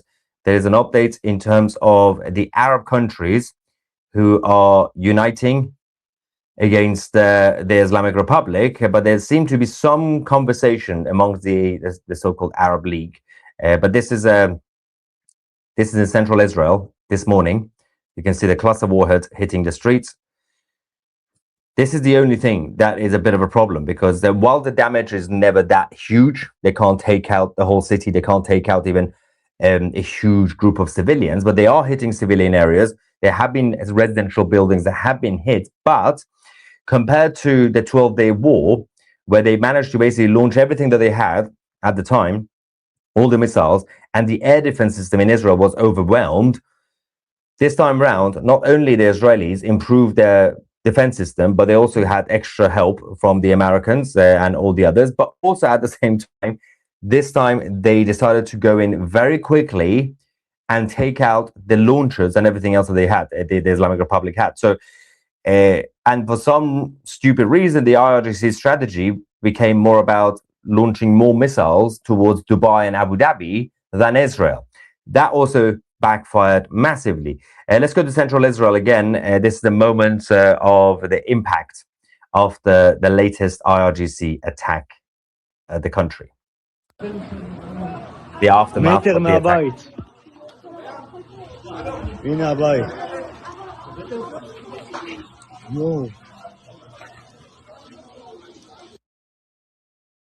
Yeah, that's in Ramat Gan. And also, there is a video that I want to show you guys, and then I'm going to get your reaction as well. There's more updates coming in as we speak, but what is happening? Oh. Okay. We will have an update from Hamas in Gaza, but the former intelligence officer, Michael Pregent, has given his analysis, the latest intel from on the streets in Iran, that the IRGC's Basij forces, and then basically the squad level militants, are having a very tough time, because not just because they're getting targeted by the drones, but there is absolutely no direction. There is no leadership, there's no direction, and they are in huge trouble. Let's go to Michael. This is day 14 of Operation Epic Fury. And no one's talking about the IRGC member on the ground, the besieged member on the ground, who doesn't have a higher headquarters, who doesn't have air defense, cannot call in close air support, has no logistical support, can't call a medevac if they're injured. There's no higher headquarters to call. There's no help coming. This is the situation right now. It doesn't matter what people say on Twitter when they talk about the war. The only way the regime survives is if this demoralized IRGC member somehow survives, somehow believes that the regime's coming back. This is day 14. Leadership is being decimated on a daily basis. Military infrastructure is being crushed. We now have the ability to target 2 to 3 man cells with actionable intelligence from the Iranian people. Besieged checkpoints are being hit. Besieged patrols are being hit. And if you launch a drone, you're hit. If you launch a ballistic missile, you're hit. If you're setting up a drone, you're likely to be hit. If you're setting up a ballistic missile, you're likely to be hit. This is the reality on the ground. This is day 14. The Iranian people now have the ability to call in an airstrike and a drone strike against groupings as small as 2 to 3 men dressed in uniforms or in civilian clothes with AK-47s and motorcycles. This is day 14 of Operation Epic Fury. Only day 14, and they have already fallen apart. Now, just quickly, before I get your reaction, I'm going to go live to Tel Aviv on the issue of Cuba, because we've been briefly also covering Cuba in each live reports. The situation has been escalating. The anti-communist freedom fighters in Cuba, because of the pressure that was created by the Americans to bring down the system, the infrastructure, and access to oil, they continue to target the communist headquarters. Meanwhile, the person who is supposed to be against oil, because she says, stop all oil, is now defending oil for communists. Do you know who I'm talking about? Yeah, it's Greta. Greta Thunberg is back. She's complaining that President Trump is not allowing the Cuban communists to import fossil fuels to help their dictatorship. Let's quickly go to Greta, just a few seconds, and then we're going to go live to Tel Aviv. We need to talk about what's happening in Cuba right now. As the Trump administration is waging illegitimate wars across the world, killing countless of people, it is also strangling the Cuban people, deliberately, methodically, and openly.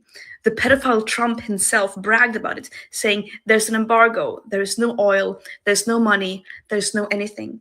He said it like it was something to be proud of, while millions of people have been plunged into darkness by rolling blackouts, while hospitals lose power, while ambulances run out of fuel, while shelves go empty. The United Nations has... That hairstyle, that is literally a crime against humanity. She needs to go to The Hague. She needs to be trial, and of course, get your sentence, because that hair is offensive to everybody, not just on this planet, but the whole galaxy, and also just your views and everything else as well. It's just weird, so weird. You're supposed to be against oil, Greta. Read the memo, read the notes. It's not that difficult. How do you forget? Anyway, let's quickly go live to Tel Aviv. Keep an eye on the situation and the skies in this beautiful city while we get some updates from you, ladies and gentlemen. What do we have? I ordered my 2CTV hat and I will wear it at Niagara Falls this summer. Hopefully the toilet will come and stand next to me. Yeah, get a cardboard. Well, I hope you like it. Also, send your pictures. If you already have your latest Iran merch, then send a picture to... If you're a member of 2CTV Plus, post it in our chat forum on our private Discord server. If you're not a member of 2CTV Plus, then become a member of 2CTV Plus. What are you doing? Anyway, question about the Santa Claus weeping on those dumb steps. Oh, the cleric Santa Claus. Why we Americans or the IDF do not take everyone out? Aren't they all against freedom who are weeping for the supreme leader? Forgive me if this is a dumb question. No, I mean, if you had asked, if you were talking about this about 100 years ago, yeah, they would have taken them out. But the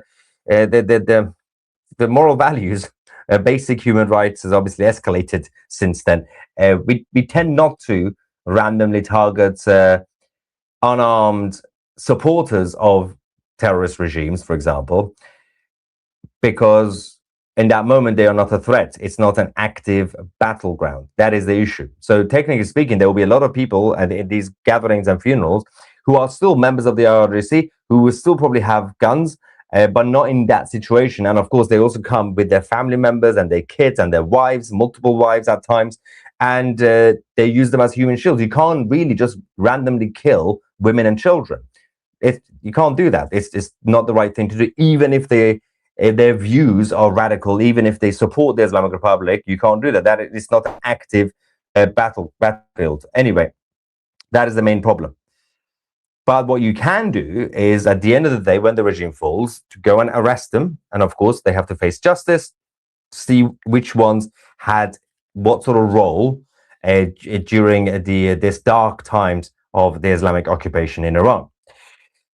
Mr. Rainbow says, a dad joke to lighten up the mood. I think the mood has been quite lightened up because of Tucker Carlson's successful operation. My friend asked me, why did the chicken cross the road? I replied, because his mum's fat. If you want to bring dad jokes into this, at least make it about the IRGC. Come on. Good evening, morning from Sydney, Australia. Love your work, TCTV. Love and strength. Thank you so much. And I am mega supporting in this historic event. I am proud of this decision. Promises made, promises kept. I look forward to a renewed relationship with a freed Iran. This is the other thing, by the way. It reminds me of what all these weird anti-Trump weirdos have been saying for the past few days. They kept saying, well, this is so not like Trump because he's being controlled by the Jews. Okay, so we're just getting to the question and answer portion. A lot of you have been asking to see my speech again from earlier today, because I guess you weren't here for the live stream earlier. So this is me earlier today. I did a speech. ما رو سرفراز کنن اینجا به ما بپیوندن تا بتونیم فرض کنن نخستین دوست دارم در این بخش برنامه سرفرازی اینو داشته باشیم که نخستین سخنرانمون که بانو گلدی قمری نازنین هستن ازشون درخواست کنم که So he's just basically saying, he's basically saying, we want to start off our speeches today by introducing Goldie Gamari to come and speak. ما رو سرفراز کنن اینجا به ما بپیوندن تا بتونیم از سخنانشون بهره بگیریم.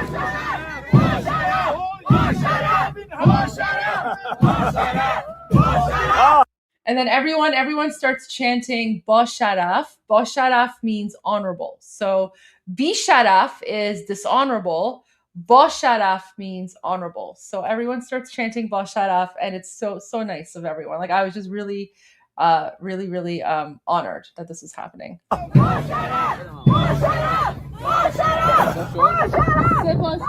سپاسگزار درود بر همه شما. باعث افتخارمه که امروز در کنار همه شما هستم. So I basically say thank you so much.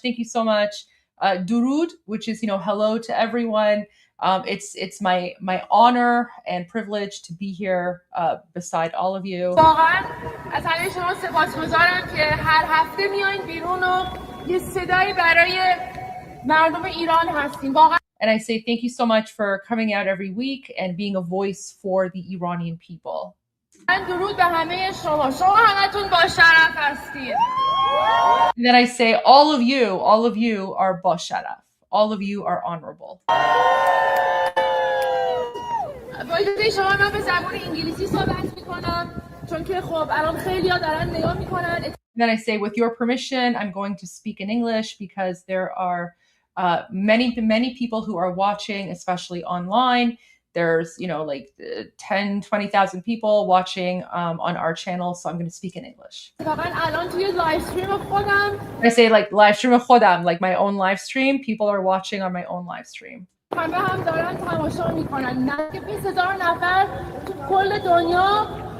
I say, like, 20,000 people from across the world are tuning in and watching all of you right now. So, good afternoon, everyone. My name is Goldie Gamari. It's an honor to be here beside all of you as we celebrate the birthday of Reza Shah the Great. Reza Shah the Great is the founder of modern-day Iran, and he is the reason that Iran was the thriving, beautiful, successful country that it was. Up until 1979, when the terrorist Islamic regime took over our country and turned it into a third world Islamic hellhole. And for 47 years, we, the people of Iran, we have been oppressed, we have been occupied, we have been silenced. But now we will no longer be silent. We are in the middle of a revolution. We are making Iran great again. Thank you to President Trump. Thank you to Prime Minister Netanyahu. Thank you, USA. Thank you, Israel, for helping to liberate us. But most importantly, thank you to His Royal Highness, King Reza Pahlavi, the leader of Iran's Lion and Sun Revolution, for spearheading this movement, for guiding the entire Iranian nation inside the country, outside the country.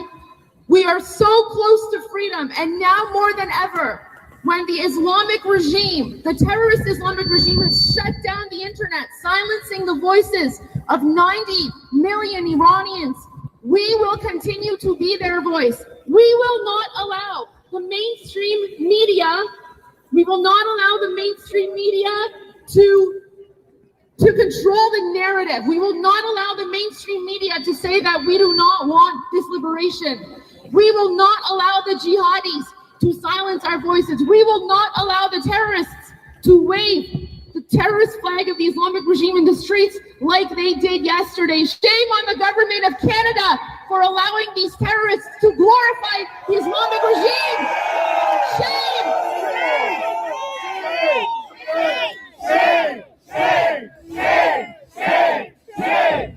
We will continue. So, guys, for some reason in the middle of my speech, the Iranian national anthem, the real Iranian national anthem, started playing. And apparently it was by accident, but such an omen. I just thought that was such a good sign, right? So, and then when the Iranian anthem started playing, everyone started cheering.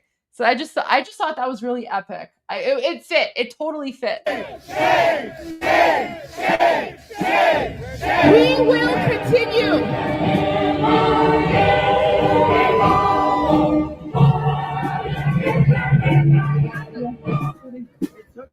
It was actually, that's fine. You just played. Did you hear me? I was like, oh wait, I got excited. Did you hear me? Took it. It was actually, that's fine. You just played. Our national anthem. It's a good omen. It's a good sign. Guys, that's a good sign. That was our national anthem. That means we are close to freedom. Yeah. So I just want to say, continue the fight. We will continue to be a voice for people in occupied Iran. Thank you so much for your support. And at the end of the day, we will always say, این آخرین نبرده پهلوی برمیگرده این آخرین نبرده پهلوی برمیگرده این آخرین نبرده پهلوی برمیگرده جاوید شاه جاوید شاه درود بر همه شما پاینده ایران جاوید شاه جاوید شاه Yeah, Goldie's here. Yep, گلدی قمری سرفرازمون کردید که اینجا بودید. دوستان نازنین دوباره برگردید به همون ارنجمنت قبلی، همه اومدید دور چادر، همون جایی که بودید باشید. این جلوی چادرم اگه میشه بذارید یه ذره یه کوریدور باز باشه اگه میخوان فیلم برداری کنن. همونجوری دوباره برگردیم به گذشته. سپاسگزارم خانم گلدی، سپاس فراوان از شما. خیلی مهر کردید که اومدید. سخنرانی بسیار خوبی بودش. پیاممون رو به انگلیسی رسوندیم. خب حالا فعلا که حالا برنامه ادامه داره. I knew she was here. از اون ور رسیده. It's my live, yeah. Yeah. They're watching though. Goldie Sound's watching, yeah. Big ups, guys. Yep, thanks Trish for dropping Goldie's دوستان link. برنامه‌مون رو ادامه میدیم. من در ادامه سخنان بانو گلدی نازنین فقط ساعت رو چک کنم برای اینکه ما نزدیک 7-8 دقیقه دیگه یک سخنران، یک سورپرایز براتون دارم. یکی از بزرگترین کنشگران سیاسی که 4 دست داره برای ایران میجنگه، از لندن به طور لایو به ما راحت پیدا است که سخنرانشون رو گوش بدیم. هر کسی که سیاستگوشون رو میشناسه. Appreciate your boots on the ground. Hugging face emoji.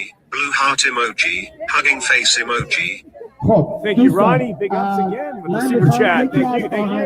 بسیار تماسی رو که داریم از خشایار اعتمادی از پارس تا خزر رو پلی بکنم براتون. پس از اون نزدیک میشیم به سخنرانی اون نازنینی که از لندن به ما. Oh yeah, everyone was so nice. Honestly, everyone was so nice to me. They were like, Goldie, can we have a picture with you? And I was like, of course. Oh my gosh. Like I was so honored that everyone like wanted a photo. And then everyone was like, Goldie, we appreciate you. We appreciate your channel. We appreciate your posts. We appreciate you, sharing our message in English. So yeah, like it was fantastic. Like everyone was just so nice. And it was just such an honor to be there among everyone. And yeah, it was just so nice. Everyone was just like, they wanted a photo with me. And I was like, oh my gosh, really? Me? Everyone wants a photo with little old me. It was just so sweet. It was honestly super humbling. Such an honor. Like it was just such an honor for me. And it was a great event. It was a fantastic event. Yeah, I know some people wanted me to speak longer, but guys, politician. The key to a good, effective speech, you want it short, you want it sweet, and you want it to the point. Because if you go on and on and on, people will eventually they'll lose interest, right? They lose interest. So I've already mastered the speeches. You say especially in a rally, right? Like in a rally like this where it's very, very busy, very packed. Also, in this case, it was very windy. There was a lot of just it was very cold, very windy. You do not do long speeches at rallies. Pro tip from a politician. You do not do long speeches at rallies. You keep it short, you keep it simple, you get to the main points, boom, boom, boom, and then you move on. Because if you go on and on and on, people will lose interest, and then it kills the momentum. By the way, I can tell you, like, Iranians, like, when we go to rallies, it was freezing. Iranians, like, when we go to rallies, oh my gosh, I didn't even notice that. It's like Mushtaba. But when we go to rallies, we just want to chant. We want to chant, right? So yes, people like speeches, but keep the speeches short, keep them punchy. And the whole point of unless you're President Trump. No. Well, that's different. No, that's totally different. Totally different. I'm talking about like these like rally demonstration type speeches, right? But like, you keep it short, you keep it punchy, and the whole point of a speech is to like energize the crowd, motivate the crowd. And so that's why I ended my speech with, we have a message, and I say in akharin nabarde, and then everyone chants Pahlavi barmigerde, which means this is the final battle. Pahlavi will return. So yeah, behind the camera, and then she decided to get on the mic. Now everybody's waiting to meet her. She got some arm. Get like it. Yeah. We'll do some pictures. Wait, now I have to hear Jeff's commentary, because Jeff is so nice. I don't think he was prepared for this though. Thank you so much. Yeah, no worries. Nobody knew there was gold. I was already talking to behind the streams, but I guess she decided that she would do some pictures and speak. Now everybody wants to take pictures. That's awesome. That's good. Absolutely, yeah. Yeah, so I got to meet her today for the first time.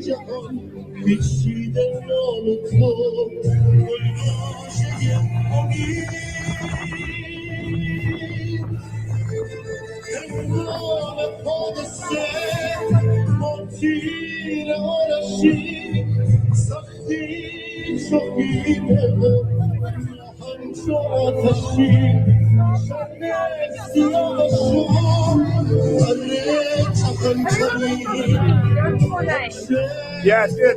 We got all our viewers watching too right now. Yeah, all of that. Yes. Oh wait, so someone is saying exceptions to the long speech rule would be unless you're the person who put the event together, or yeah, exactly, right? Like if this was like a headliner or something like that, 100%, 100%. But guys, I've done so many speeches at rallies. I know what works. And this was this was great. This was fantastic. Like I said what I wanted to say. I mean, I could have spoken more. I could have spoken longer, but get the main points across, and then you get back to the marches, get back to the chants. Gotta love the rap. Love it. Yeah. Jeff is in shock. Jeff is laughing because Jeff is like, wait, what? Everyone wants to take a photo with Goldie, so Jeff's a little bit in shock. Oh, he's so sweet. That's a little rat. Like it. That's funny. Yeah, big ups. Thanks, Trish.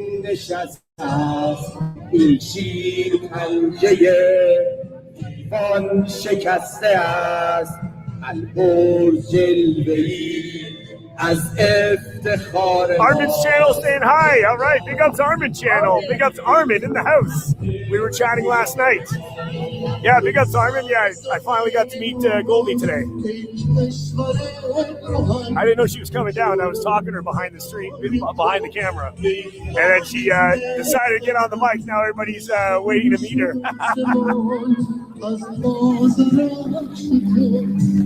Big ups Armin.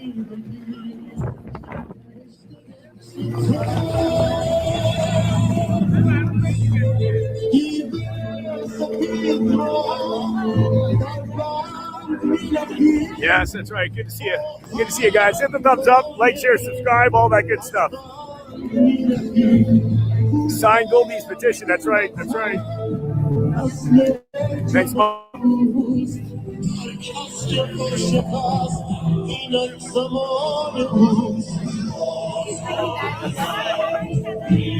Look at that. That's nice. Kids handing out their cookies. That's nice.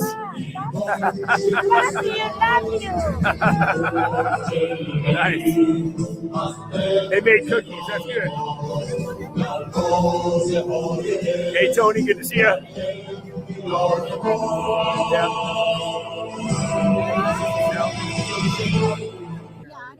Yeah. Sure. شاه میاد به خونه شاه میاد به خونه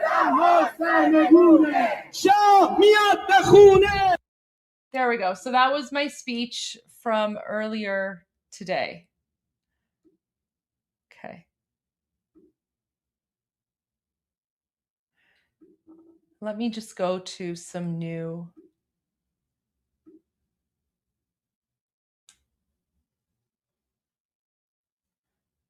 I know Armin showed this, but I wanted to watch this again because this is like utterly insane. Like, guys, this is like North Korea. This is North Korea level of like propaganda. I just do want to point out, you're speaking to us via Zoom. The Iranian people don't have open internet access, but you do. Why? Well, because I'm the voice of Iranians, and I have to defend their right. So this is why I have access to internet to just have our voice being heard by the international community.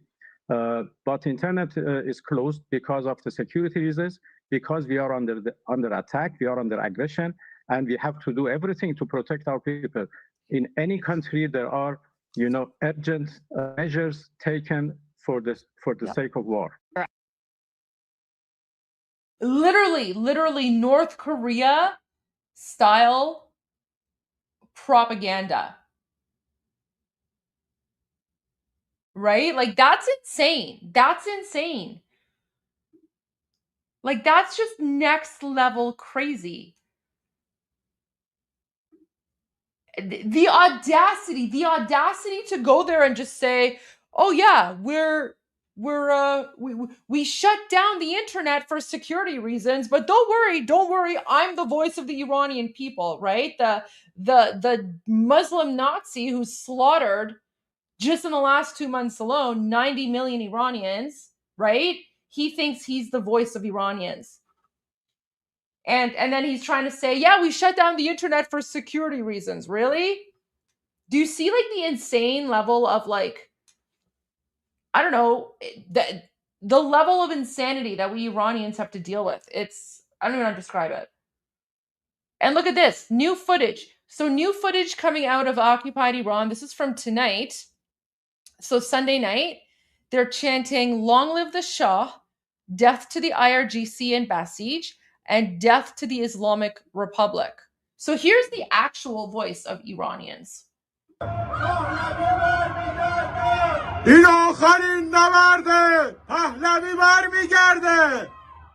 So remember when we, those of us who are outside of occupied Iran, right? When we say we're going to be a voice, remember what I chanted here. Let me bring it up again. Right? Come on.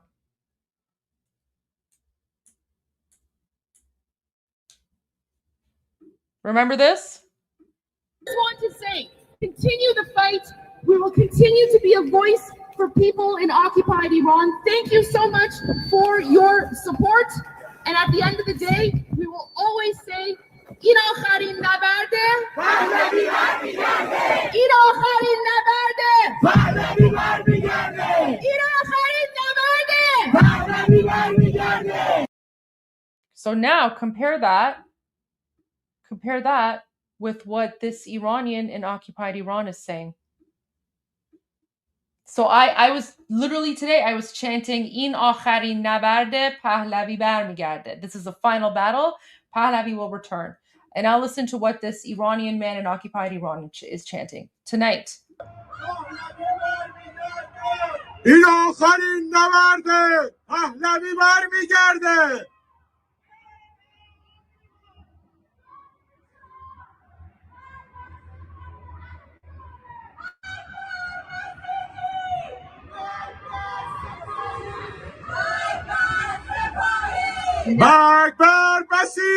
Now they're chanting death to the Sipahi, death to the Basiji, right? The Basijis, those are the ones who are being currently targeted and boomed by the Islamic regime.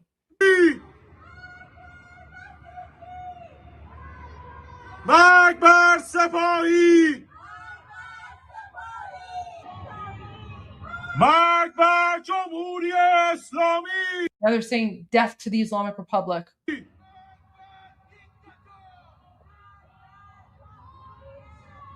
جاوید شاه. So here where they're chanting Javid Shah, let's go back to what I was saying. So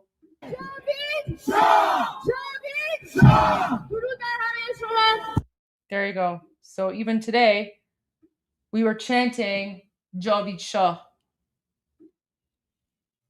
Because that's what people in Iran were chanting.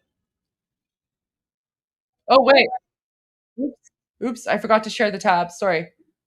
Let's go back. So now you can hear them saying Javid Shah. جاوید شاه.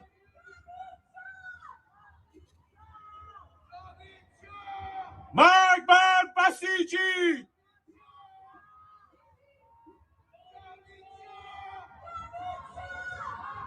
مرگ بر سپاهی.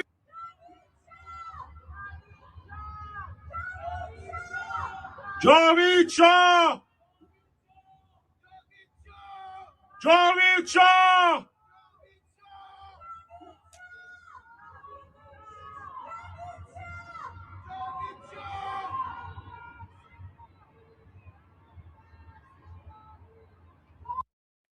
So there you go.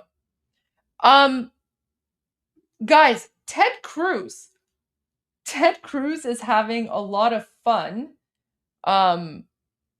Oh, what's the Magbar S word? It's Sipahi.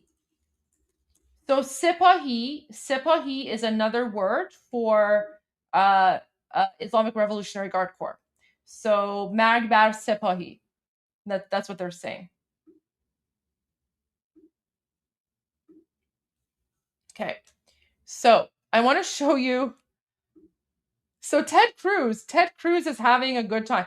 Ted Cruz is reposting President Trump and Tucker Carlson memes. So I'm going to share this. I'm going to share this one only because Ted Cruz reposted it. So this is a message. This is a message from an elected government official of the United States. So it's okay if I share it because Ted Cruz shared this. I haven't watched it yet. I was waiting to watch it with you guys. So here we go. Tucker, I want you to come to the White House. Believe me. Me? I mean, sure. Thank you, Mr. President.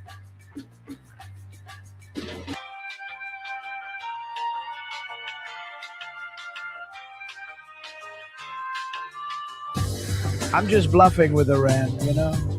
It's the art of the deal, baby. Okay, yeah, President Trump is just bluffing. You guys are totally safe.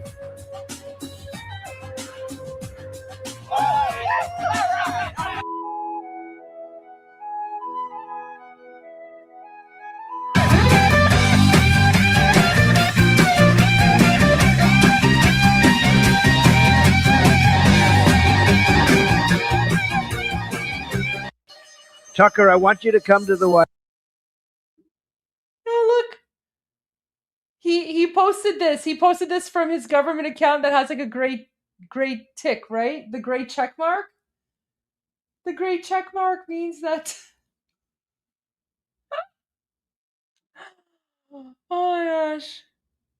That's so funny. Oh, Ted Cruz is having a field day with this. Okay, I'll play it one more time and then we'll continue. Tucker, I want you to come to the White House. Believe me. Me? I mean, sure. Thank you, Mr. President.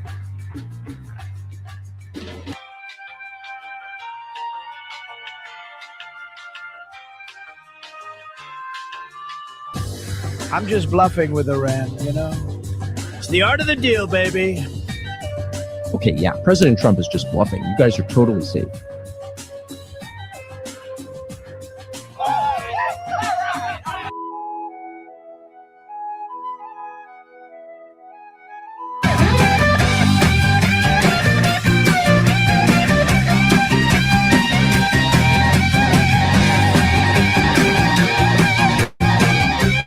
Man, honestly, I should have been an American. I feel like if I was an American politician, I would have been way more successful as an American politician. Because Canada has gone to shit when it comes to politics, unfortunately. But that's fine. That's fine.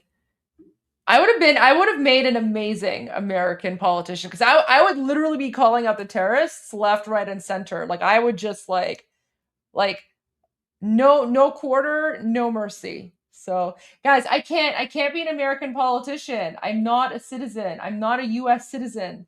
I can't run for office in the United States because I'm not an American citizen. I can't.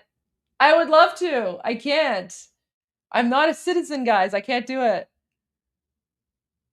I tried in Canada, but people are too politically correct. Right? But here you go.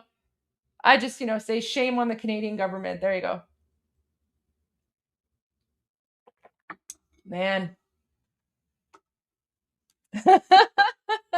Oh, you guys are great.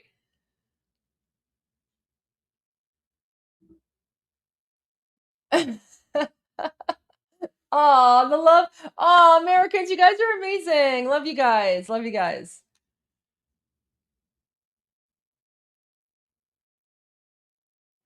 Okay.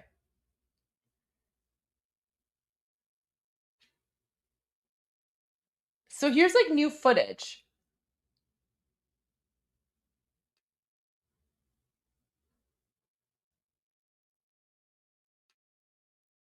I think Armin already showed you the Bibi Netanyahu video.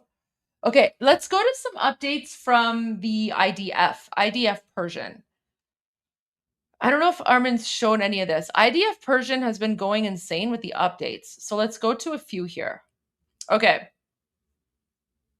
Did Armin show you this footage of the Air Force, Israeli Air Force, destroying military unit of drone operators while they were fleeing from storage and launch sites? So I don't know if Armin showed this or not, but he may not have been able to play the music. So let me add the music here, and then we'll share some footage of the IDF destroying Ayatollah terrorists. Khamenei is dead. This wretched and vile man, Ayatollah Khamenei, is dead.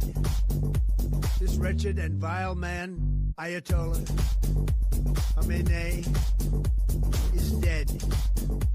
This wretched and vile man, Ayatollah Khamenei. I could watch this on loop. This wretched and vile man, Ayatollah Khamenei, is dead. This wretched and vile man, Ayatollah Khamenei, is dead. This wretched and vile man, Ayatollah Khamenei. Do you see how like the jihadis are running, and then like they just boom boom them? Look at this. There's like run, and then oh yes. Oh, so good, so good. Remember, guys, these are the same Muslim Nazis that have been murdering us Iranians, right? So listen, they were warned. They were told, surrender, lay down your arms, surrender, and receive a fair trial. And they chose not to. So They're in the FO phase of the FAFO, right? They're in the FO phase of the FAFO. Okay. Let me just translate this and share this for you guys. So, let me bring it over here. Oh, wait. That's fine. So the Israeli army has completed a wave of attacks against the bases of the Iranian terrorist regime in the western Iranian region of Hamadan. In the framework of these attacks, several central bases affiliated with the Islamic Revolutionary Guard Corps and the Basij force were targeted. These bases were used by the regime's agents to manage ongoing activities, as well as to plan and carry out terrorist operations against Israel and other countries in the Middle East. So a whole bunch of guys, honestly, like we can't even keep up. We can't even keep up with like the amount of like boom booms and things that have been destroyed. Watch this. That's Hamadan. Wow.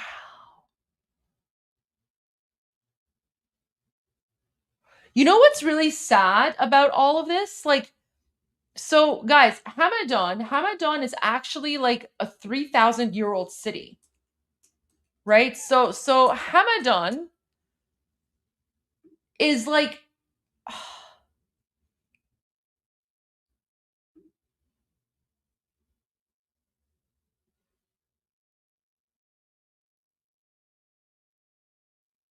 Hamadan is 3,000 years old. So the entire city of Hamadan is basically like a cultural heritage site, right? Let me show you some pictures.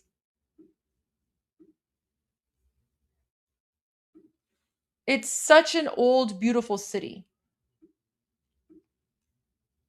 And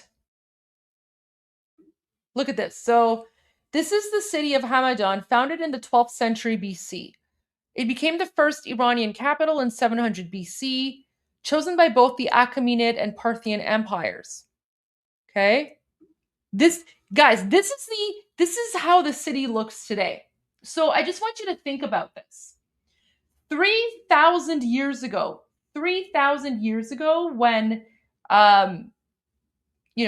ancient peoples, ancient Persian Empire built the city of Hamadan, do you see how like symmetrical this is? Like, look at how perfect this circle is, right? So they basically built it with like, these straight lines going through, and then like basically like a perfect circle. Like they used math and geometry to build this city. And this is how it looks today. So it's pretty much kept most of its layout and character, right?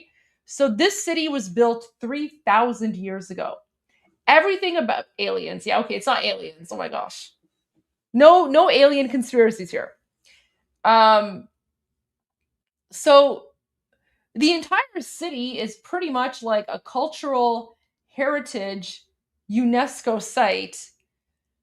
And look at what the Islamic regime is doing. The Islamic regime is literally using they're building military bases in Hamadan, right? Because they're using the city itself as a human shield.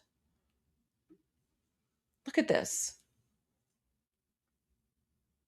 Like so shameful that they're building military bases in a city that's 3,000 years old.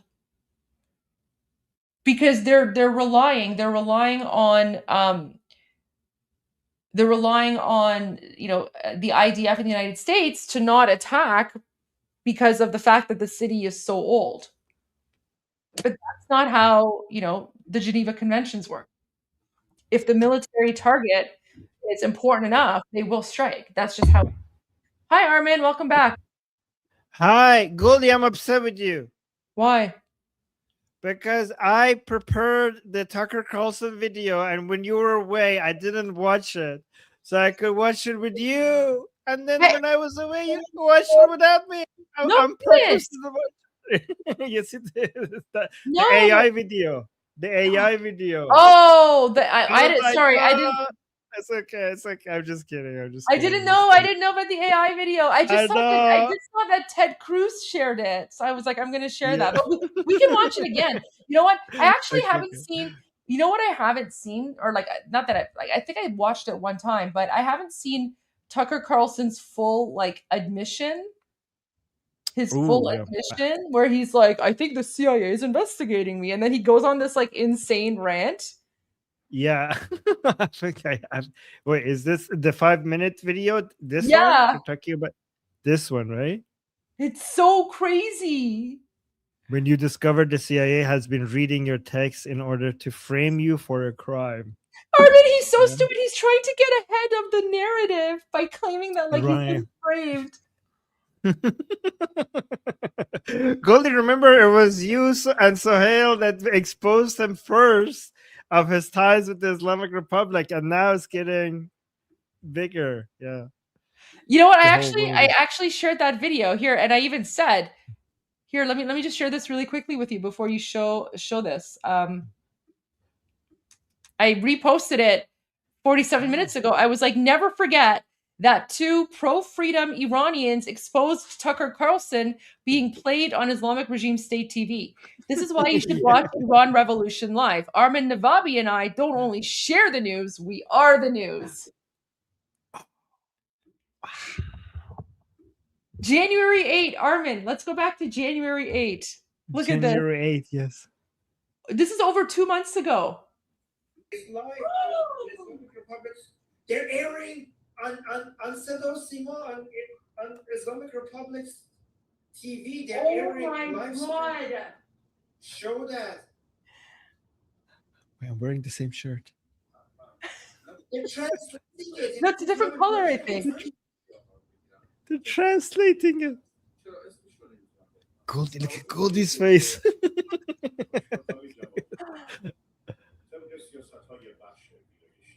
Guys, so when I tell you that Tucker Carlson is Islamic regime propaganda, look at this. The Islamic Republic is now taking, right? They're taking. They're literally taking his garbage interviews and they're I actually look younger now. propaganda. Young Armin and Goldie. Goldie, remember those days? We were so young. So young and innocent. So young and innocent. Honestly, I feel like I've aged a lot these last 2 months. I really do feel like I've aged a lot. But just like look how surprised we were.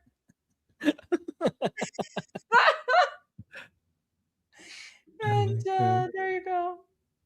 Anyways, all right, okay, let's go to let's go to his speech because it's crazy.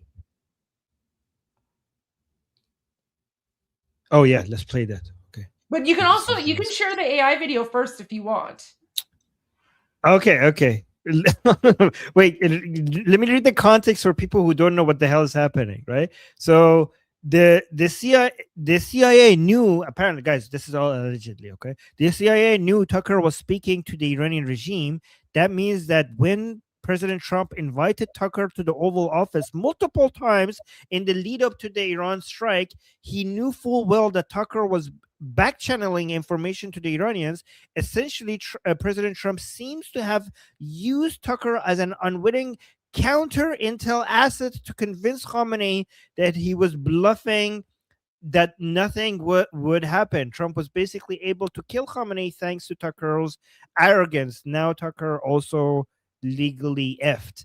And this is what this looks like. And then after that, we go to Tucker trying to get ahead of this news before it happens. So this is what this, but guys, this is the official video of exactly how it went down, okay? Tucker, I want you to come to the White House. Believe me. Me? I mean, sure. Thank you, Mr. President. Oh. Qatar Airways. Qatar. I'm just bluffing with Iran, you know? It's the art of the deal, baby. Okay, yeah, President Trump is just bluffing. You guys are totally safe.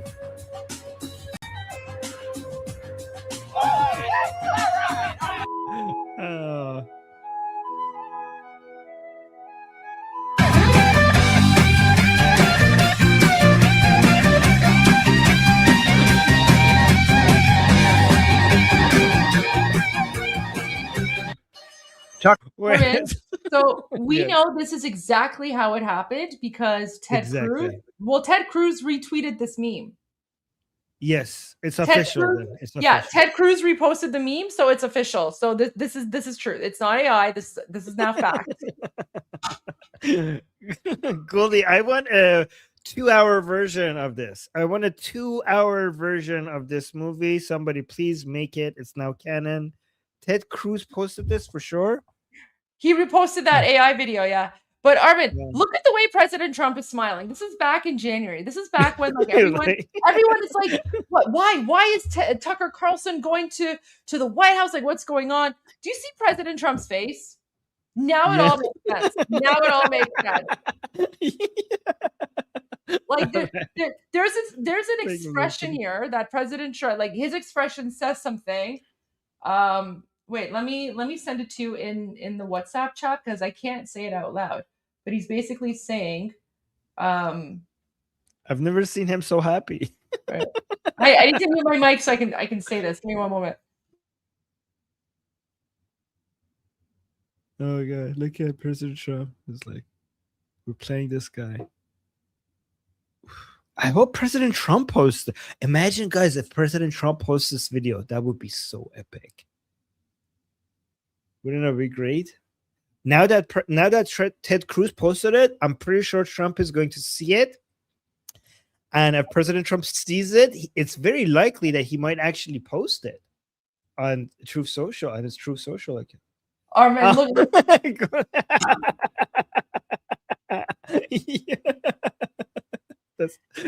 exactly what he's saying. That's his expression. That's his expression. Yeah. So there you go. Oh, yeah. President Trump playing 4D chess. Okay, let's go to the actual Tucker Carlson video because it's so crazy. Yeah. So let's watch this. So the other day I found out that the CIA is preparing some kind of criminal referral against me, a crime report to the Department of Justice on the basis of a supposed crime I committed. What's that crime? Well, talking to people in Iran before the war. They read my texts. So the crime under consideration apparently would be the Foreign Agent Act or something like that, acting as an agent of a foreign power. And I don't expect this to go anywhere. I'm not too worried about an actual criminal case against me for a bunch of reasons. One, I'm not an agent of a foreign power. Unlike a lot of people commenting on U.S. politics and global affairs, I have only one loyalty, and that's the United States, and have never acted against it. Its interests are the only interests I care about because I'm from here. Armin, and I have. can you pause for a second? Yep. So that's not a concern. There we go. Sorry. So Tucker's already trying to spin the narrative because, as you know, one of our viewers says, Tucker Carlson wasn't speaking to people in Iran.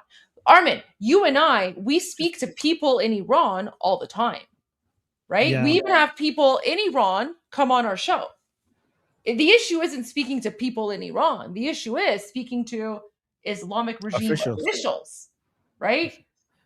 We don't speak to Islamic regime officials, right? We don't do that. So for Tucker Carlson to say, "Oh, I was just speaking with people in Iran," yeah, local shopkeepers. I was just talking to local shopkeepers and people's grandmas and bagali sar kuche. I was talking to bagali sar kuche. Yeah, just okay, yeah, sure. But that's really important because you and I, we speak to people in Iran all the time. We even have people on our show who are in Iran, but they're not the Islamic regime. They're fighting the Islamic regime, and they're on the same side as the United States, you know, and Israel and Iranian people who are fighting the Islamic regime. So for him to like conflate that, that's very, very sneaky. And that's very, very like it's very like just sickening to see this kind of disgusting behavior. Yeah, I mean that's such a good point because if he's talking to what, as he says, people inside Iran, he's obviously not talking to average people. Like who would be Tucker Carlson talking to? Obviously, he's talking to regime officials. So this is actually an admission, in my opinion, that the allegations are correct. I've also never taken money from anybody. Don't need it, don't want it. And that's, by the way, guys, even if he's not taking any money, he's indirectly taking money by just talking to them, and I could explain that later. Provable. And moreover, it's my job to talk to everybody all the time and try and figure out what's happening around the world. That's literally what I do for a living. And I'm not going to stop doing that, nor should I don't think. I'm also an American. I can talk to anybody. I have no secrets to divulge. So legally, I think the case is ludicrous, and I doubt it'll even become a case. I'm bringing this up for a couple of reasons, though, and they're pretty obvious. One is that countries tend to become more authoritarian in wartime. It's just the nature of war. People are dying. The stakes are high. People's emotions have risen to a very high point, to a crescendo. And so there's much less tolerance for any kind of dissent in the homeland. The irony, of course, is the United States fights wars on behalf of freedom, but there's always less of it here in our country during war. So that's a widely recognized phenomenon, and it's likely to happen now too. It's amazing to me that people who have the biggest platforms, the loudest voices, and the highest number of audience talk about like, oh, there's less freedom. Like I saw so many people are saying like, oh, you are disagreeing with me, you're challenging me, you're questioning what I'm saying. That's why my freedom has been challenged. Like, these people don't even understand what freedom of speech means. In their mind, if you challenge what they're saying, if you push back on their narrative, they think that means that you're violating their free speech rights, which means that they don't even have any understanding of what free speech even means. Armin, I know. I pointed that Fatima thing out. I looked it up. I looked it up. So here it is. Yeah. It's basically like Turkish cigarettes. Yeah, but it's like Fatima is like an Islamic name, and it's also the name of Prophet Muhammad's daughter.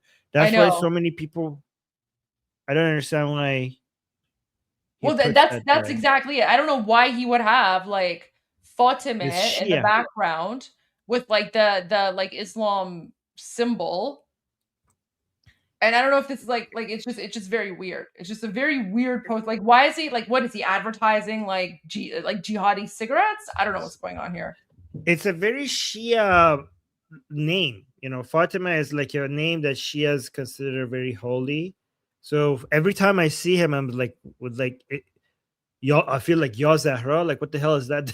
I don't know, man. Yeah.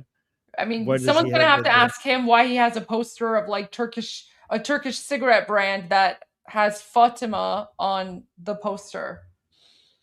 I know this will I know that within Iran, saying Fatima there will make pro-regime people feel like this is something in their favor. So it might be mixed signaling. Yeah, I don't know. Oh wait, apparently people are saying he sells tobacco on his channel. Yeah, but that's an Islamic I don't know. branding. That's an Islamic branding. It is. And he always puts it in a way that the Fatima is always visible. He always does that. As to me, it's very bizarre because every time I see it, I get Shia messaging in my mind. But yeah. Country during war. So that's a widely recognized phenomenon, and it's likely to happen now too.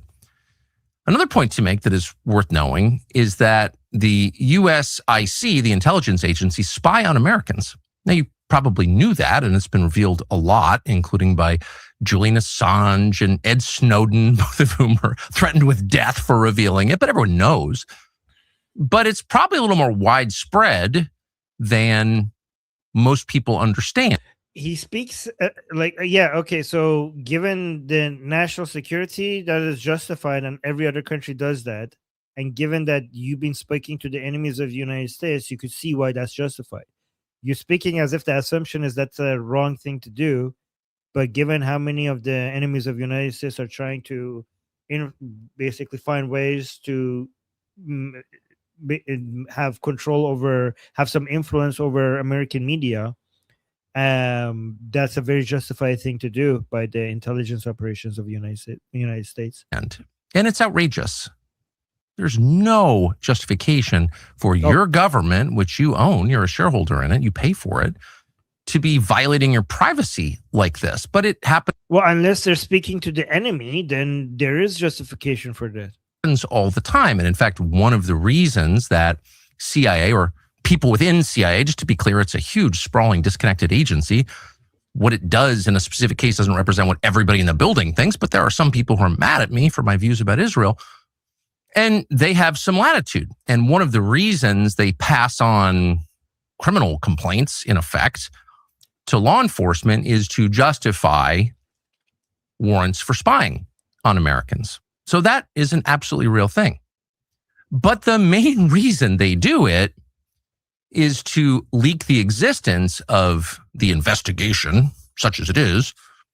Because like, if you say it like this, investigation, it makes it not credible. Okay, so you don't have to provide arguments for why the investigation is not justified or is baseless. All you have to do is change your tone.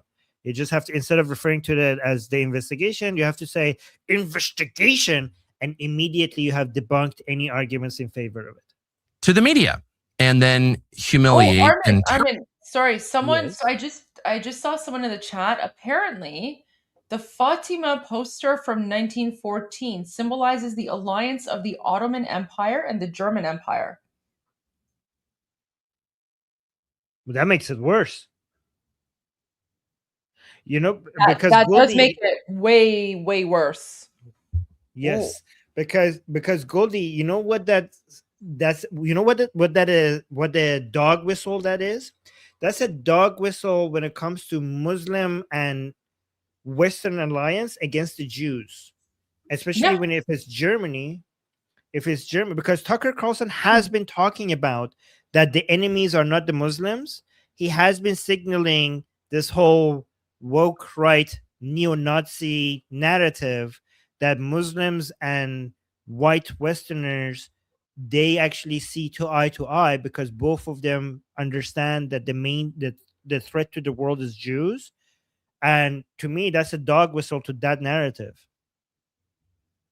Yeah, absolutely. Like he's basically, it's like it's all about the anti-Semitism here. That's crazy. Especially if it's Germany. Yeah. Neo-Nazis and Muslims uniting over hatred over Jews. So crazy. By the way, Goldie, more and more people on the woke right are messaging, like, I follow them, I listen to them, like I listen to Nick Fuentes types and his followers, and more of them are becoming pro-Islamic because they think that the threat of the Jews is so big to the world that it's only with a unity with the Muslims that they could actually, and they're more and more they're actually advocating that the threat against Western civilization is not Islam, and they're distracting you by saying it's Islam. It's actually Jews, and we actually have to work with the Muslims. That's becoming more of their messaging.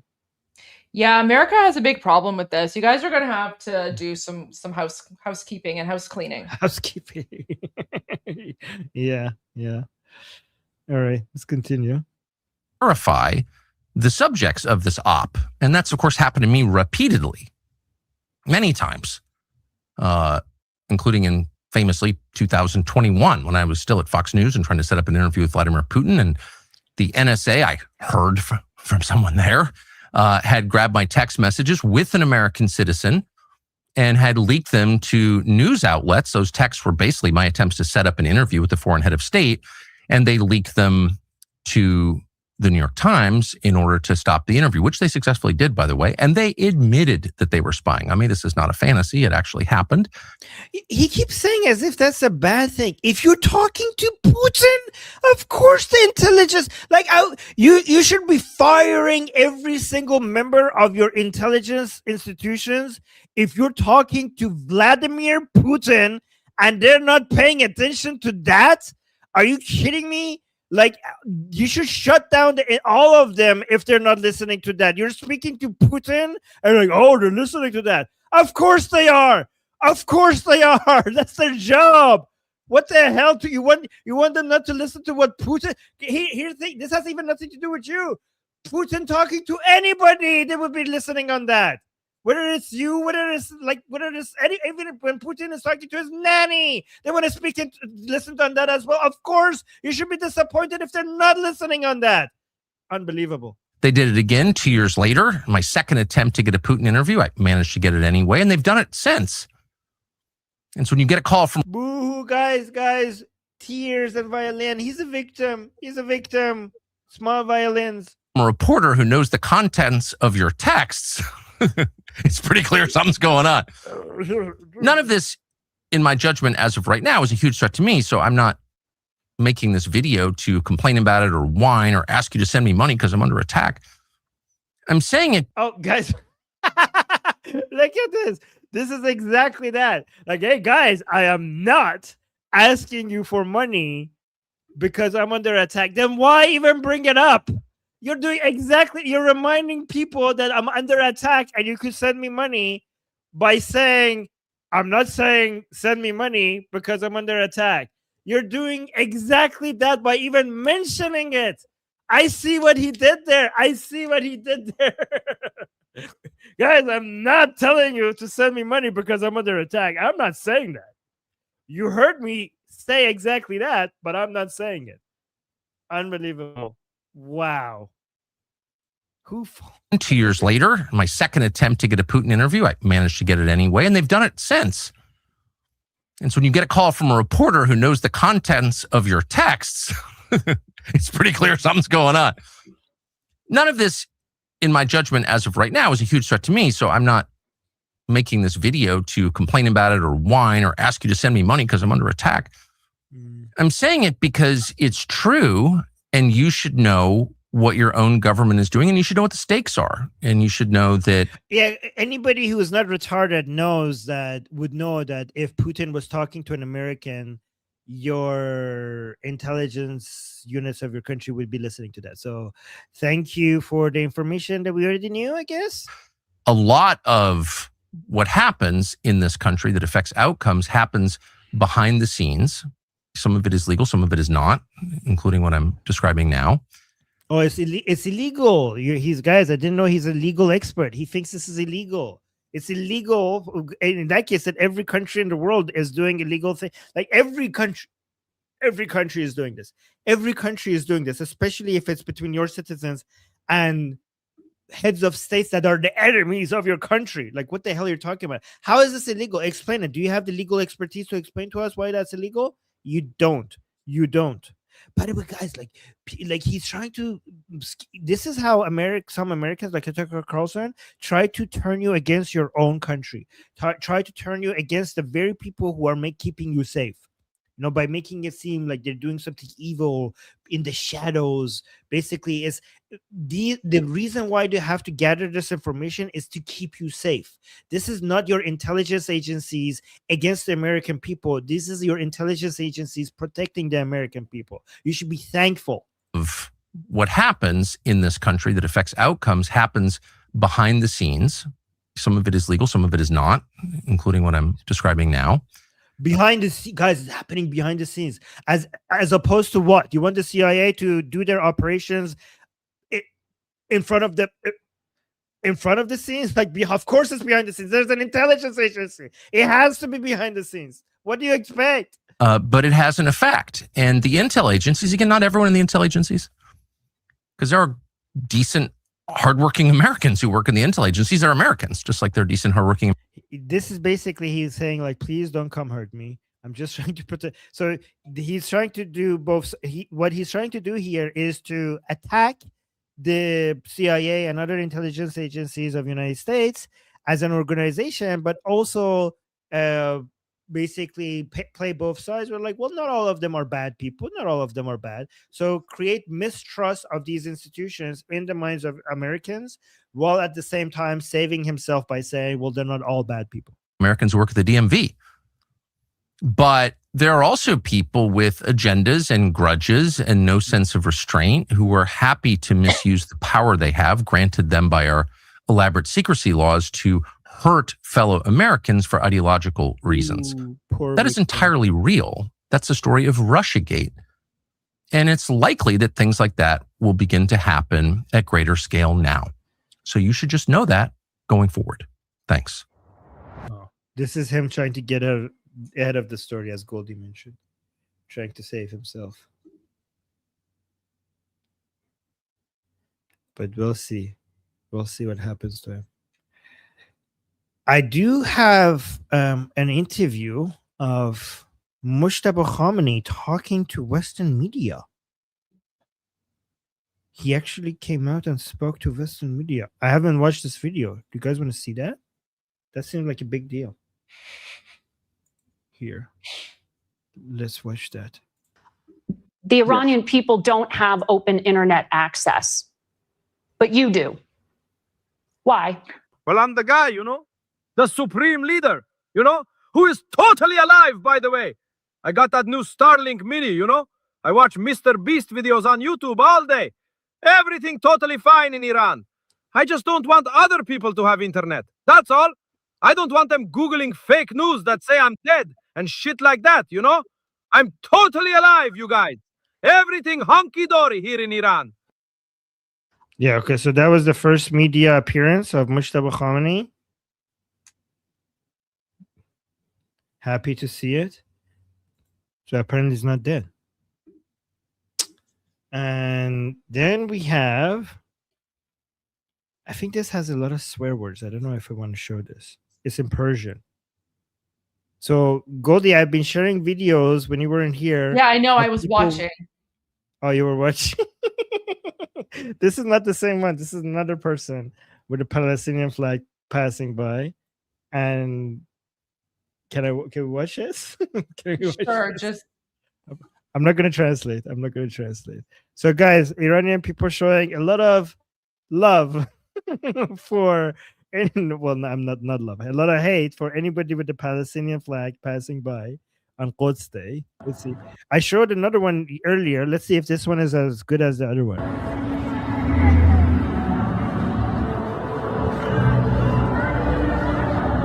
آقا مرتضی کیرم دهنت غار کسته جل کیری نامادر یک چونی زن کس نامات غاره غار کسته بی همه چی آب جب نمات کف خیابون ننه دوزداری چون شد شلوار مادر جنده هرچهی کیرم تو اول آخرت غار کسته بی ندار چون بالا ننه چونی بابا هرچهی کیرم تو کتا آقا بزرگه کیرم تو کلان کیرم تو چونه گشادت مادر جنده Guys, I don't know who this guy is. I love him. This guy who's I love him. He just I think it's funny, but I don't know. I don't know if we should be playing this because it goes against it goes against what King Reza Pahlavi said. Is like we have to be like, we have to behave at a certain level that reflects Iranian language and culture. And so I think this video instead from today is probably a better depiction of Iranians and what we're fighting for. This is from Vancouver. This is today in Vancouver.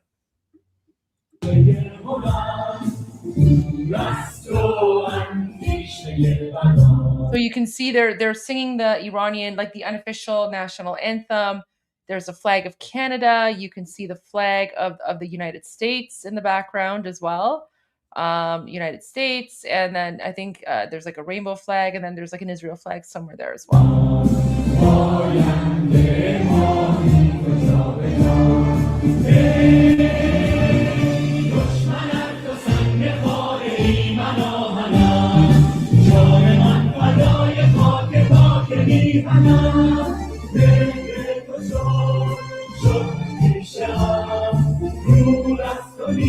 Look at that. There's a picture of President Trump, King Reza Pahlavi, and Prime Minister Netanyahu. Look at that. Oh, there's the flag of Israel.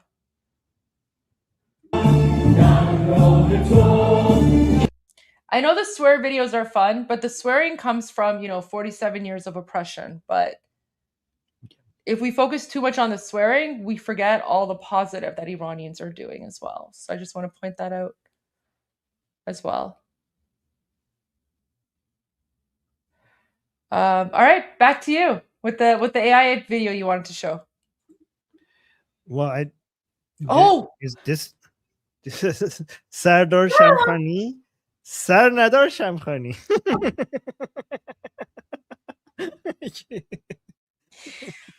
You know what? I actually need to reach out to Hamid Fad because I feel like Hamid Fad needs to remake his Azar video. Remember the video he makes about Azar during like his daughter's wedding? So he needs to like yeah. he needs to redo the video, but without like with Shamkhani having no head. Oh yeah, that would be good. No. Wait, I'm trying to find. I'll get to that one. I had a video. Nilbani, if you're here, can you resend me the video of the police, of the German police attacking that Basiji guy? That was amazing. That was amazing. I need to show. Oh, now that we're on Shamkhani, let me do another Shamkhani video. This was his, because he had a dance video before with his wife. So let's redo that. Oh no. A lot of people are making videos like this of Shamkhani in loving memory. Oh, so sad. Yeah, but I think this one is better if we're doing AI videos. Let's do this one, see how this one is.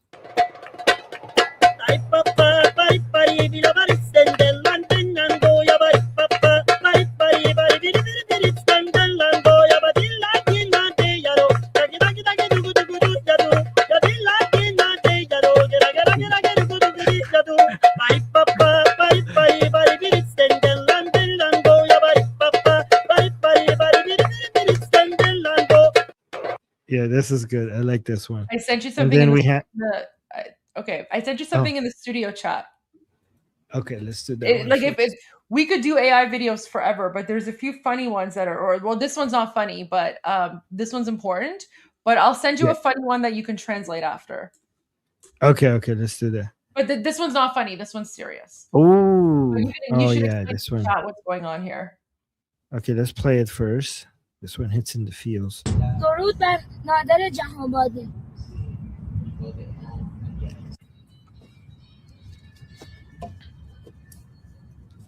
Oh.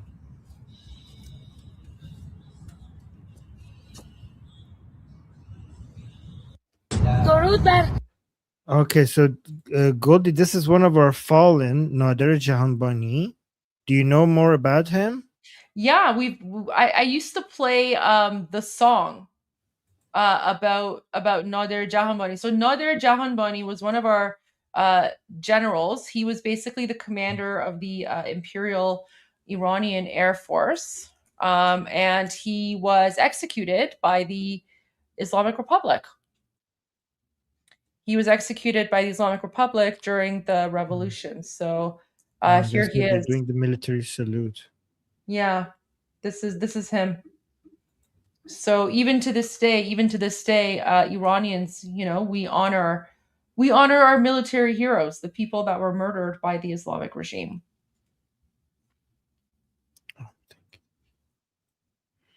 The German police clip, I have it. I'll share it with you, Armin. I've already seen it, but I'm happy to share that with you. But I have a funny video for you. I sent you a funny video to cheer you up. It's in the private chat. It's in the studio chat. Yeah, Murad Veisi one, right? That one. This one's a good one. Yeah. Here, let me bring it up. Oh. Sorry, you do it. Okay. All right, look at this one. مجتبی زنده است یا مرده؟ میگن یه مقدارش هست هنوز ولی نمیدونن چقدر. تصرف خاک باعث تسلیمشون میشه. اینا تا آخرش که کشته نشن تسلیم نمیشن.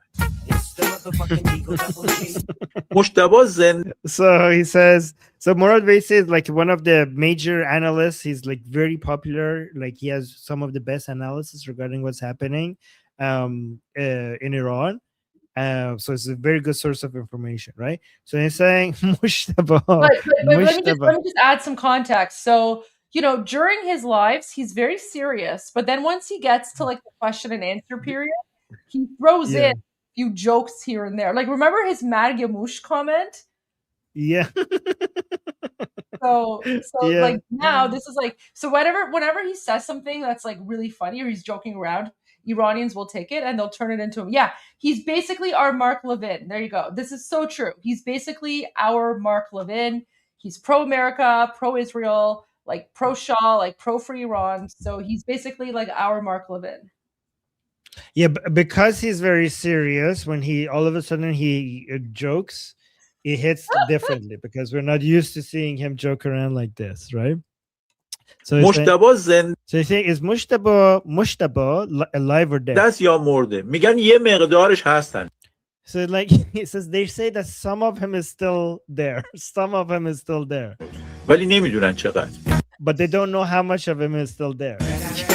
تصرف خارق It's like, okay, so the capture of Khark Island, would that cause them to surrender or no? باعث تسلیمشون میشه اینا تا آخرش که کشته نشن تسلیم نمیشن And like these people will not surrender until every last one of them is dead. Basically meaning that we have to kill every single last one of them. He looks so good with the cigar and the glasses. That looks so good on him. It's so good. But yeah, so the first one, someone's asking, is Mujtaba alive or dead? He's like, well, you know, there's pieces of him around. We just don't know how much. And then the next one is and then the next one is like now that we've attacked Kharg Island, does that mean they're going to surrender? And then he says they're not going to surrender until they're dead. Like so savage. Goldie, did you see this one? No, share it. Okay, you're gonna like this one because the jokes are really good. Watch this. You bomb my country, you destroy my missiles, you hit my own house, Donald. Ali, I gave you a deadline, you gave me attitude, and now you're a ghost. Very sad. Probably should have taken the deal. I haunt you forever. I put a curse on your whole country. Gas prices go up, oil goes to $100. That's not a curse, Ali. That's a Tuesday. Americans complain about gas prices when there isn't a war. My Navy will block the Strait of Hormuz. No ship pass through ever. What Navy? You had one frigate and we turned it into a submarine, an involuntary submarine. The fish send me thank you letters. My successor will avenge me. My son will finish what I start. Your son? Ali, I know your son very well. He saw what happened to you and changed his LinkedIn to freelance consultant. The whole thing's a disaster. You bum. I love the part like, and now you're a ghost. Very sad. Wait, so you saw this one already? Oh, Yeah, but you that's can share it very again. sad. I wanted to watch this with you. Okay, so guys, You can watch it again. We full can watch it again. Okay, guys, full context. This is the Quds rally. These are the Islamic Republic and Jihadi Durka supporters. And there's somebody from behind. When they say Allahu Akbar, he says Khamenei Parpar. So he's like basically meaning Khamenei is gone. Khamenei is destroyed. And one Basiji gets offended and he comes and attacks him. And let's see what happens to him. Khamenei Parpar! Khamenei Parpar! Khamenei Parpar! Hey, Bona. because they don't speak Persian, so they don't know what's going on. So they just hear Khamenei and then they say Allahu Akbar. Yeah. That's so funny. It's like, Allahu Akbar, and says Khamenei Parpar. So this person come to him and he's hitting him and he's saying Mu'addab bash, which means be polite because he said insulting Khamenei. And he's not noticing that badass German police coming for him from behind because he's attacking somebody. Look at this. Hey, Bona. Hey.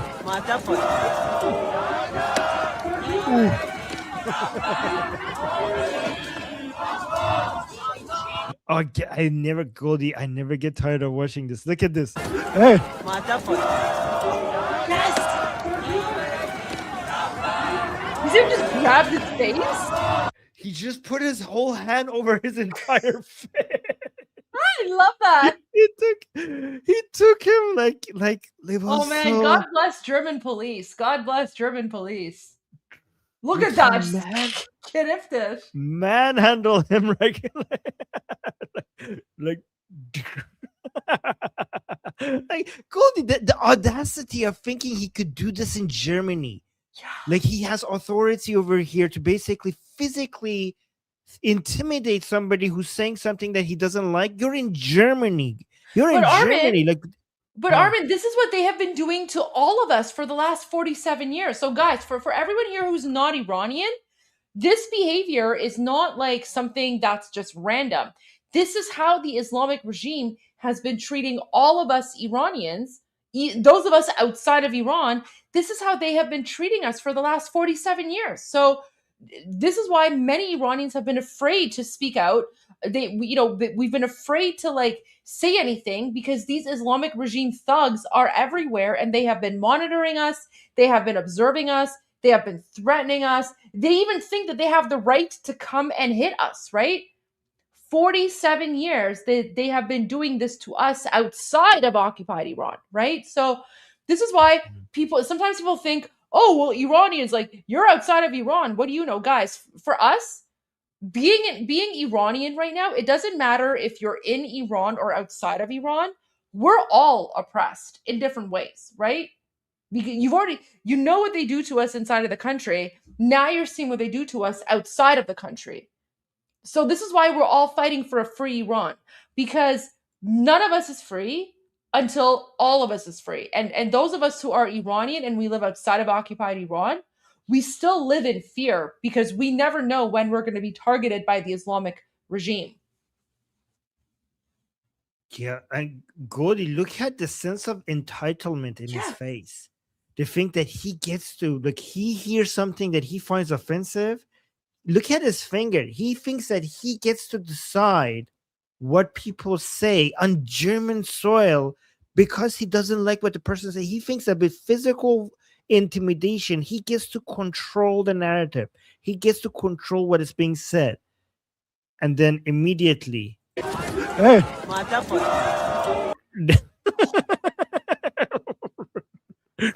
What? The best things of all. I'm so glad that this was captured on camera. Goldie, I hope he's not a German citizen and he gets a criminal record and deported for this. I hope that he gets deported for this. What are the chances of him being a German citizen? I hope he gets deported. Oh my God. I want this on a loop. 10-hour loop. Yeah. Look at the smile. Literally being wiped out. You know, you want to say wipe that smile off your face? That's literally wiping that smile off someone's face. Take him, boys. Take him. Oh God, that was so satisfying to watch. Oh my God. Oh, what is this? Oh my God, this is Shamkhani and his daughter at the wedding, Sardar Shamkhani. Okay. So good. And then we have another headless Shamkhani. Okay. Oh my God. Wait, I don't understand this caption. I don't understand it. It says before và after Shamkhani. I don't know, guys. I don't use this stuff, so I don't know what these stuff are. Do you know? I have no idea what that is. What is this? Is this drugs? Is he doing? I don't know what I these think stuff he's like smoking something. Yeah, I don't use, guys. I don't do apparently drugs. It's like so before and after, but there you go. Yeah. Oh, before and after. It's Finglish. Before and after. I was trying to figure, like, what Persian word is this? This is English, but written in Persian. Okay, before and after of Shamkhani. I thought it's a Persian word referring to these devices. It's English. Okay. No, it's English. Okay. Guys, Anyways, I have some new footage for you from occupied Iran. Ooh, send. Here, let me share it.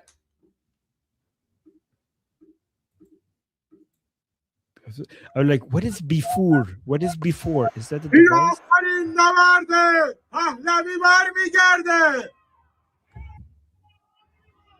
Oh my God.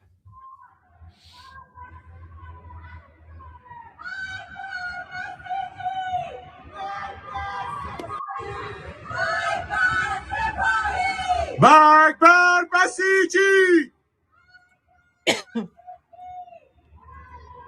Akbar Safahi! Akbar Jamhuri Islami!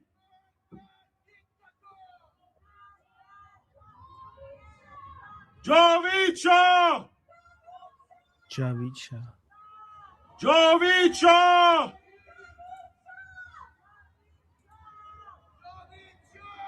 مرگ بر بسیجی. They're basically saying death to the Islamic Republic, long live the king, this is the final battle, Pahlavi will return. مرگ بر سپاهی. جاوید شاه. جاوید شاه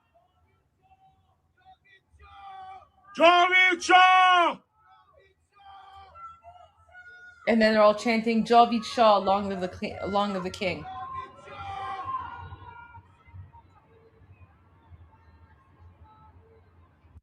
So guys, the revolution continues, right? People in occupied Iran. So the reason that they're chanting is because this is what King Reza Pahlavi has asked Iranians to do. They're saying, he's basically said, don't go out into the streets yet because it's not safe to do so. Because right now the United States and Israel are taking care of all of the Islamic regime officials that are out there. So he said to Iranians, stay inside, be safe. But he said, go out into your balconies in the evenings and make your voices heard. So that's why Iranians at night, they go out into the balconies and they're chanting, long live the king. This is the final battle. Pahlavi will return. Death to the Islamic Republic. And as you can hear, when this gentleman is saying them, people from other buildings and other places around the city, they're responding back as well. So I want to share that. Wait, what's this? Mossad posted it has a recent post. No, yeah? Sorry, IDF in Persian. Okay, let's go to IDF Persian. So they're showing us people coming out of schools. IRGC. Look, پس از آن که ارتش دفاعی اسرائیل. Oh, well, actually, I could just read the English word. After the Israeli Defense Force targeted Basiji forces in the streets, they have once again restored to hiding in schools. The Iranian terrorist regime once again reveals the depths of the moral depravity in which its officials operate. They are well aware that Israel Defense Force refrain from harming civilians and issue evacuation messages to citizens in areas under attack. The regime deliberately stations its repressive forces in schools and exploits the people's youth to advance its terrorist objectives, just as its proxy forces do in Lebanon and Gaza. And guys, look at this. They have a video. Look at this. Goldie, look at this. They're coming out of the school. اینم نیروی چیزی که ازش میان بیرون، نیروی امنیتی که دارن ازش میان بیرون از این مدرسه میان. Look, that's the school. You can see, guys, this is the school building, and the woman is recording. She's saying these are the security forces coming out of the school. And then the IDF posted this with the cartoon saying this is the IRGC forces next to the school kids, saying ممنون که مراقب من هستی. So he's saying to the girl, thank you for protecting me. And the kids are worried. The only thing wrong about this is that in Iran, we don't have mixed schools. Boys and girls have different schools. So we have no schools that boys and girls study together. They're separate. You heard about Mohammad Sarlak being exterminated? What? I thought that was...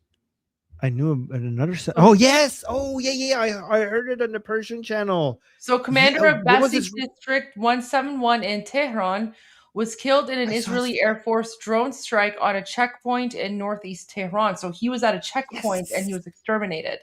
He was responsible for the killing of at least 10 Iranian protesters in his neighborhood during the January 2026 crisis. So this one is also dead. Commander of Basij District 17. Dead. District 171, not 17. Oh, 171. Yeah. He was responsible for murdering at least 10 people. So he's dead too. The targeted drone strikes are working. This is why Iranian people are every day that passes, guys, the Iranian people fall more deeper and deeper in love with the Americans and the Israelis, because you're killing their murderers. You're killing their murderers.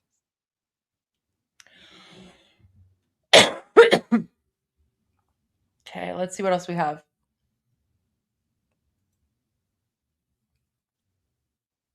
Okay, we've seen that footage. Guys, we're having an issue with internet. The internet apparently has been like cut off even worse than before. So Goldie, my understanding is that there is no military operations that will restore the internet. Like blowing up different places is not going to bring the internet back, because the place that is blocking the internet is the same place that is providing the internet. So it's not like you could, I mean, this is my understanding. It's not like you could blow up the place and then get internet back. It doesn't, the way that some people explain it to me, it doesn't work like that, but I might be wrong. So because a lot of Iranian people are complaining, they're like, why are you not bombing the places that is blocking the internet? Because it doesn't work like that. But yeah, sorry, go on. No, I agree. Like it's some sort of like kill switch or something, but we just, it's difficult when you don't have the info, right? And the way that the Islamic regime has created this, they've also used like Chinese technology. They've used Chinese technology to, oh yeah, I know we've played this, but this is just so funny. I know that we've played this, but can we just watch this again? This funeral video? Because it's just it's the funniest thing I've ever seen. Like, it's such a clown show. And then when you get to the flute music, I'm like, what is with the weird flute? So guys, this is where they were burying Shamkhani, like the guy without a head. And I'm watching this and I'm like, what a clown show. And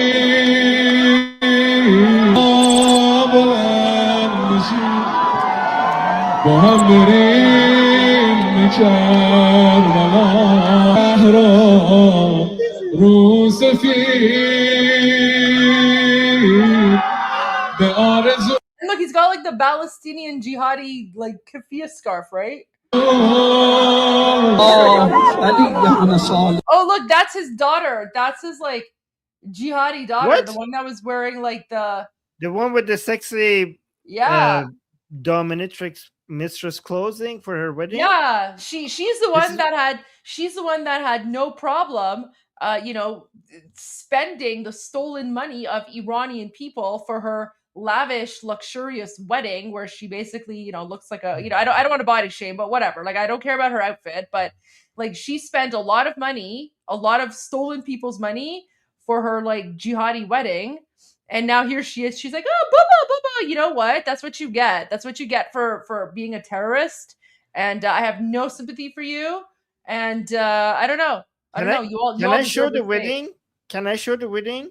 Sure. I mean, this is Goldie. This is not body shaming. Iranian women don't dress up like this in their wedding. It's so bizarre, guys. This is Shamkhani's daughter's wedding. Armin, that's not true. Listen. There are a lot of Iranian women who, wear sexy wedding outfits. The issue here, we have to frame it properly. The issue isn't that, she's wearing like a sexy outfit. The issue is that her father, Shamkhani, is part of a brutal Islamic dictatorship that murders women for showing a strand of hair, right? So when her father is part of an Islamic dictatorship that forces women to cover up in the name of Allah and Islam and jihad, and murders women for showing a strand of hair, right? So now, like, when his daughter is dressing like this, that's where it is. But that's my point. I'm pointing out the double standard as well. I'm not saying that this is something. Let me finish what I'm saying, because you didn't explain it properly. You said I Iranian. was, but you didn't let me finish. I was going to. You didn't let me finish. I'm just saying, because I don't want people to clip it and say that we're body shaming, because we're not body shaming. We're pointing out the hypocrisy. So if I was allowed to finish as well, I was going to say that they go not the double standard. Even when they do the double standard, they will go full on. Like, it's not just it's not like a basic double standard where they're wearing chador on one hand and then they go lightly, like show some hair. When they want to do double standard, obviously, if anybody who is doing a wedding like this that hasn't been oppressing the Iranian people for just showing just a little bit of hair, obviously we don't have any issue with that. But obviously, if you have been if you have been attacking and killing and harassing Iranian women just for simply showing your hair, the fact that you go this extreme to the other side, when you have your wedding for your own daughter, it's absolute insanity. So that's what I wanted to add. Yeah.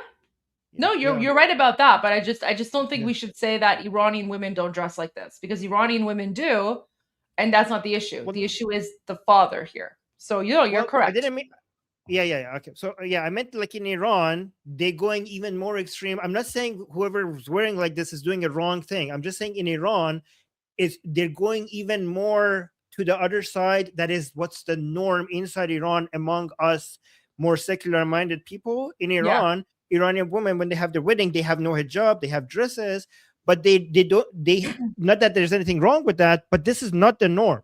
So I'm just saying they're going even more to that side compared to what's average acceptable. And honestly, like personally, I actually think the wedding dress is super trashy, but like who am I to judge like what some jihadis' tastes in wedding dresses are? So I think the wedding dress I think the wedding dress is super trashy, like, but whatever. Like if that makes you happy, fine, but it's like the double standard. That's just messed up. So that's what I was pointing as well, because I just don't think that this is like, I think this is trashy. Like you do you, but I haven't seen like Iranian weddings like this. Like I haven't seen, but you do you. I mean, you do you, as long as you're not killing other people for doing the same thing. Yeah. So let's watch the wedding.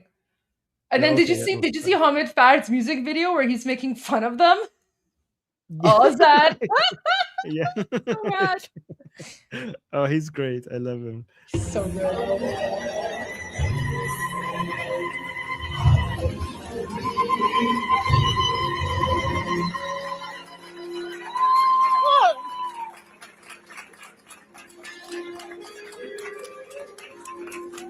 Unbelievable.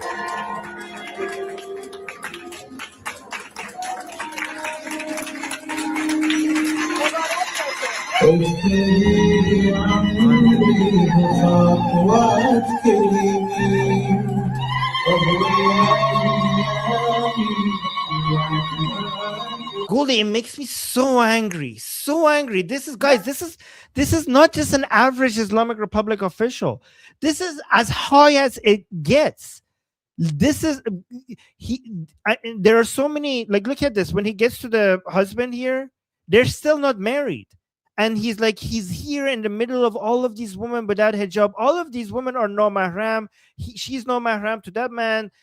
His daughter is right now no mahram to that man because they're not married yet. This is what you get arrested for in Iran under the Islamic Republic. And they're just living like this and recording it. It's just so, I don't know. I'm just so mad. Like every time I see this video, I'm like, die, you goddamn hypocrites, you goddamn freaking hypocrites. The guys, I'm doing it's really difficult for me right now to swear, not swear. I'm using so much energy not to swear right now, because these monsters, they do the most violent, barbaric, disgusting things to our women, to our girls, for doing so much less than this. And look at their lives. This is how they live.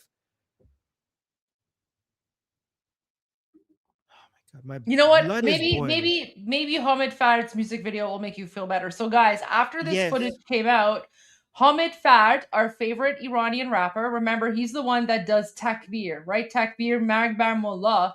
So he came out with a music video about that wedding. And I'll basically put it in a nutshell. So, because I'm not going to translate every single lyric. I mean, unless Armin wants to, but I'm not going to translate it. So basically the rap song is him like making fun of the wedding. And then he's basically like calling out all of these women for dressing, the way they're dressing. When Shamkhani is literally murdering Iranian women for showing a strand of hair. So he's just like, he's taking like the Islamic regime women to the next level. So that's the context behind this music video. It's not that he's like he's not like body shaming. He's calling out the hypocrisy of Shamkhani's wife and daughter dressing the way they can while at the same time, Shamkhani is executing other Iranian women for showing just a little bit of strand of hair. So here's the music video. Armin, I hope که دلت کمی خنک بشه. حاج خانم خیلی سنگینه توی بی اکسیژن نمیتونستم بگم حاج خانم اسمش صدا میزدم خاله خاله چشم انتظاره حاج خانم درش بده که مثل اناره در تازه آذر باره در باره آذر تو که زیر آوار گیری و دیدی لطه باره آذر تو رو پدرت شمخانی بیشتر میخوره بد باشی ممه خانی تو یه جاکش با ظاهر دریابانی هجاب واسه ما واسه تو ممه واری وقتی فاطمه تو فاز ستایشه لباس عروس بیلاسینه سفارشه بادیگارد و کلی چشم کنارشه اگه حشری شده شم بزا بشه علی به دور از صداقتی ما رو هر زنه بی خودت کسافتی از اون زن دازر بگی که میخواره بعد حمله لا باش داره جراحتی گفتی حاجی خانوم گفتی می نشاید که بی اکسیژنی از این نکاید دهش دیدیم حاج خانوم آذر با کلی ممه تو این زن است و بی روایت خاله خاله آذر چشم انتظاره آذر حاج خانوم غیرش بده که مثل اناره آذر در تازه باره تر باره تو که زیر آوار گیری و دیدی لطه باره آره واسه شما شله به ما که میرسه بی اجابی فله زمین واسه شما سخت و بره گله سر ما خاکی سره یا گل و شله لباس عروس رو ببینیم بره خونه رنگ خونه بچه هامون روی گونه هتل اسپیناسه یا هر جا که تو خونه وادت این بوی خون و جونه عروس ایران انانه بود و بس یا تو دختر قاتل بوم و مرز و ما سرباز ایران و عروسش دهش میگیره میکنه رو تو دست واسه دختر غالی بافیه شب شاد رو بسازیم بریم یه تن پاد حسین خاندان رو بده بگا بابات بزنه رو اونم یه سر قاد خاله خاله آذر چشم انتظاره آذر حاج خانوم غیرش بده که مثل اناره آذر در تازه باره تر باره تو که زیر آوار گیری و دیدی لطه باره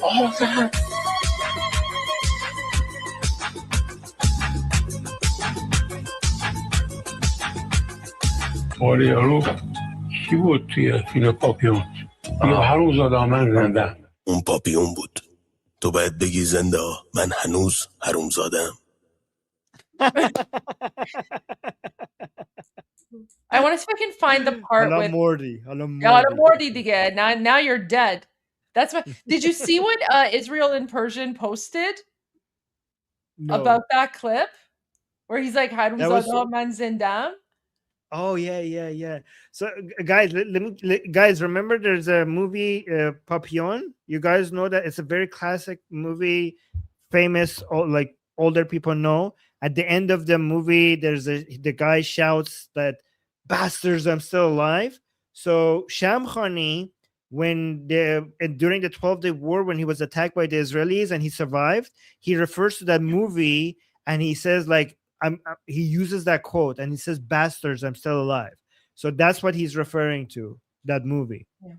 And Armin, so for everyone watching, I know you know the lyrics. If you're not Iranian, you don't know what the lyrics are. But this scene right here, this is basically the description of the song in one frame. So he's calling out the hypocrisy of Shamkhani and his wife and daughter, you know, and just the fact that they don't care about hijab or anything like that, when Shamkhani is responsible for the murder of hundreds of thousands of Iranian women like Mahsa Amini and others, right? And here's like the last footage of Mahsa Amini when she was arrested by the Islamic morality police before they beat her to death, right? So, and then here she is in her hospital bed. So yeah, this is Mahsa Amini. So this right here, this tells you everything you need to know about like the purpose of this song and the hypocrisy that he's calling out here with the song. So yeah, great. That's a great summary. All right, and but Goldie, that really did make you feel better because the wedding video is very frustrating. I know that really hit the spot. That was perfect. That was absolutely the best thing. But now he's headless. Now he's headless. Yes. so wait, going back to this now. So guys, that was his daughter in the wedding dress, and here she is today. She's like, "Oh, now." Yeah. I'm like, yeah, your dad's headless, you crazy bitch." Sorry. Look Yeah, you you deserve everything that is happening to you. Deserve everything happening to you. Like, what is it? Armin, this part is so weird. Like, they have the worst photo of him. Like, why does he look all like smiling and chipper? Like, and then it's like a plastic coffin. Like, the coffin is like, it's Armin. It's wrapped in like saran wrap. Like, why is the coffin? Why is the coffin wrapped in like plastic? Like, who does that to coffin? And then Armin, what is with the weird flute music? This is what I don't understand. The weird flute music. I watched this earlier today and I was like, what is it?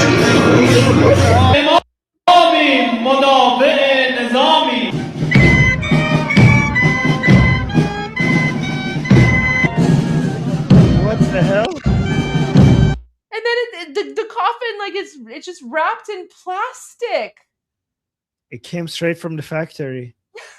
And like, look at his like. What the? Except he has no head. He has no head. It looks. And look, the plastic wrap is so shiny that it's like reflecting.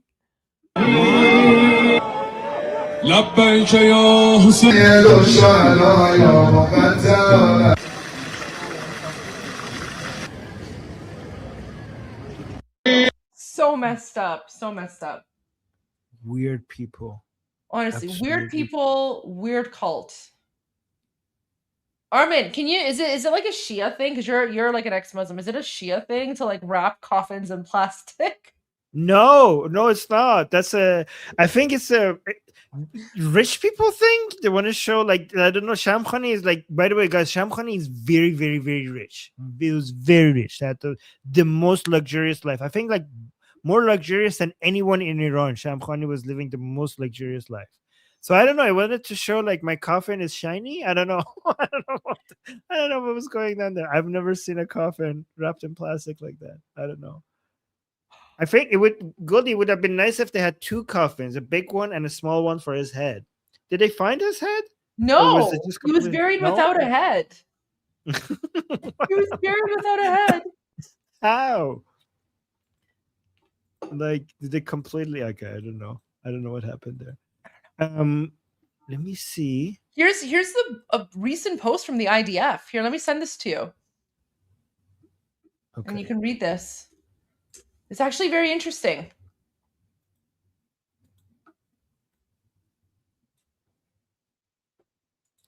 Oh,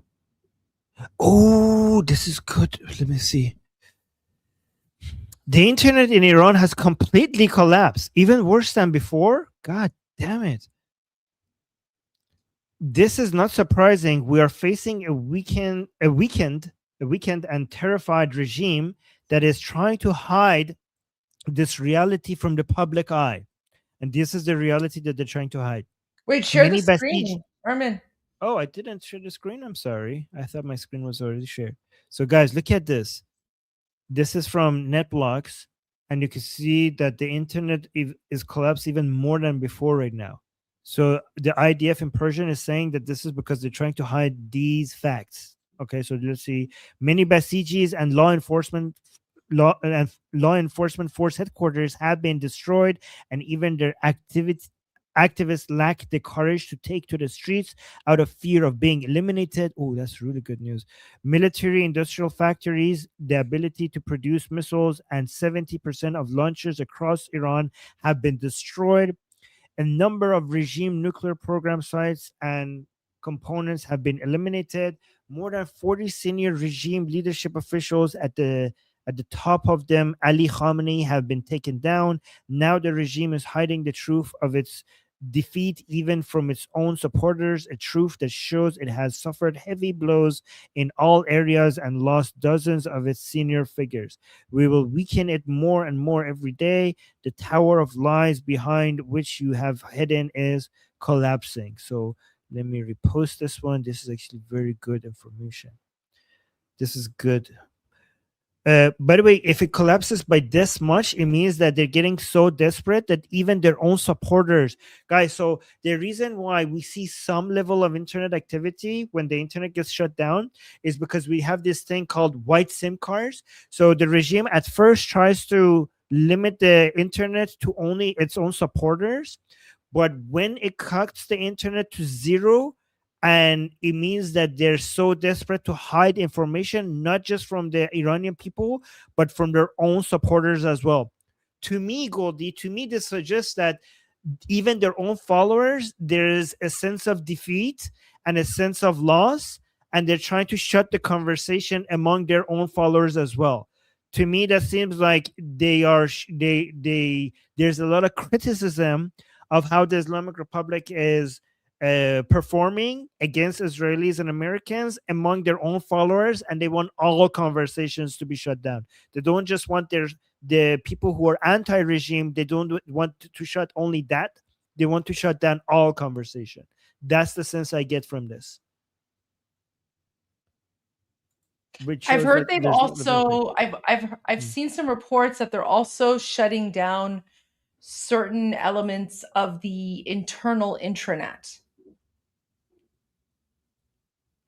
Exactly. Because there's infighting. Goldie, that means there's infighting. That means there's division and infighting. This is what we get before the collapse. Amazing. But unlike them, we are united. Look at this. Iranians in London thanking Bibi Netanyahu.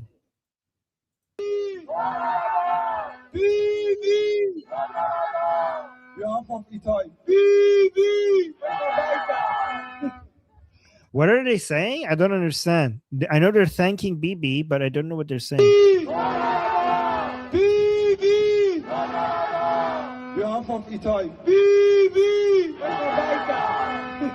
I don't understand what they're saying, but I know they're thanking. Goldie, I wanted to make sure I shared this before we end the stream today, because this is the most peak Durka thing I've ever seen in my entire life. So I know. You know what? I saw this earlier today, and I was like, I have to share this with Armin.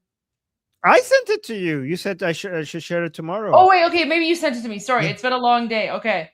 Yeah. So you told me to make sure that I share this today. Yeah, you mentioned on WhatsApp, because I was like, I messaged Goldie. I said, this is peak Durka. I've never seen anything more Durka than this. This is the Houthis in Yemen supporting the Islamic Republic. Watch this. نقول من هذا المكان، من تحت الأمطار، من هذا المكان المقدس، لن نتخلى. نحن مع إيران، نحن مع لبنان، نحن مع العراق، نحن مع غزة، نحن مع فلسطين. والله ثم والله لن نتخلى. السيد القائد سلام الله عليه يوجهنا وسننطلق، ومن هذا المكان لن نتخلى عن إيران. الله أكبر. الموت الأمريكا، الموت الصايد، الله الطيب، الموت. نقول من هذا. What is he saying, Armin? What is he saying? So I only know the last part because he's speaking Arabic, but I know the last part is because it's exactly what they have on their flag. Okay. So even though I don't speak Arabic, I know what the last part is. So they're saying death to Israel. So Aloha Akbar, death to Israel, death to the United States, and curse be upon the Jews. Curse be upon the Jews. Yeah. All right, you know what? Go to the beginning. What? I'll use ChatGPT to translate what he's saying. Okay. Wait, let me know when you're ready. Okay, go. نقول من هذا المكان، من تحت الأمطار، من هذا المكان المقدس، لن نتخلى. نحن مع إيران، نحن مع لبنان، نحن مع العراق، نحن مع غزة، نحن مع فلسطين. والله ثم والله لن نتخلى.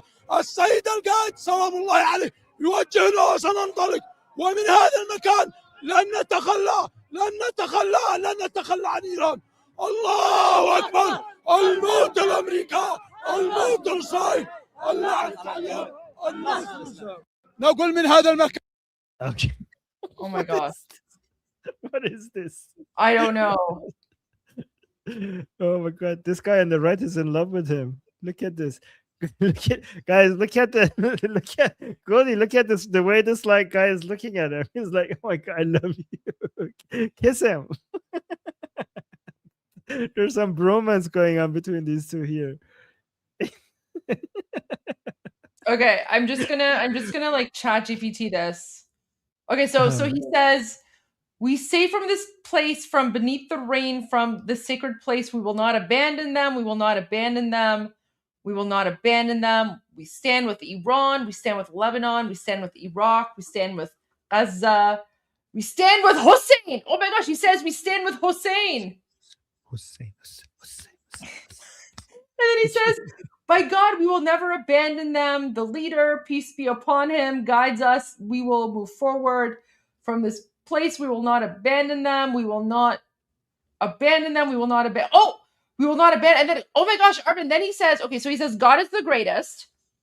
Yes. But here's the interesting part. He says, death to America, death to Israel, death to Russia, death to Israel. Maybe ChatGPT got that wrong because because his like accent is like super durka. I don't know, but he says okay.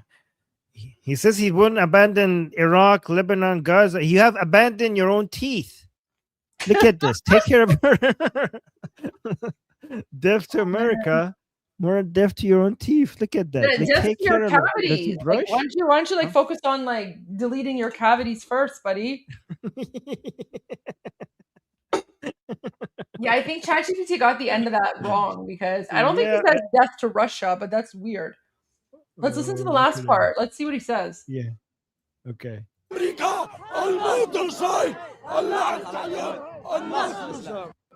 Masjid al-Aqsa. I think he said Masjid al-Aqsa.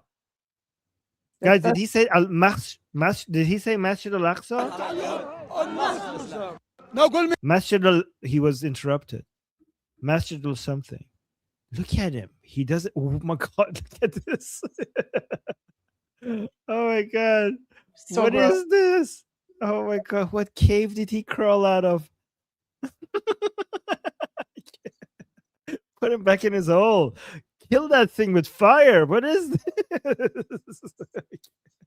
Oh no! So gross. Oh my god! Deaf to hygiene. Oh my gosh, there's like an AI video, but it's President Trump speaking in Persian. Oh, nice. I like that. Let's see that. I haven't watched it though. It just showed up on my feed. Okay. Wait. مجتبی احساس میکنم خیلی شبیه بابات شدی. نکنه تو هم تو سوراخ موش زندگی میکنی؟ آره میشه همچین چیزی گفت. گوش کن اون بیرون دارن اسم یکی رو صدا میزنن.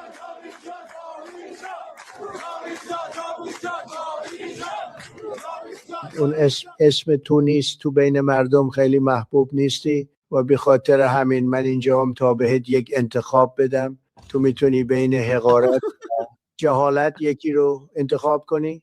اگر قرص قرمز رو بخوری تو میشی سگ من. هرچی بهت گفتم قبول میکنی و هر وقت گفتم پارس میکنی. این میشه حقارت. اگر قرص آبی رو بخوری یعنی حماقت رو انتخاب کردی، یعنی نابودی، یعنی مجبور میشم تو رو هم مثل پدرت بکشم. شاید این انتخاب تو به نفع مردم ایران باشه ولی من زیاد دوست ندارم. خب انتخاب چیه؟ آقای ترامپ اگه به جاش کیر تو بخورم اون وقت چی میشه؟ What?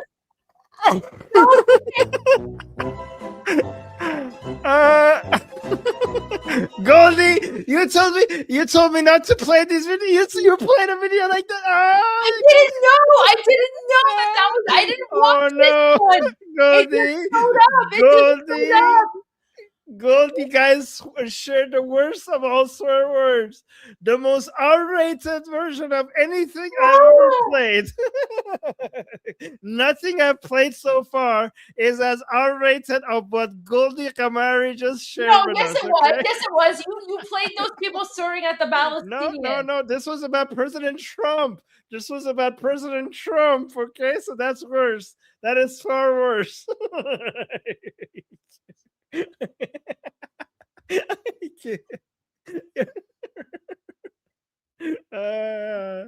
People love it though. People are saying David Gam Gulsa. No.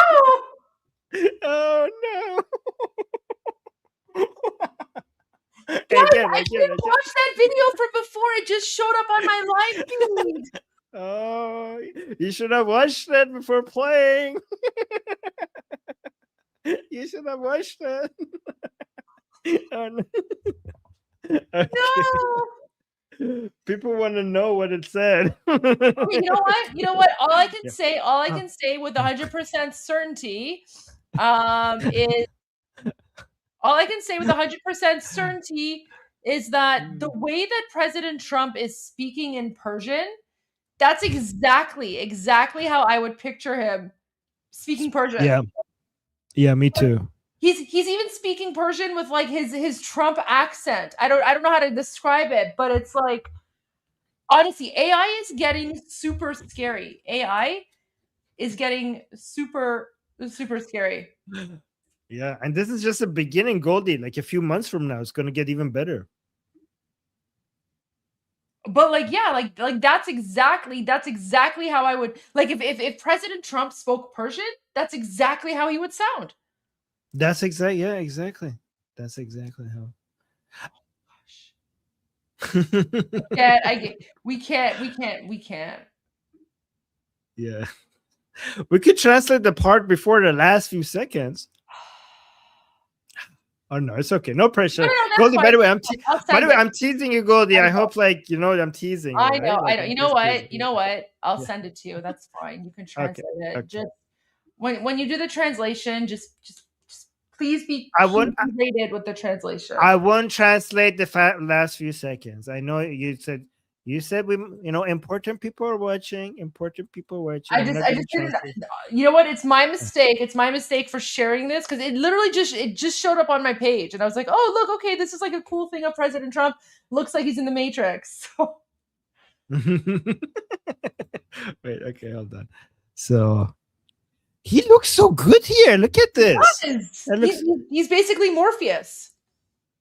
Yeah, he looks even better. Like, this is great. Yeah. مجتبی احساس میکنم خیلی شبیه بابات شدی. So in Mujtaba, I think you're getting too much like your father. تو هم تو سوراخ موش زندگی میکنی. Like are you living like a hole? Are you living inside a hole like your dad? آره میشه. He's saying yes. همچین چیزی گفت. Yeah, he's saying yes, you could say that. گوش کن اون بیرون دارن اسم یکی رو صدا میزنن. Like, listen, outside there, they're calling upon someone's name. Javicha. Oh my God, he's so sad. It's so painful. He's hearing people saying Javicha. Look at him. Oh my God. It's basically a reference to King Reza Pahlavi, right? So President Trump, President Trump is saying to Mujtaba, he's like, do you hear the people outside? They're calling someone's name. It's King Reza Pahlavi. Yeah, look at him. He's so upset. It's so painful. This is so good. This is such good acting. The facial features of AI is getting so much better. It used to be so bad. اون اسم تو نیست تو بین مردم خیلی Like that name is not your name among the Iranian people. محبوب نیستی. You're not very popular among Iranians. و به خاطر همین من اینجام تا بهت یک انتخاب بدم. So because you're not very popular among the people, I'm here to give you a choice. تو میتونی بین حقارت و جهالت یکی رو انتخاب. So you could basically choose between حقارت is like humiliation, between humiliation and stupidity, between humiliation and stupidity, you could choose one. کنی اگر قرص قرمز رو بخوری تو میشی سگ من هر چی بهت گفتم قبول میکنی. if you take the red pill, you will become my dog, and you will do whatever I say. So that's the humiliation pill choice. و هر وقت گفتم پارس میکنی And whenever I tell you to bark, you will bark. If you take the red pill, این میشه حقارت. اگر that would be the humiliation. قرص آبی رو بخوری یعنی But if you take the blue pill, حماقت رو انتخاب کردی if you take the blue pill, you have picked stupidity. یعنی نابودی. That means complete destruction. That means that you would be eliminated. یعنی مجبور میشم تو رو هم مثل پدرت بکشم. That means that I'm forced to kill you like I did to your father. شاید این انتخاب تو به نفع مردم ایران باشه. Saying maybe this choice is the choice that the Iranian people prefer more. Like it's the choice that it would be better for the Iranian people if you take the blue pill, because I will have to destroy you. ولی من زیاد دوست ندارم. خب But I don't like that choice. I don't like that option. انتخاب چیه؟ So what's your option? Okay, so this is where it gets bad. This is where it gets bad. What do I do, Goldie? Should I give a PG-13 version of it or not translate at all? So okay, just play it, and I'll just give like a PG-13. Don't try not to be too. Okay. I would not. آقای ترامپ اگه به جاش کیر تو بخورم اون وقت چی میشه؟ Oh my God. I don't even know how you can do a PG-13 version of that. So I there's a way. He's saying if I do certain things that I'm not for you, like if I provide certain services to you of a certain kind that I'm not going to mention, you guys could understand what I'm saying. So if I provide those types of services to you, R-rated services, what about that? What if I do that? Okay, was that a good PG-13 version? Yes, I think that was a pretty good. That was okay. That was good.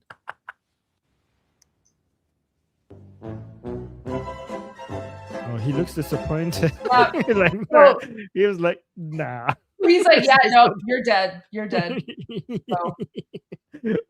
Goldie, look at Mustafa's face here when he offers that. I don't want to see that. All right, we could do a win-win situation.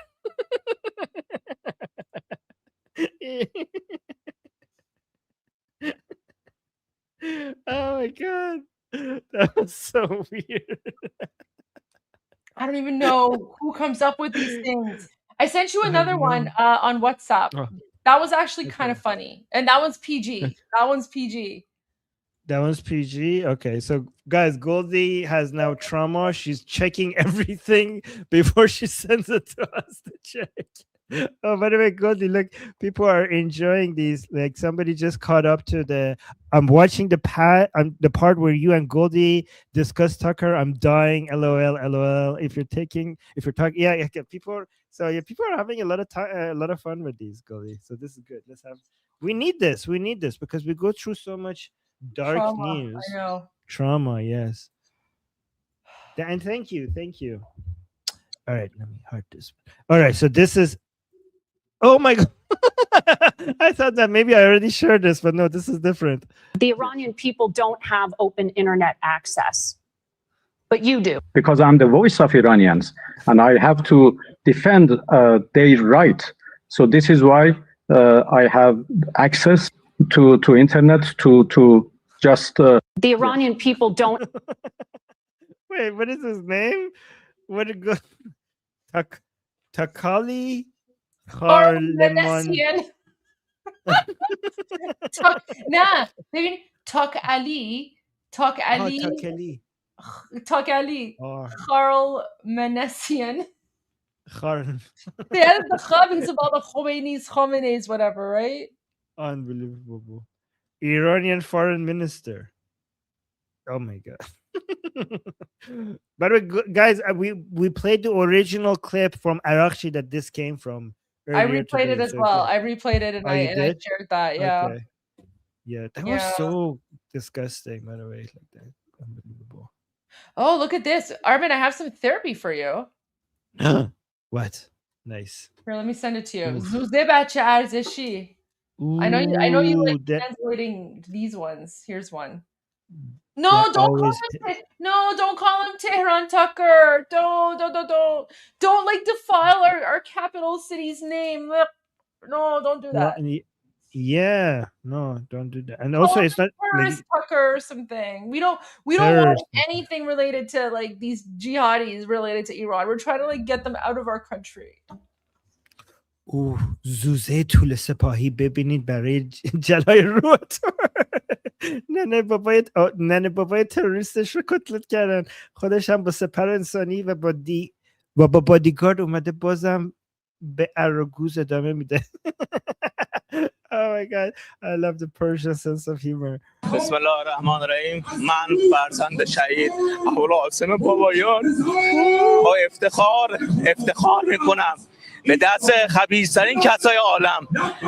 افتخار میکنم که به دست شخص نتانیاهو، به شخص ترامپ ترور شد و اون به آرزوی دیرینش رسید، به آرزویی که دوست داشت. من از مرگ نمیترسم، نه پدرم، نه من، نه هیچ کس از مرگ نمیترسم. اربامون کنید. خب بیا، اگه بیشتر آرزو، بیا خودت هم بکشیم. بیشتر آرزوهای بیشتر دیگه. چی آرزو داری؟ خاک تو سرت کثافت. بیا، همه آرزوهای شما با آرزوهای ما yekیه. Oh my god, guys! Armin is saying that we have the same wish. So he has the same wish as us, and the wish is that he says he wishes to be murdered on the fight for like whatever, and we're like, that's our wish too. So it's like a win-win. We also wish that you're murdered.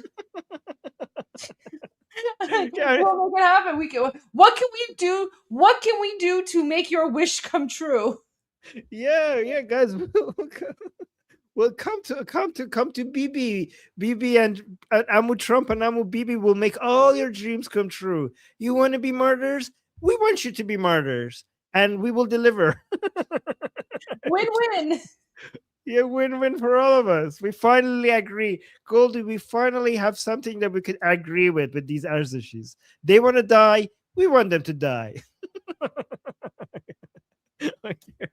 So let's just make it happen faster.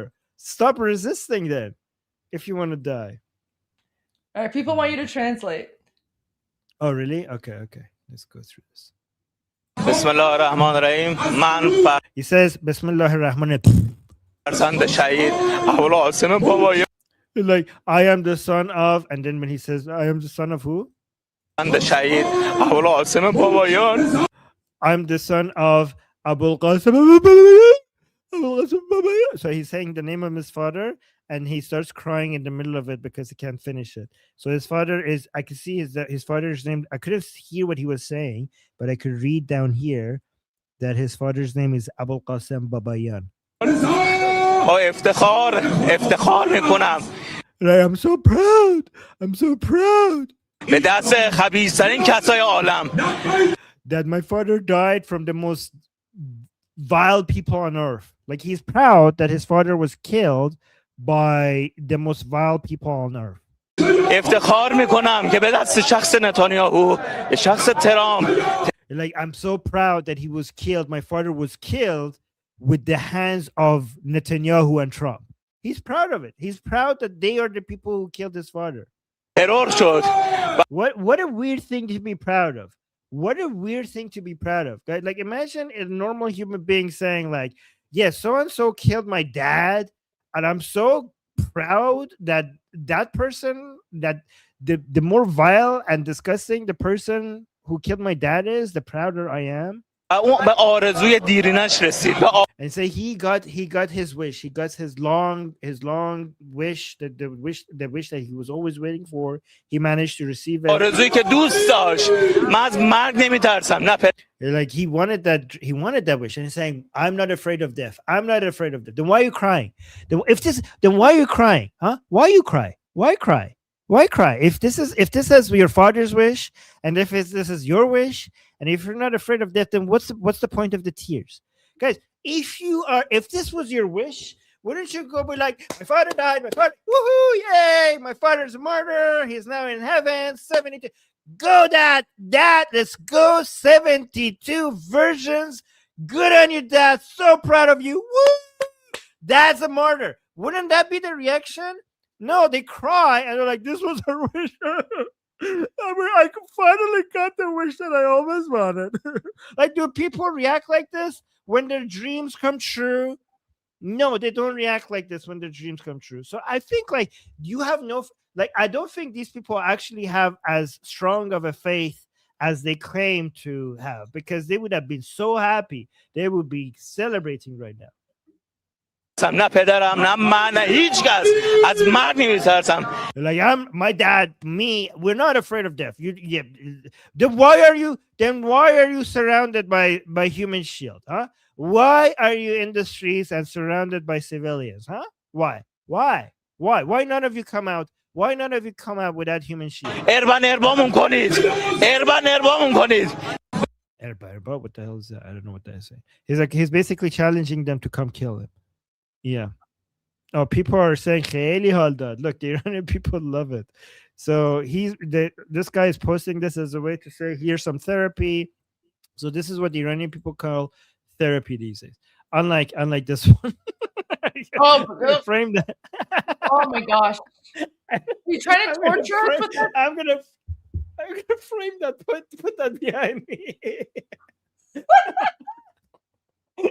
It's such a gross photo. Oh my gosh, like it's so nasty. Guys, it's so nasty. I'm gonna shock Goldie. Sometimes just gonna surprise her in the middle of going through the news. Just gonna put that on the screen. You're so mean. And Goldie's gonna go, oh. آخه اون زبون نفسش اصلا قیافه آخوند دقیقا چنده شاوره. نکن. Okay, sorry. So gross. Literally one of the grossest. Like I can just smell his breath from here. Like so gross. Oh, guys. Oh wait. Goldie, every time you want to like control your appetite and you want to eat less, you could just put that look at the picture. That's my weight loss plan. That's my new weight loss plan, 100%.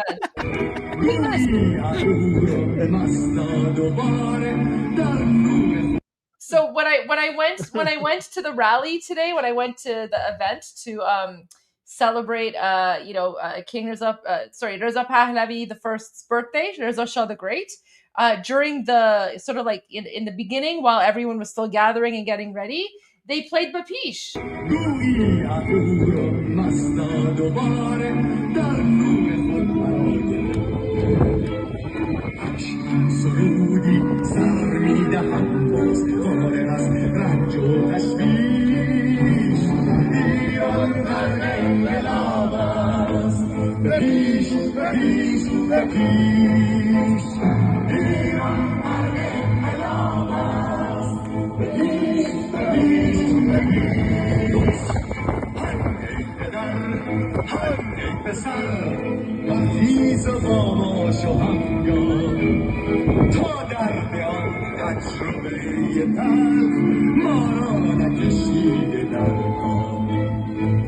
That's all I did because it was really cold.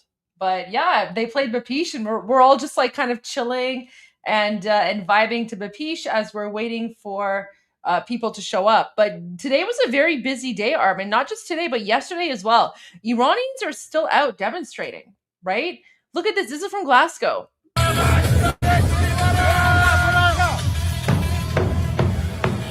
Oh, did you see that? The three symbols of the Islamic Republic. You're on mute. Oh wow! So that's Khomeini. That's Khomeini, and Mustafa Khomeini. So Aftabe is Khomeini, the first. That's the first supreme leader, the second supreme leader, and the third supreme leader.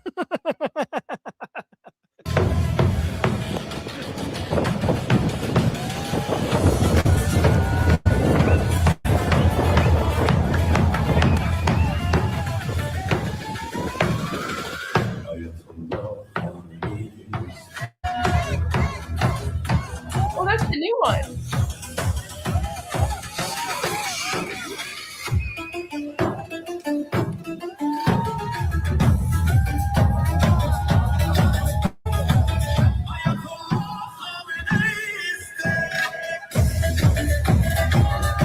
I love that, like, this is in Scotland, and there's like guys, this is Scotland, and there's literally an Iranian guy wearing a full-on American outfit dancing in Scotland. Amazing.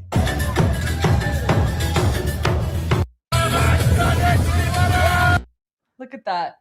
Oh, someone shares a birthday with Reza Shah. Oh, happy birthday to you. Happy birthday. Oh, wow. Happy birthday. That's amazing. Hope you have a fantastic birthday.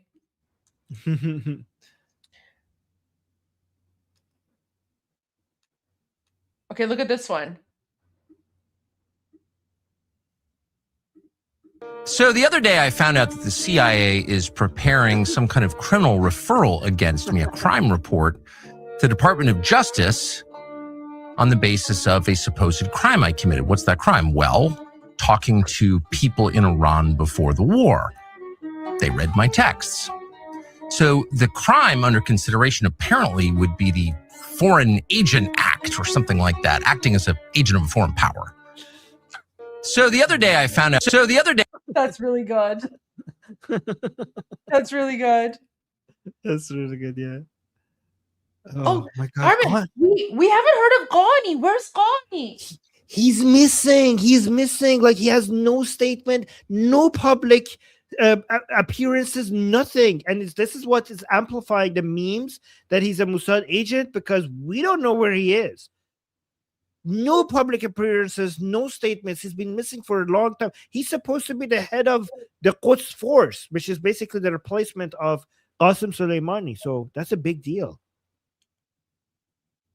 Yeah, see, guys, look at this. So Tel Aviv. So Ghani, he is the commander of the Islamic Revolutionary Guard Corps Quds Force, an elite special operations. So guys, like, think of like the Islamic Revolutionary Guard Corps, but like, I don't know, like the, I don't want to insult the Marines, but like the, you know, the CIA. It's like the Timu version of like the Marines type of thing. Like it's supposed to be like this elite force. It's garbage though, right? A Timu version of the Marines and the CIA combined. Yeah, exactly. It's part of the IRGC that focuses on operations outside of the borders of Iran. Yeah. So he's literally like the commander of that, but we haven't heard from him. Yes. No, IDF has not confirmed that he's dead. No one knows if he's alive. He's just gone dark. You would think that as one of the top commanders. Oh, someone's saying Ahmadinejad ham needs. Wait. But yes, there's not. Very Ahmadinejad hiç kar است. Okay, so there's some new conspiracy theories regarding Ahmadinejad being an Israel spy. I'm not taking it seriously, but there's a new conspiracy theory regarding that as well. I don't think. I mean, he was a Holocaust denier. I don't think that guy is an Israeli spy, unless he was kidding all these years. But there's a meme going on for for more than a year now with Ghani being a Mossad agent. So the fact that he's missing, like, there's so many memes about him being a Mossad agent. So now that he's missing, people are like, okay, that those memes are amplifying. There's more memes now, right? Well, that's the thing, because he's missing, and you would think he's literally like one of the top senior level commanders, and he's missing. Let me pull this up again. So now people are coming up with these memes. So this one says, breaking, new leaked footage of Ismail Ghani dancing in his hiding place. You wouldn't believe the song he's dancing to. Let's see. Ayatollah Khamenei, he's dead.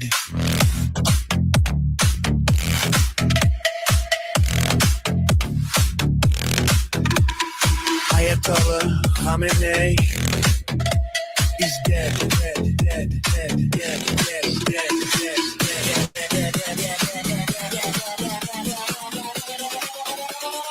Iran, Ayatollah. Wait, I want to find the 007 video of him. You know which one I'm talking about? Yeah, I think I played it before. But okay, find it if you can.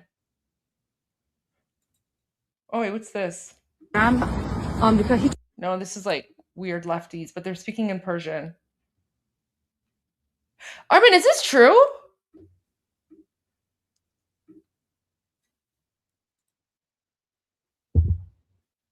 چقدر منتظر دیدن این عکس بودم روی جنازه نجس. I don't know. We have to. I haven't seen it. We have to be careful. If it's true, this is beautiful. I mean, we have to I don't wait. know. We have to wait have to for wait. official Iranian like media outlets that we trust to confirm it. But if true, guys, so we have heard from the IDF in the United States that they have exterminated a lot of Basij forces, right? A lot of Islamic regime people. I'm trying to see if this is AI. I'm looking at the like the signs, the symbol in the middle. So far, all the symbols look real. Like I don't see one that's like disfigured or distorted because usually like if it's messed up, it'll say, but all of them look pretty accurate. But recently, Goldie, AI is No. getting so good that with I know. zero mistakes these days, so that's why we can't tell. That's a problem. And then okay, look, so guys, yesterday New York was filled with Allahu Akbar Durka jihadis, and this is gonna be the last video, and then I'm gonna call it a night because I want to get some rest. Yesterday, New York was filled with Allahu Akbar Durka jihadis celebrating Al-Quds Day. Today, the Iranians are there, and here's a rally from Iranians. USA! USA! So keep in mind, guys, yesterday, all the Allahu Akbar Durka jihadis, like the non-Iranians, they were out in the streets. They were saying death to America. They were saying death to Israel. They were saying that we support Hamas and Hezbollah. Now, today, the next day, the Iranians are there. Oh no, what is this?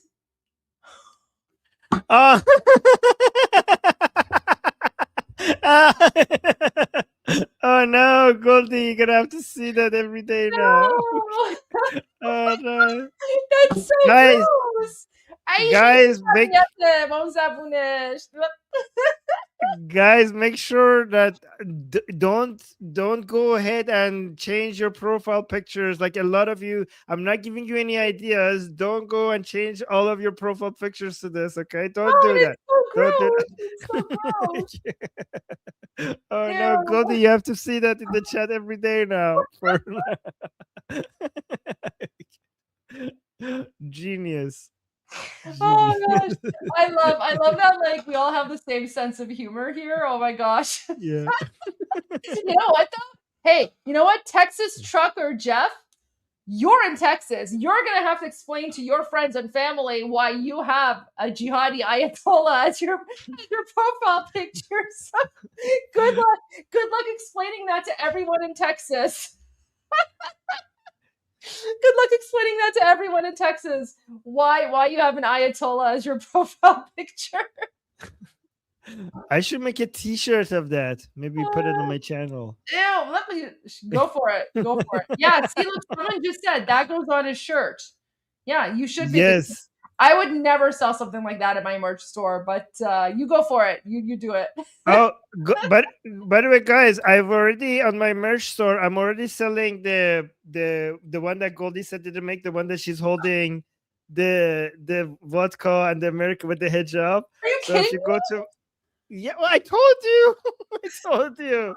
So that is already on my merch store on the Atheist Republic channel. If you want to get the shirt for that, wait, let me do I have the image? Yeah, I have it. Oh my god. So, yeah, on the Atheist Republic channel. Oh. Yeah.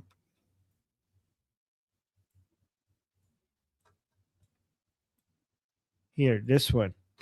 So if you go to Atheist Republic, you guys going to be able to see shirts with this image. Okay. Okay. So hold on, let me see. Yeah, if you guys want to get like stickers and t-shirts and bags and hoodies with this on it, here I'll put the link to my channel in the chat, and you could go to the merch part and you guys gonna have this. You could buy this shirt. Yeah, so just go check it out. And send me and email me the pictures of you with this shirt, like to armin.navabi@gmail.com. buy this shirt, send me your pictures with the t-shirts or the hoodies, and I will show it on our show. Okay. Okay. People are Send gonna it to be so Armin. confused. They're gonna be so confused by this. Yeah. Oh my Okay. God. Too funny. All right, okay. Let's go to this. No, let's get rid of that. Oh my gosh, I'm never gonna let that down. Okay. All right. So here's oh, we're gonna need new emojis. I mean, I can try updating, but I have to get rid of other emojis in order to add new ones. I should There make we that go. into an emoji. Do you have hoodie? That's good for spring. Don't give Armin Wait, ideas. what Oh, was it? no. Do you have hoodie? That's good for spring. Do you have a hoodie, Kamari? Oh yeah, okay. Yeah, just get the hoodie with the image that I just shared. Oh, That is on. Yeah. There is hoodie available for them. Deborah Savage, look at this. Oh dear, it doesn't come in child sizes for my grandkids.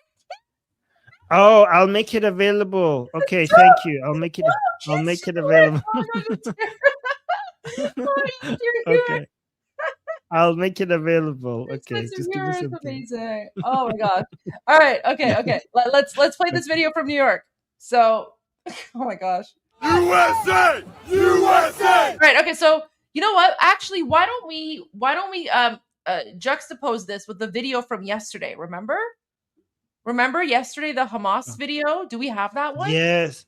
Oh. Why don't we pull that I up? don't have it ready. Okay, I'll find it. I'll find it.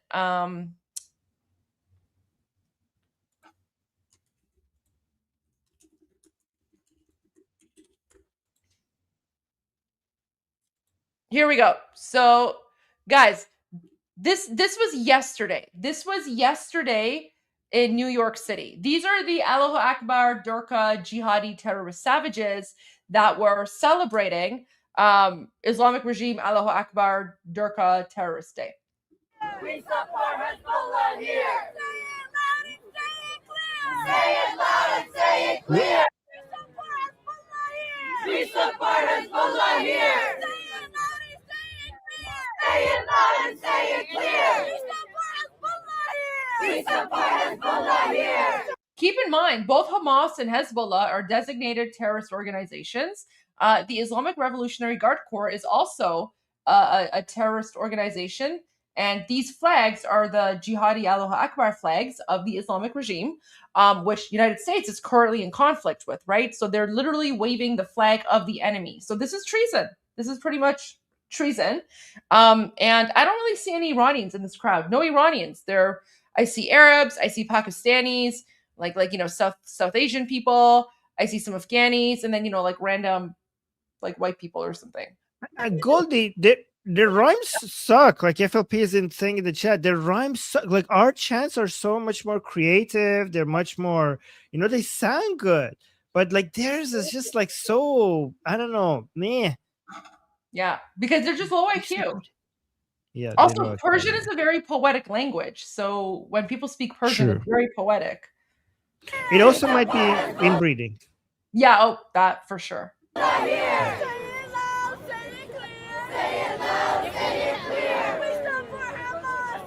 We support Hamas here.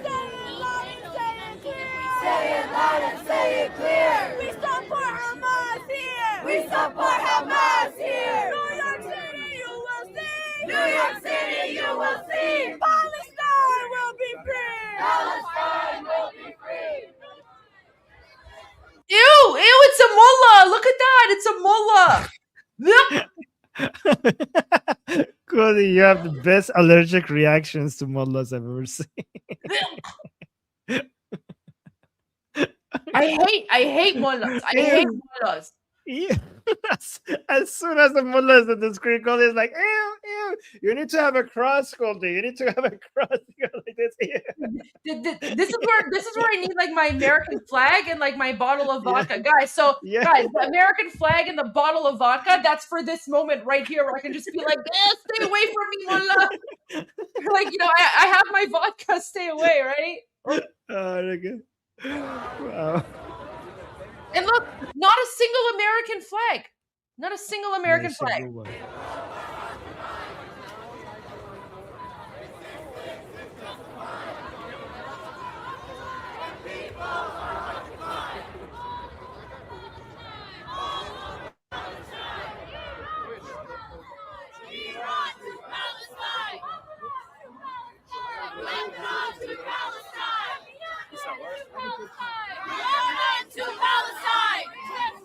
So uncreative. Just a bunch of losers. Anyways, I can't watch the whole thing because it's just disgusting. Like, yep. Yeah. But that was yesterday. But look, guys, Iranians in New York City. Look at this. Look what. So guys, this is why we always say you cannot compare Iranians to like the other people in the area because we're literally not the same. Watch this. This is what Iranians did today in New York City. USA! USA! USA! USA! USA! USA! USA! USA! USA! USA! USA! USA! Oh, look at that! I love this sign. Armin, white dude. Oh, that's so sweet. Oh, I love this. Yes, I endorse this. White dudes from a free Iran. We'll take it. Yes, white dudes. Oh, somebody in the chat is saying it's me. Is it really you?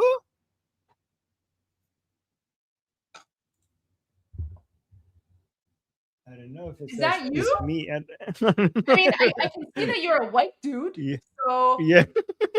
It looks like maybe he's saying as a representative of me. Like maybe like yeah. I love this. I love this. That honestly, that's an amazing sign. That's an amazing sign. White dudes for a free Iran. I love that. Yeah. I love this sign. USA! USA! USA!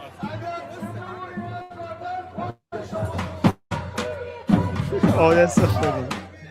Ho ho! Islam regime must go! Hey hey! Ho ho! Islam regime must go! Hey, we look at each other as human beings, not as color, not as faith, not as religion. We say, who are you and what can we do to bring all of us together? And that's what this fight is for. And Islam. Oh wait, look at his shirt. So this like intense, like this guy's super. Look, he says, "Make America healthy again." Like this guy's like super mega. I love that. And Islam is against everything that we believe in. Yeah, they want to bully you. Yes. And Islam. All right, Armin, I'll go back. I'll play with that instruction. No, that's good. Not as color, not as faith, not as religion. We say, who are you and what can we do to bring all of us together? And that's what this fight is for. And Islam is against everything that we believe in. They want to bully you. They want to beat you. They want to torture you. They want to bring you down. They want to call women and look at them as they call them in the Quran that they are half brains. And we tell you that my mother has got more intelligence in her toe than her little baby son. And I love you, mommy, so much. Thank you. Oh, Thank you. He's a mommy's boy. He's a mommy's boy.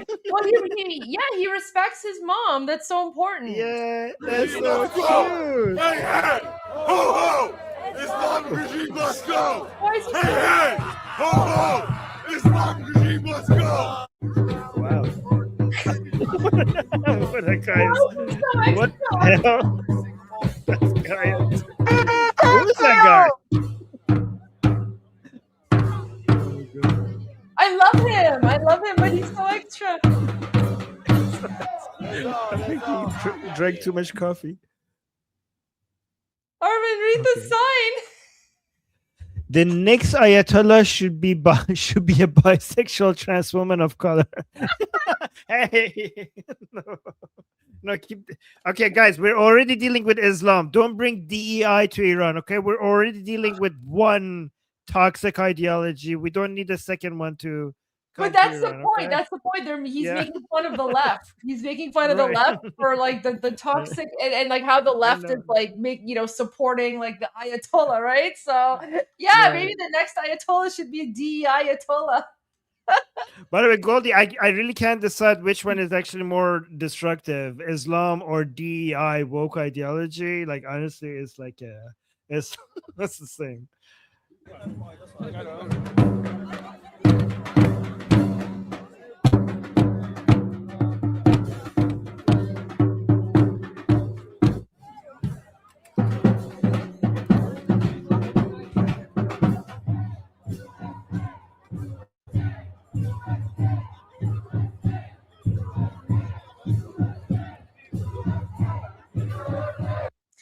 There you go. So there was the rally in New York City today. I mean, if you want, I can see if the audience wants.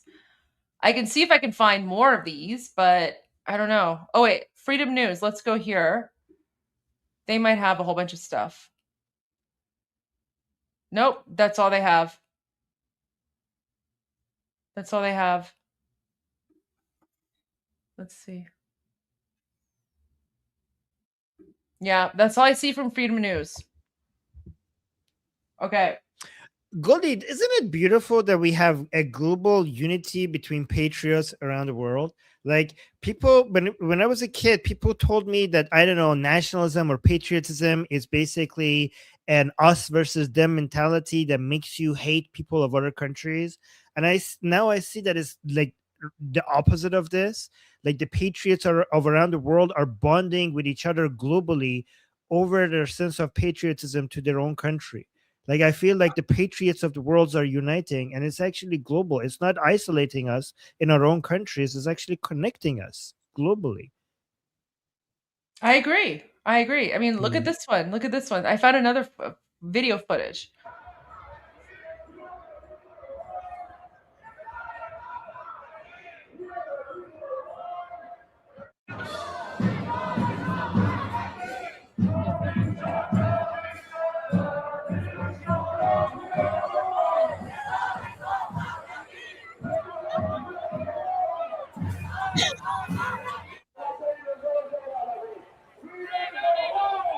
Right? It's like, Armin, no matter where we go, no matter which rally we're in, it all looks the same. Every single rally, there's Iranian flags, there's Israeli flags, there's American flags, there's the flag of the host country that you're in. So, in my case today, there was also Canadian flags, and it's pretty much the same chants, right? The same everything.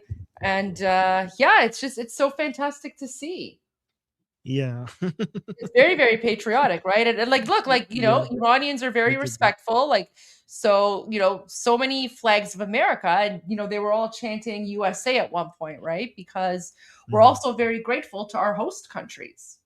We're very grateful to our host countries, but also now more than ever, we're also very, very grateful to United States and Israel for helping to liberate us. And so this is why Iranians are continuing the rallies and demonstrations to show our appreciation.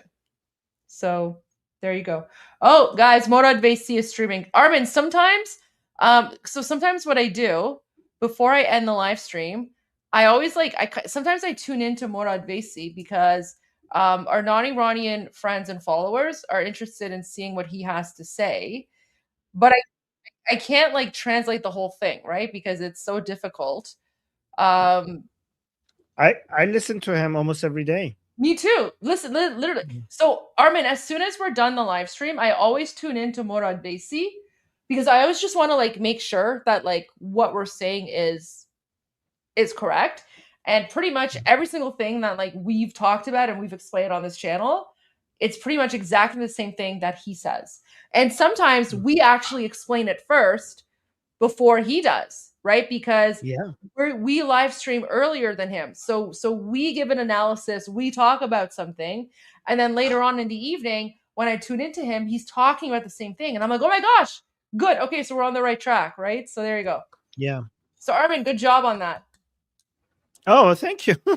Good job to you. I learned from you. جلسه شورای دفاع در حضور خامنه‌ای بوده یا جداگانه در بیت رهبری بوده این معلوم نیست. Anyways, I can't play the whole thing, guys, because we can't do that. We can't translate for you in real time. But he's fantastic. Well, there is a feature that it could play if you click on the setting, there's a now new feature that some videos have that will play it in English with his own voice. Some YouTube videos have that. I don't know if this one has it. It probably doesn't work for live streams though. If I go to this one, so this one's not this was a live stream, but it's from before. Subtitles. No, not annotation. No, not that. What's this? Theater mode? No. Yeah, well, whatever it is, this one doesn't have it. Okay. Some videos have that. Soon, Yeah. guys, you will be able to watch all Persian videos with English audio in real time with the voice of the person that is speaking. Soon, that's coming to all videos on YouTube. And the language barriers between all people of the world is going to completely be removed with AI, which is amazing. But guys, until then, you are stuck with us to be your guides and to be your bridge from Persian to English. So until AI gets to that level, you're stuck with me and Armin to bring you. Well, the Goldie, news people from don't Iran. come here just for information. People also come here because we're just so much. It's just so much fun to be here. That's why I they know. come. I know. No, it was a joke. That's why I was like, you're stuck with us, right? So, well, because like people are like, oh, poor us, right? So there you go. Poor us. you guys. Oh, poor you guys. So yeah, until the AI feature is fixed, you guys are you're stuck with us to bridge the gap between Iran and the rest of the world. So all right, guys, thank you so much for joining. So great to see you all. And Armin, thanks for covering for me for a little bit while I was gone. Anytime, you tell me, I'll cover. Appreciate that. All right, guys, have a wonderful evening. And as always, I'm Israel Chai. I'm Israel Chai. Long live America. God bless Javicha. America. Wait, I want to say too, God bless America. Javicha. Payandeira. Iran. See you guys tomorrow for day 79. See you guys. Bye, guys. Ayatollah Khamenei is dead. This wretched and vile man, Ayatollah Khamenei, is dead. This wretched and vile man, Ayatollah Khamenei, is dead. This wretched and vile man, Ayatollah Khamenei, is dead. This wretched and vile man, Ayatollah Khamenei, is dead. Wretched and vile man, Ayatollah Khamenei, is dead. This wretched and vile man, Ayatollah Khamenei, is dead. This wretched and vile man, Ayatollah Khamenei, is dead. شما نتونستید بچه ها. حضرت امام خامنه ای ملکوت اعلی پیوست. شما پیروز نشدید. انا لله. حالی میدی میکشیمتون بالا بالا بالا بالا بالاتر عالی میشه. ماشین پر میاد خالی میری. جانی دیگه ساقی کی همه چی که داره قاطی میشه. خشبامون داره خالی میشه. جنس بو قاضی بله میزنیم با زمین یکی بشی. جای لاستیکا روت بری به درک میمیری. زر تو جعب تلی بری. نمیدونی جای ما رو میکشیم زامنا رو. میزنیم رو زمین قاسما رو. آماده ایم میچکونیم ماشا رو. روی جنازت میرقصم. حالا میزنیم و میری سر بالا. به این کار میریم همه بالا. روی جنازت میرقصم. حالا میزنیم و میری سر بالا. به این کار میریم همه بالا. شله آقازاده شده خودت. کسته تو کجا مجه زمین های شهر پر سوسه دار آتیش میگه. موزه انگا همه کنکوری رشته تنها به ملت تو رو دوره کنه. مال مای شب لگت میزنیم باشه درا زیرت میزنیم که بری هوا. چشات سیاه میرن چشم پوشی کن لباس عزا. میبینی دیر نیست ببینی میریم و تیغ میغ میگیریم. میکنیم تیز میز میشینیم میکنیم ریز میمیریم. روی جنازت میرقصم. حالا میزنیم و میری سر بالا. به این کار میریم همه بالا. روی جنازت میرقصم. حالا میزنیم و میری سر بالا. به این کار میریم همه بالا. چقدر سر حالم از من تک شما همه با هم. کت تا چقدر تر تا زن جمع ما جمع همه پاین. صف میکنیم تنوارم رفیقاتم همه پک و پارن. فواره کرد رگ پارد برو خونیمونی نشه پاچم. میکنیم شب و صفا میگیرین شب و عزا. میریز سر تو بلا ملا بدنا میشه از سر و سوا. دوا موا چی عدا مدا با ما پساس حتا مدا. ماجا بسیجی و برادرم میرن همه هوا روی جنازت میرقصم حالا میزنیم و میره سر بالا به این کار میریم همه بالا روی جنازت میرقصم حالا میزنیم و میره سر بالا به این کار میریم همه بالا روی جنازت میرقصم حالا میزنیم و میره سر بالا به این کار میریم همه بالا روی جنازت میرقصم حالا میزنیم و میره سر بالا به این کار میریم همه بالا روی جنازت میرقصم روی جنازت میرقصم روی جنازت میرقصم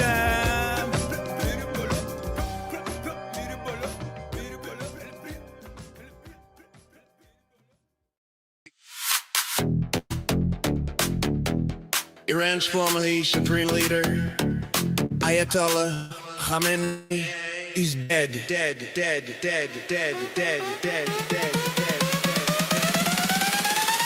Ayatollah Khamenei is dead.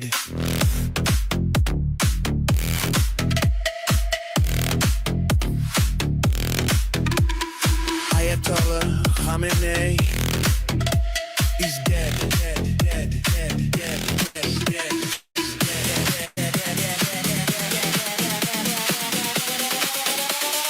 Iran's former supreme leader,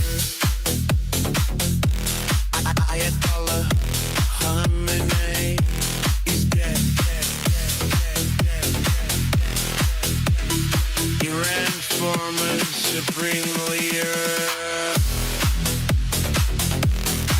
Ayatollah Khamenei, is dead.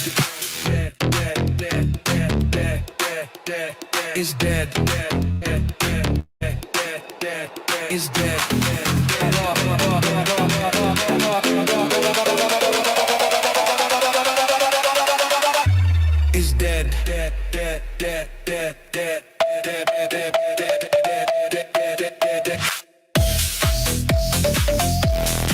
Ayatollah Khamenei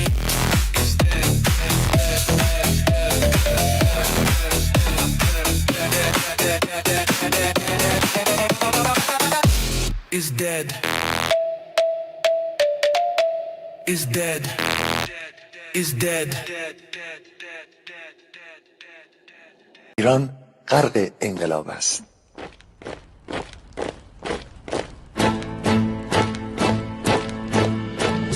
کشور ما تاریخ ما در سیدگر فرا گرفته گویی اهورا مستا دوباره در نور خود مرا گرفته. Guys, sorry. I know it's the end. But I just have a few things I want to share with you before I shut down the live stream, because I was just checking a few OSINT accounts.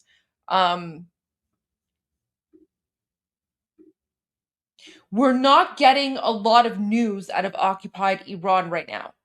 And I was trying to find out why. So part of the reason we're just sharing videos is because we're not getting news. And now I think I know why. So this OSINT account, which is very, very reliable, right? Like this is one of my go-tos. One of my go-to accounts here. So they're basically saying this is literally 10 minutes ago. All of Tehran is shaking. All of Tehran is shaking right now. We don't know what's going on, but just smoke, boom booms everywhere.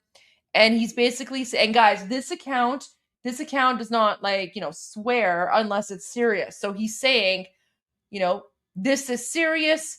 From east to west, north to south, Tehran is shaking, huge blasts. And then 16 minutes ago, huge and numerous blasts in Tehran everywhere. 4 explosions in Karaj, 21 minutes ago, huge explosions in Western Tehran. Guys, this is the really important part.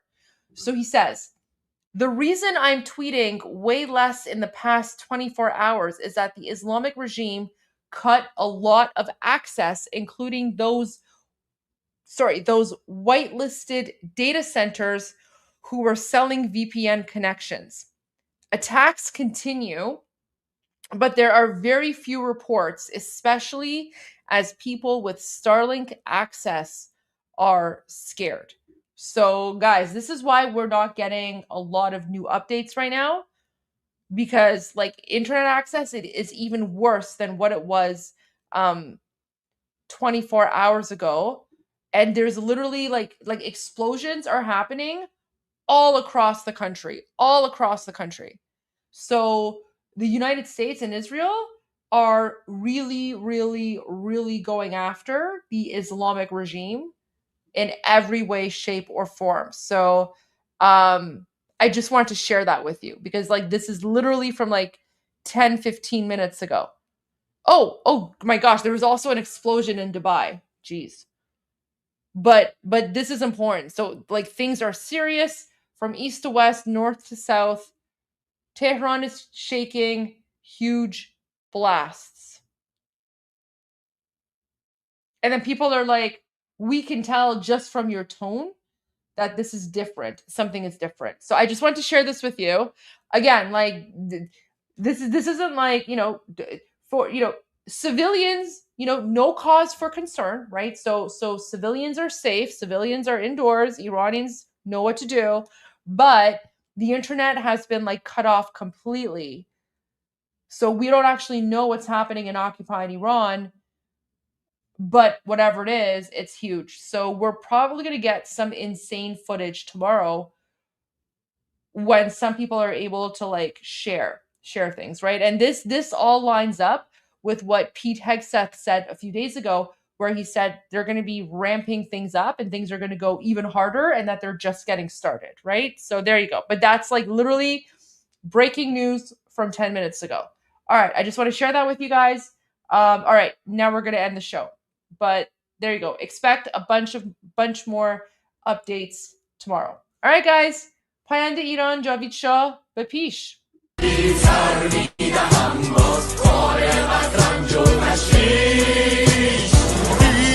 غرق انقلاب است به پیش به پیش به پیش ایران غرق انقلاب است به پیش به پیش به پیش هن ای پدر هن ای پسر برخیز و با ما شو هنگام تا درد آن تجربه تلخ ما را نکشیده در آب بگذار هر دم بغرند گرگ‌ها دم لباس میش ایران غرق انقلاب است به پیش به پیش به پیش ایران غرق انقلاب است به پیش به پیش به پیش ای کارگر ای برزگر راحت کنون ادامه دارد در این زمان که پرتو یزدان از هر سو بر تو میبارد پس پیش به سوی آزادی از بحر خزر تا کیش ایران غرق انقلاب است به پیش به پیش به پیش ایران غرق انقلاب است به پیش به پیش به پیش خلقا به پا بهر دفاع از استقلال و آزادی تا بشکنیم پشت ارتجاع تیریزی ویران آبادی تا زنده سازیم سنت‌های می از من آیین و کیش ایران غرق انقلاب است به پیش به پیش به پیش ایران غرق انقلاب است به پیش به پیش به پیش با امید روزی که تمام این دلبشو انقلاب تموم بشه و ما در روشنایی، نور و سعادت مردم کشورمون غرق بشیم. نه خارجی، نه بیگانه، نه مستشارهای ویرانی، نه چیر خاران، نه کاسلیسان، فقط هم رزمان ایرانی. ما با شرافت میهنی بسازیم فخر فرزندان خویش. ایران غرق انقلاب است، به پیش، به پیش، به پیش.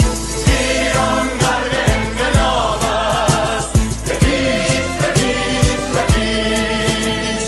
مردان بیایید داخل صف ما، اکنون که آغاز رویاست.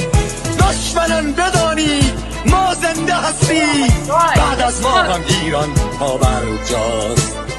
آن روح شیطان ما را فریب داد با صد شعار مردمیش. ایران غرق انقلاب است، به پیش، به پیش، به پیش. ایران غرق انقلاب است، به پیش، به پیش، به پیش. پرچم ما، پرچم ایران، غرق خون شهیدان. روی شانه هامان حمل می‌کنیمش در هر خیابان و میدان. تا ماسک دلقکان را برداریم از روی تسبیح و ریش. ایران غرق انقلاب است، به پیش، به پیش، به پیش.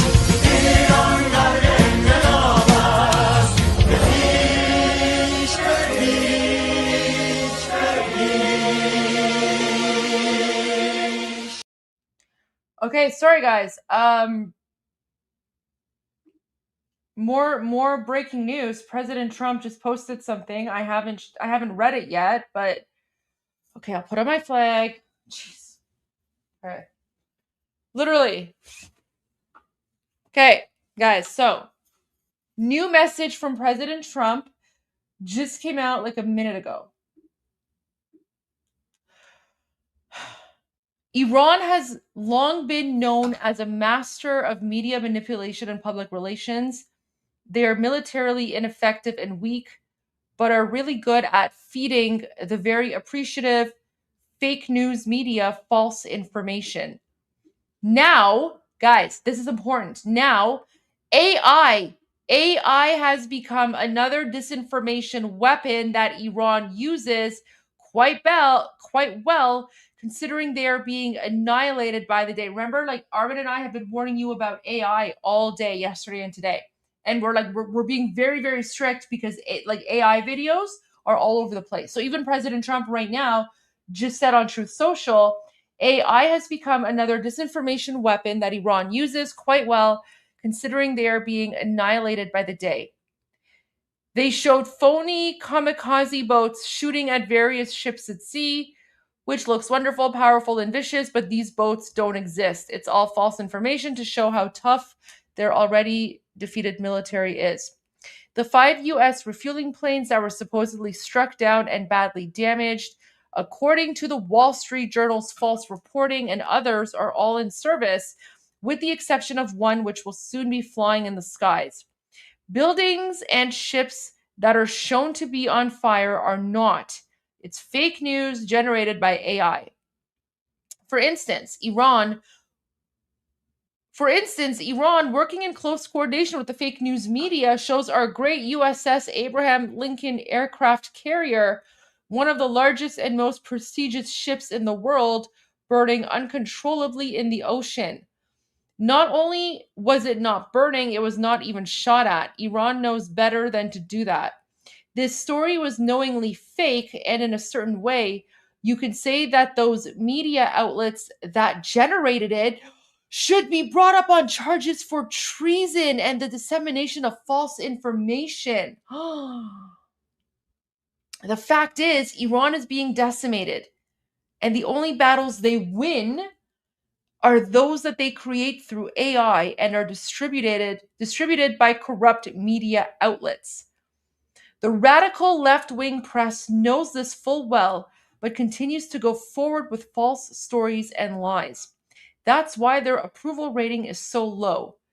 And I can win a presidential election in a landslide getting only 5% positive press. They have no credibility. I'm so thrilled to see Brendan Carr, the chairman of the Federal Communications Commission, FCC, looking at the licenses of some of these corrupt and highly unpatriotic news organizations. They get billions of dollars of free American airwaves and use it to perpetuate lies, both in news and almost all of their shows. Oh, including the late night morons. Oh, he's calling out the late night morons who get gigantic salaries for horrible ratings and never get, as I used to say in The Apprentice, fired. Thank you for your attention to this matter, President Donald J. Trump. Guys, remember when I said like a few days ago, I was like, I wish President Trump would be like, Islamic regime, you're fired. Oh my gosh, you guys need this terribly, terribly. Like, I can tell you, like, as Iranians, we've been like watching the mainstream media, and we're just like, what is going on? What is going on with the American mainstream media? It's wild. Even like all of like the late night comedy hosts or whatever. I've been disgusted by them because the entire time they're attacking the United States, but none of them are like calling out the Islamic Republic for what they're doing to Iranians, right? Like it's very, very disgusting. So, wow. Oh man, I'm glad that President Trump is waking up to this. I mean, not that he's waking up, he's known about it, but I'm just glad that he's calling it out because like we Iranians, we've been dealing with this fake news for a long time. And now it's pretty much come out because they're going after Israel, they're going after Iranians, they're going after Americans, right? Like it's this toxic ideology, and they just assume that because they're mainstream media, news, whatever, that they can just say whatever garbage jihadi nonsense, and it's utter nonsense. Okay, wow. All right, anyways, I just want to share that because this just came out on Truth Social. What's this? Weird. Okay, there you go. So, yeah, literally came out less than 10 minutes ago. All right, guys, I swear to God, now it's really the end. So, I'm gonna end the live stream, and I'll see you guys tomorrow. But I had to give you guys that update. So, all right, guys, see us tomorrow. Payande Iran, Javid Shah. I'm Israel Chai. God bless America. Ayatollah Khamenei is dead. This wretched and vile man, Ayatollah Khamenei, is dead. This wretched and vile man, Ayatollah Khamenei, is dead. This wretched and vile man, Ayatollah Khamenei, is dead. This wretched and vile man, Ayatollah Khamenei, is dead. This wretched and vile man, Ayatollah Khamenei, is dead. This wretched and vile man, Ayatollah Khamenei, is dead. This wretched and vile man, Ayatollah Khamenei, is dead.